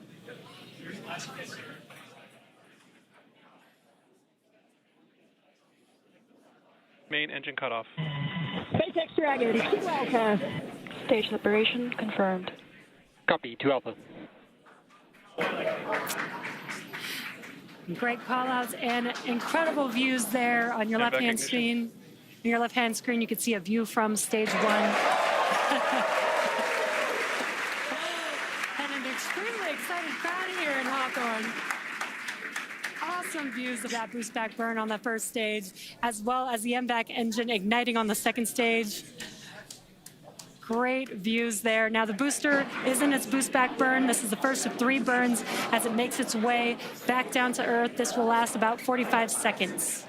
And the Crew 10 crew is still on board Dragon, attached to Falcon 9 second stage, which you can see there on your right-hand screen. And we're now at 3 minutes and 20 seconds into today's flight. The vehicle is traveling about 6,500 miles per hour. And they are on their way to the space station. And we did have that confirmation coming up of the boost back shutdown. And then coming up at the T plus 6 minute mark. And there we have our first images of the crew inside the Dragon spacecraft as they make their way into orbit. And the crew Dragon, SpaceX, nominal trajectory. continuing to get good call-outs. SpaceX Dragon, copy nominal. Stage 2 continues to be on power with in its firing until we get to that second stage engine cutoff around the 9-minute mark of flight. About 5 minutes of flight to go before Dragon will be flying free.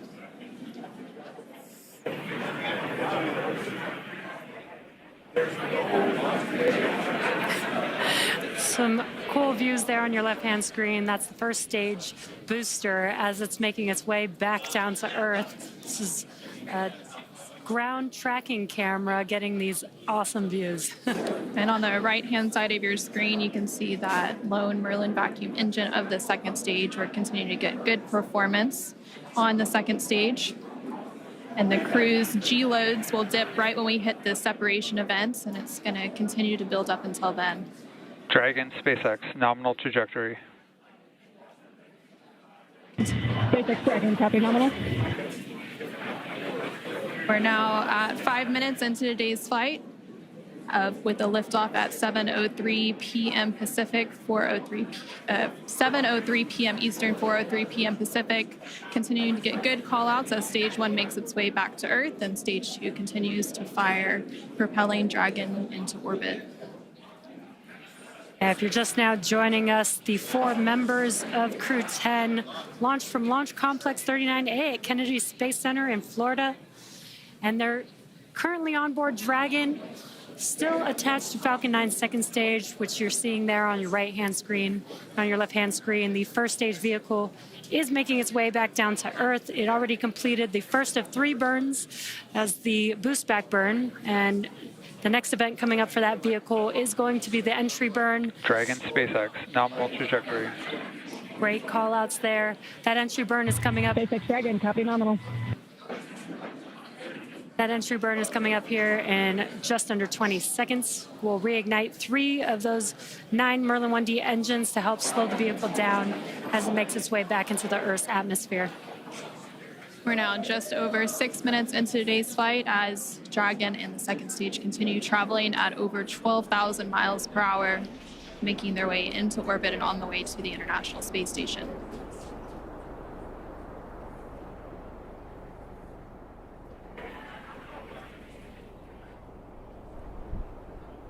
There, we just saw on the screen, it was very quick, but we had the entry burn, which we got some cool views of that from the ground, which is awesome.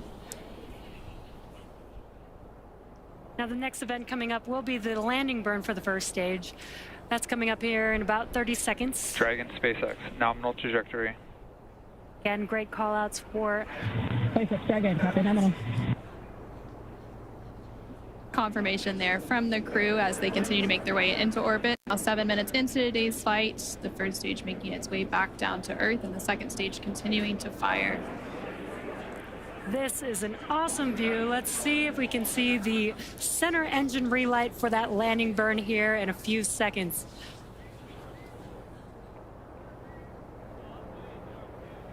There's that landing burn. Let's watch as Falcon 9 touches down on landing zone 1.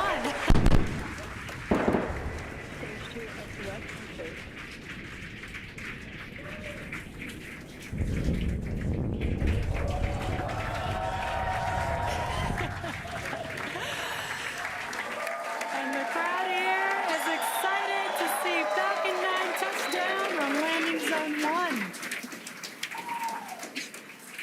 And now that the first stage has made its way back to Earth, we're about a minute away from the second engine cutoff, which we're expecting around the 9-minute mark of today's flight. We're continuing to get good call-outs, and Dragon and all of the systems on the vehicle are performing as expected. Just over 8 minutes into today's flight, traveling more than 21,000 miles per hour. Terminal guidance. Hearing good call-outs. We're about 30 seconds away from that second engine cutoff, and then shortly after that, about a minute or so later, we will have orbital insertion. SpaceX Dragon, Shannon. SpaceX copy, Shannon. And that call out there for Shannon, and that is the call out for Shannon, Ireland, which is the final abort stage for the second stage off the coast of Ireland. Standing by for a second engine cutoff. And back shutdown.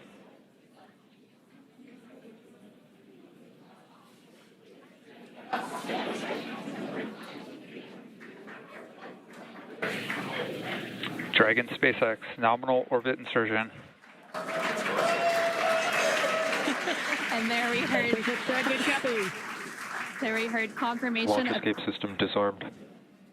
Good confirmation of orbital insertion. Crew 10 is now well on their way to the International Space Station following a 9.5-minute flight uphill. Now, the second stage is preparing for Dragon separation here, which should happen shortly. In about 10-15 seconds is what we're expecting. Now we're preparing for stabilizing the second stage so that we can have a smooth separation. And there you can see on the left-hand side of your screen, the crowd is going wild. There on your screen you can see that Dragon separation, that second stage making its way, and Dragon is now flying free. 10 minutes into today's flight, that was about a minute after we had that second engine cutoff and orbital insertion. And it looks like a good separation, good rates. Dragon now flying free. There on the right-hand side of your screen, you can see some first images of Crew 10 inside the Dragon Endurance spacecraft as they're now successfully in orbit. Dragon, SpaceX, Chief Engineer on Countdown 1. On behalf of the entire Falcon team, we thank you for flying with Falcon and wish you a great mission. Over to LD. It was an honor flying with you this evening. We wish you well on your journey and give Crew 9 our best. Thank you for flying SpaceX.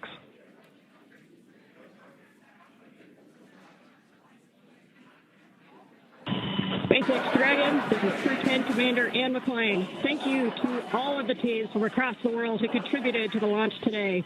Spaceflight is tough, but humans are tougher.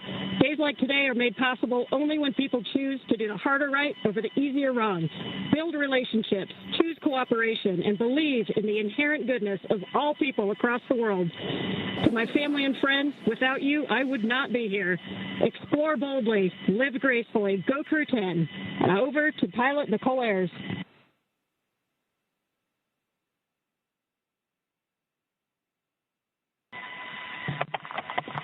Nicole Ayers again. We're not the first humans to get to orbit, and we wouldn't be here without the bravery and hard work of those who have paved the way for human spaceflight.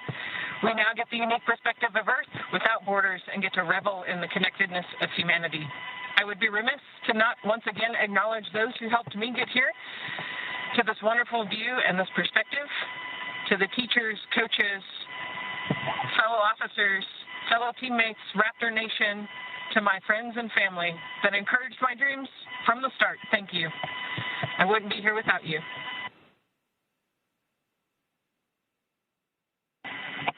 This is Mission Specialist Takuya Onishi. I want to say a huge thank you to NASA and SpaceX, especially the Falcon9 team for the successful launch, and we are looking forward to a smooth ride to the International Space Station. 日本の皆さん、たくさんの応援ありがとうございます。9年ぶりの無重力の感覚をかみしめてます。これから先の ISS への宇宙の旅、楽しんでいきたいと思います。I will now hand the mic over to Mission Specialist Kirill. Thanks a lot to NASA and SpaceX for this wonderful ride, and I want to say a couple of words in Russian. Пользуясь такой чудесной возможностью, хочу поздравить с 65-летием со дня начала подготовки первого отряда. И также хочу сказать спасибо большое за те знания и жизненный опыт, который мной были получены в всех стенах для того, чтобы выполнить этот полет. А также спасибо школе номер 14 города Назарова, Ульяновскому высшему авиационному училищу гражданской авиации и авиакомпании МКАР и Нордвин, где я начинал свой путь в небо. И, конечно же, спасибо большое семье и за поддержку.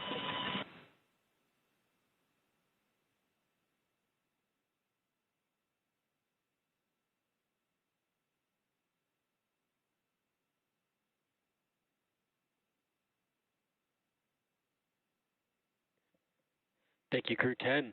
At this time, I can report nominal dehumidifier activation and service section Draco checkouts.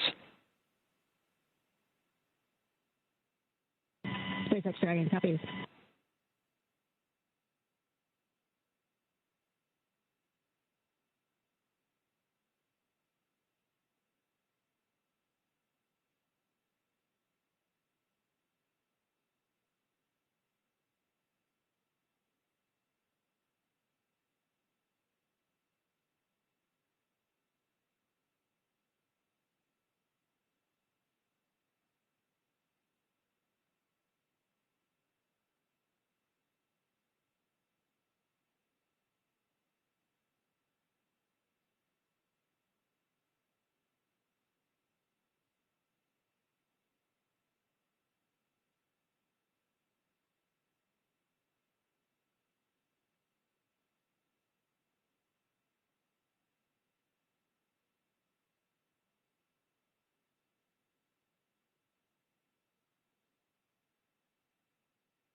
And such great words from Crew 10, as well as the core here in Hawthorne and Mission Control. We also got confirmation that the nose cone deploy is underway. The 6 hooks that hold the nose cone in place during the launch and ascent portions have to retract, and then the nose cone will be able to start to swing open and deploy. Now, this uncovers a number of critical systems for the flight up to the space station, including the forward bulkhead thrusters and the docking hatch.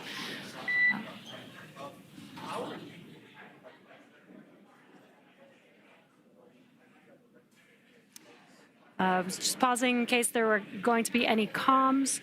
And we did have good confirmation, good checkouts of the 12 Draco thrusters around the service section. Now, 4 to go after we get the nose cone open, and then the ECLIS, the environmental control and life support system, activated inside of Dragon. Now, soon the crew will be able to get their visors open and get out of their suits and settle in for the ride to the space station. And now we're just waiting for confirmation that the nose cone has fully deployed with all of the hooks open. But just to recap a little bit, we did have a successful liftoff of Crew 10 about 18 minutes ago at 7:03 p.m. Eastern, 4:03 p.m. Pacific. And following an approximately 9-minute ride after liftoff, we had that orbital insertion, and Dragon and Crew 10 were flying free and well on their way to the International Space Station. They now have an approximately a 28-hour journey before they do reach their destination of the space station, and that docking is targeted for tomorrow, March 15th at 8:30 p.m. Pacific, 11:30 p.m. Eastern, to the forward-facing port of the station's Harmony module. Between now and then, Dragon will perform a series of burns as it catches up to the space station, and that first burn will be a phase burn about 30 minutes from now at 4:52 p.m. Pacific, 7:52 p.m. Eastern. And the nose cone is about 75% open at this point.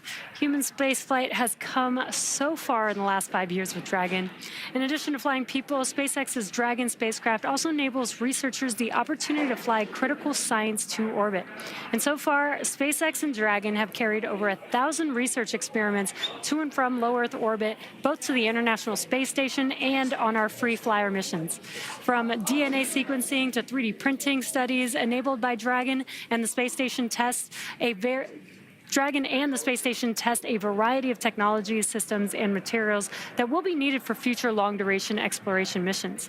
Now, every mission yields critical science and research and learnings that help make life both on Earth and in space better.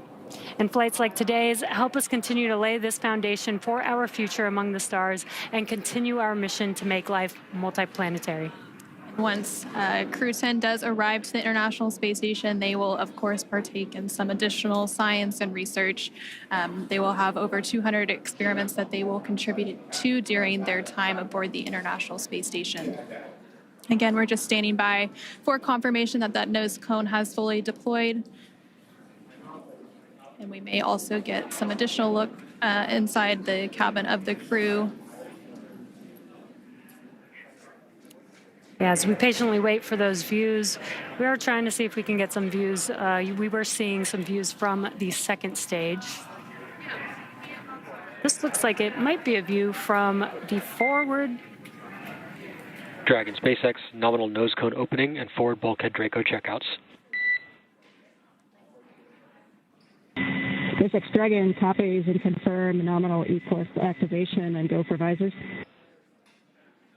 And there we heard confirmation that the nose cone has fully deployed and that the crew is now able to lift their visors. And there, again, we're seeing some views inside the Dragon Endurance spacecraft with Crew 10 on their way to the International Space Station. Affirm, you are go to open visors. Copy. Great calls there. They're go to open visors, which means that shortly they'll also be able to get out of their suits and get comfortable for the entire ride on Dragon to the International Space Station. And from left to right on your screen, there's Roscosmos cosmonaut Kirill Peskov, NASA astronaut Nicole Ayers, NASA astronaut Ian McLean, and then far on the right-hand side of your screen is JAXA astronaut Takuya Onishi. And there you could see that they are in microgravity as their tablets are floating around there. They do have them attached to a little string that helps allow them so that, you know, as they're strapped into their seats, they don't lose their tablets. We're now just over 20 minutes into today's flight following that successful liftoff at 7:03 p.m. Eastern, 4:03 p.m. Pacific. There you're getting an over-the-shoulder view between the commander and pilot, so Ian McLean and Nicole Ayers.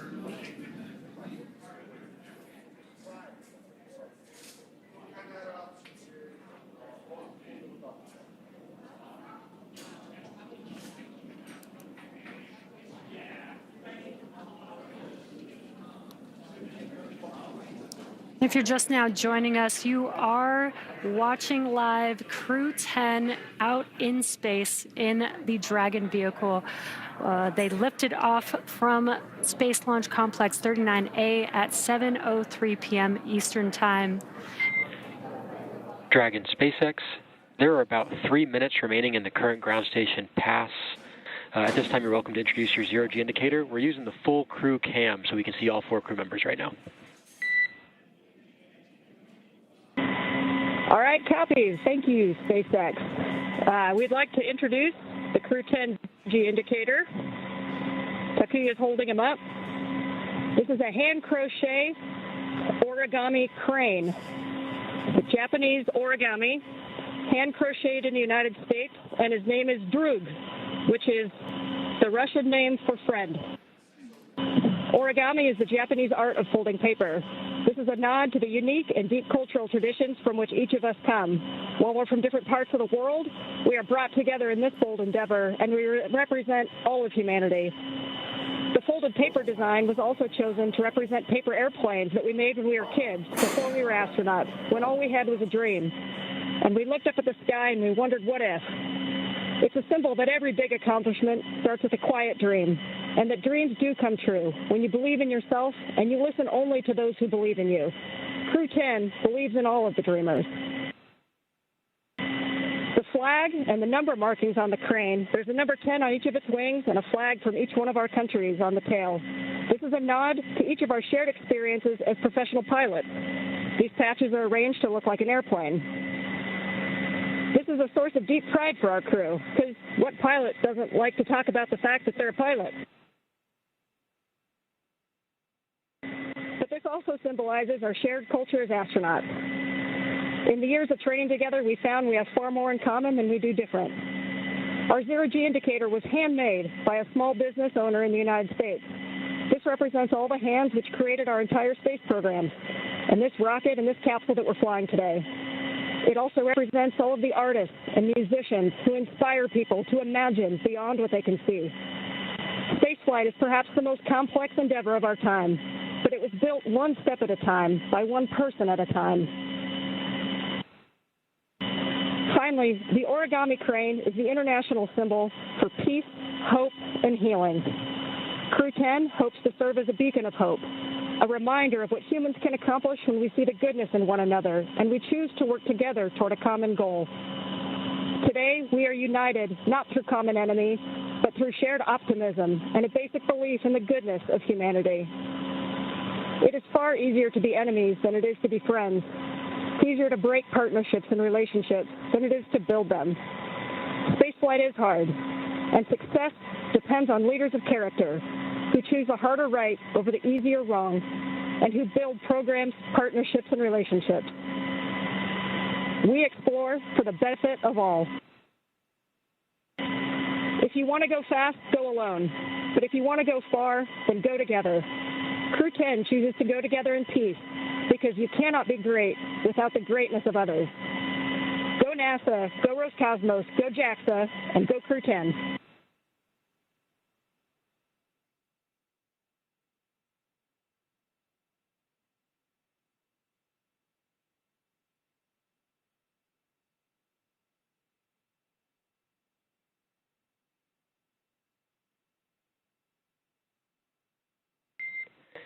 Dragon SpaceX, we really appreciate those words, Ann. Thanks for introducing.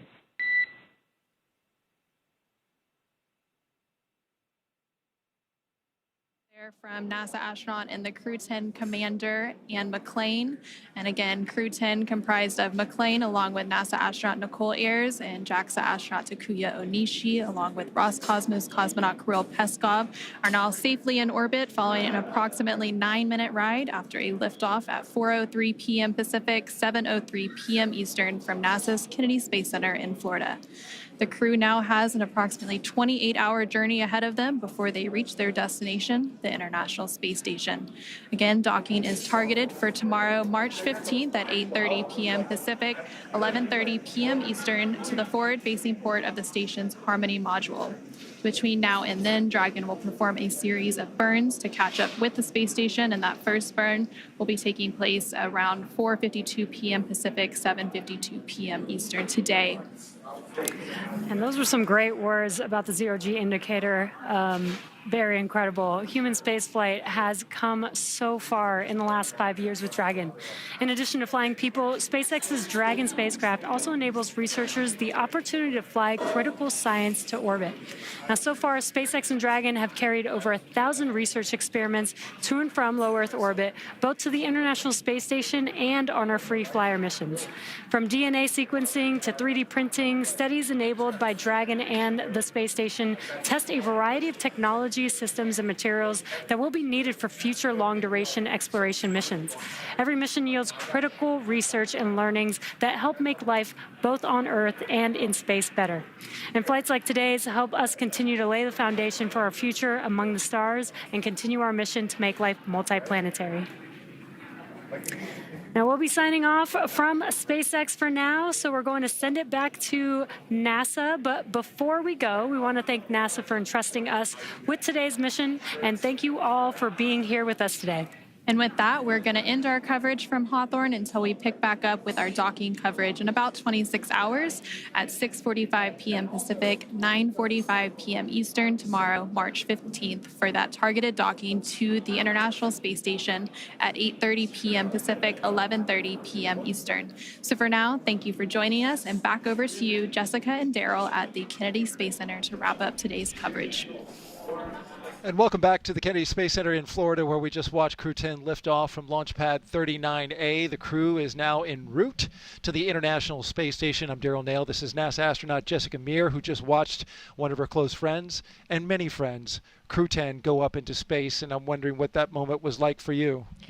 Well, I will tell you, it is a moment that you never forget. I am so excited right now sitting here thinking especially of Nicole and Kirill, because that first time experiencing prolonged weightlessness is something that they will never forget, and they will be talking about it for years and years for the rest of their lives, just like I recounted my stories here tonight.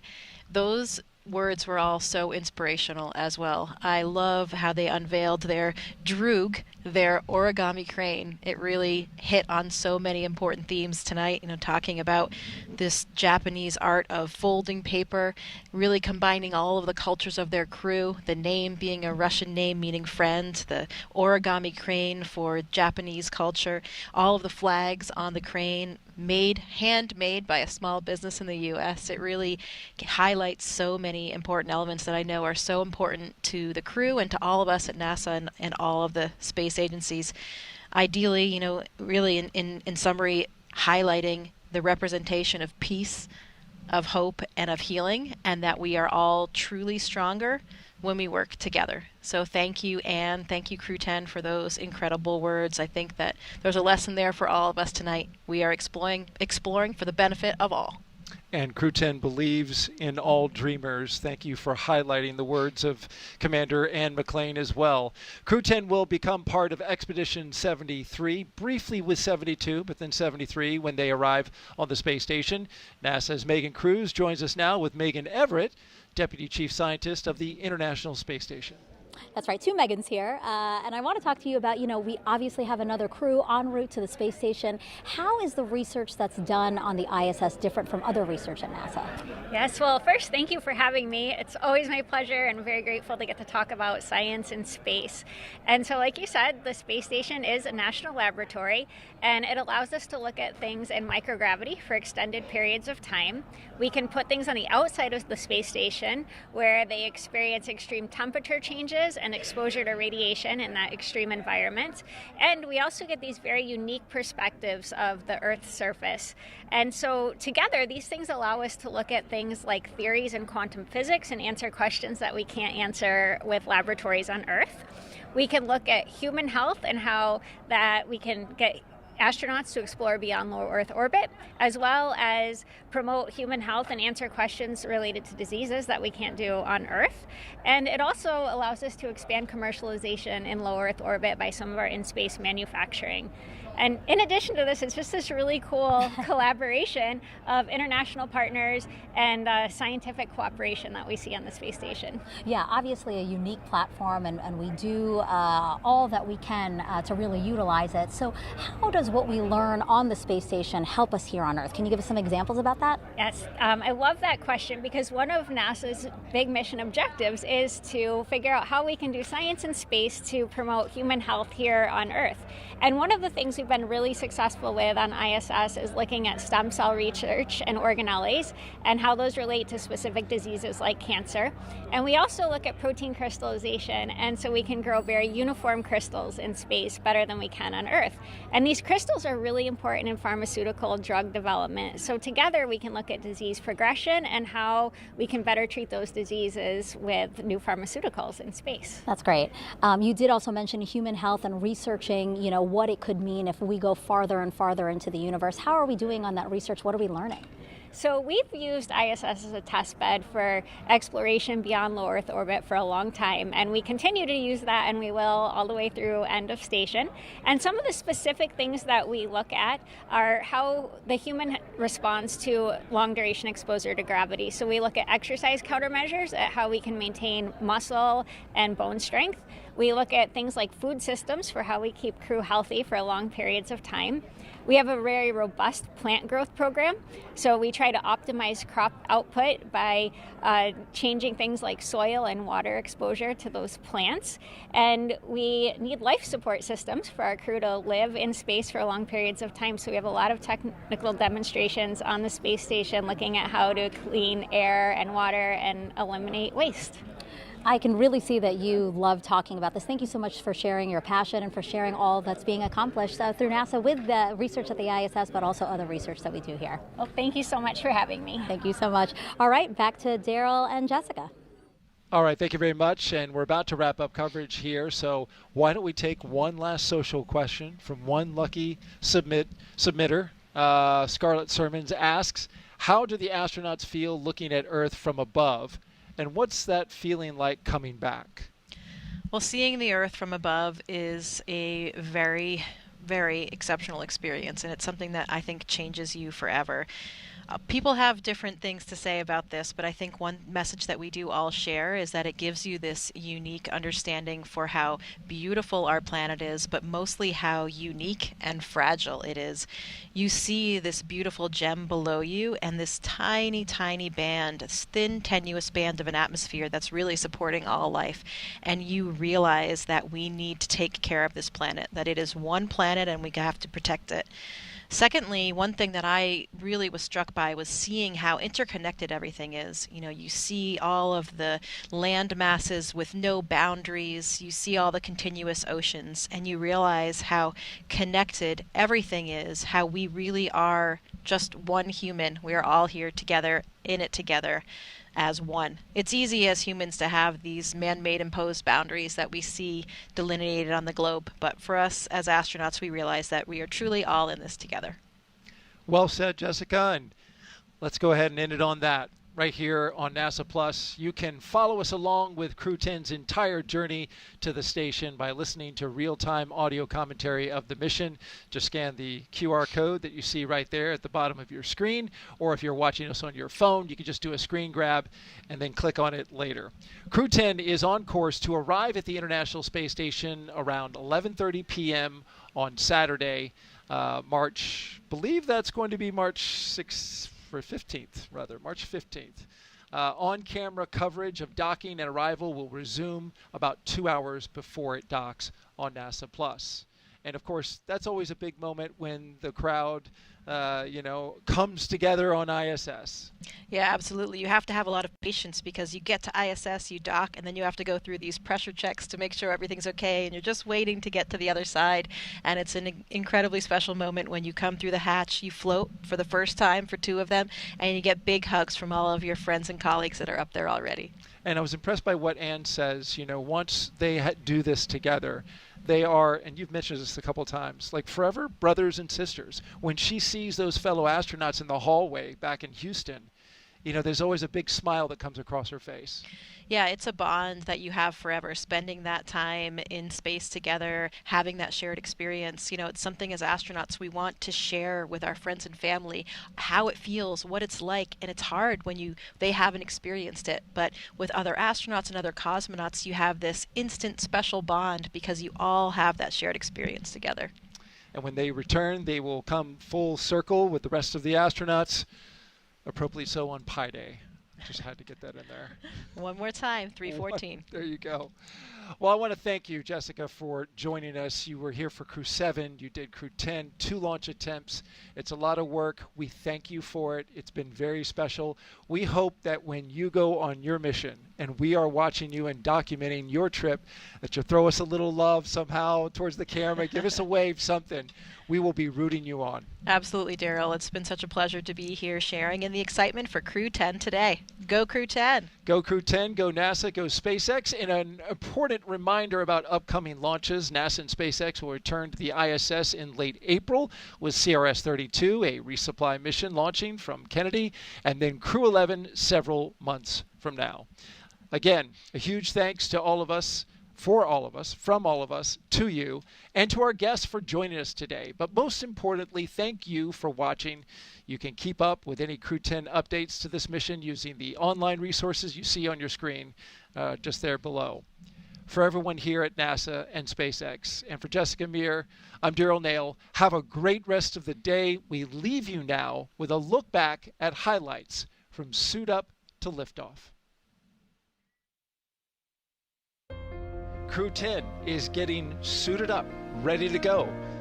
Time now for the traditional card game. Crew 10 walking down the hallway. And here they come, taking their first steps outside as they prepare for their journey to the International Space Station. And we are off. The crew on their way to Space Launch Pad 39A. Anne McLean, Nicole Ayers making their way into their Dragon spacecraft Endurance. And here come our mission specialists down the crew access arm, Takuya Onishi and Kirill Peskov. There they are rotating back. Dragon, SpaceX side hatches closed. Ignition and liftoff. Go SpaceX, go NASA Crew 10.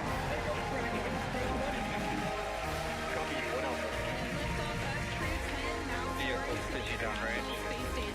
1.7 million pounds of thrust now propelling Falcon 9 and Crew 10. And we're continuing to get good call-outs on the first stage performance so far.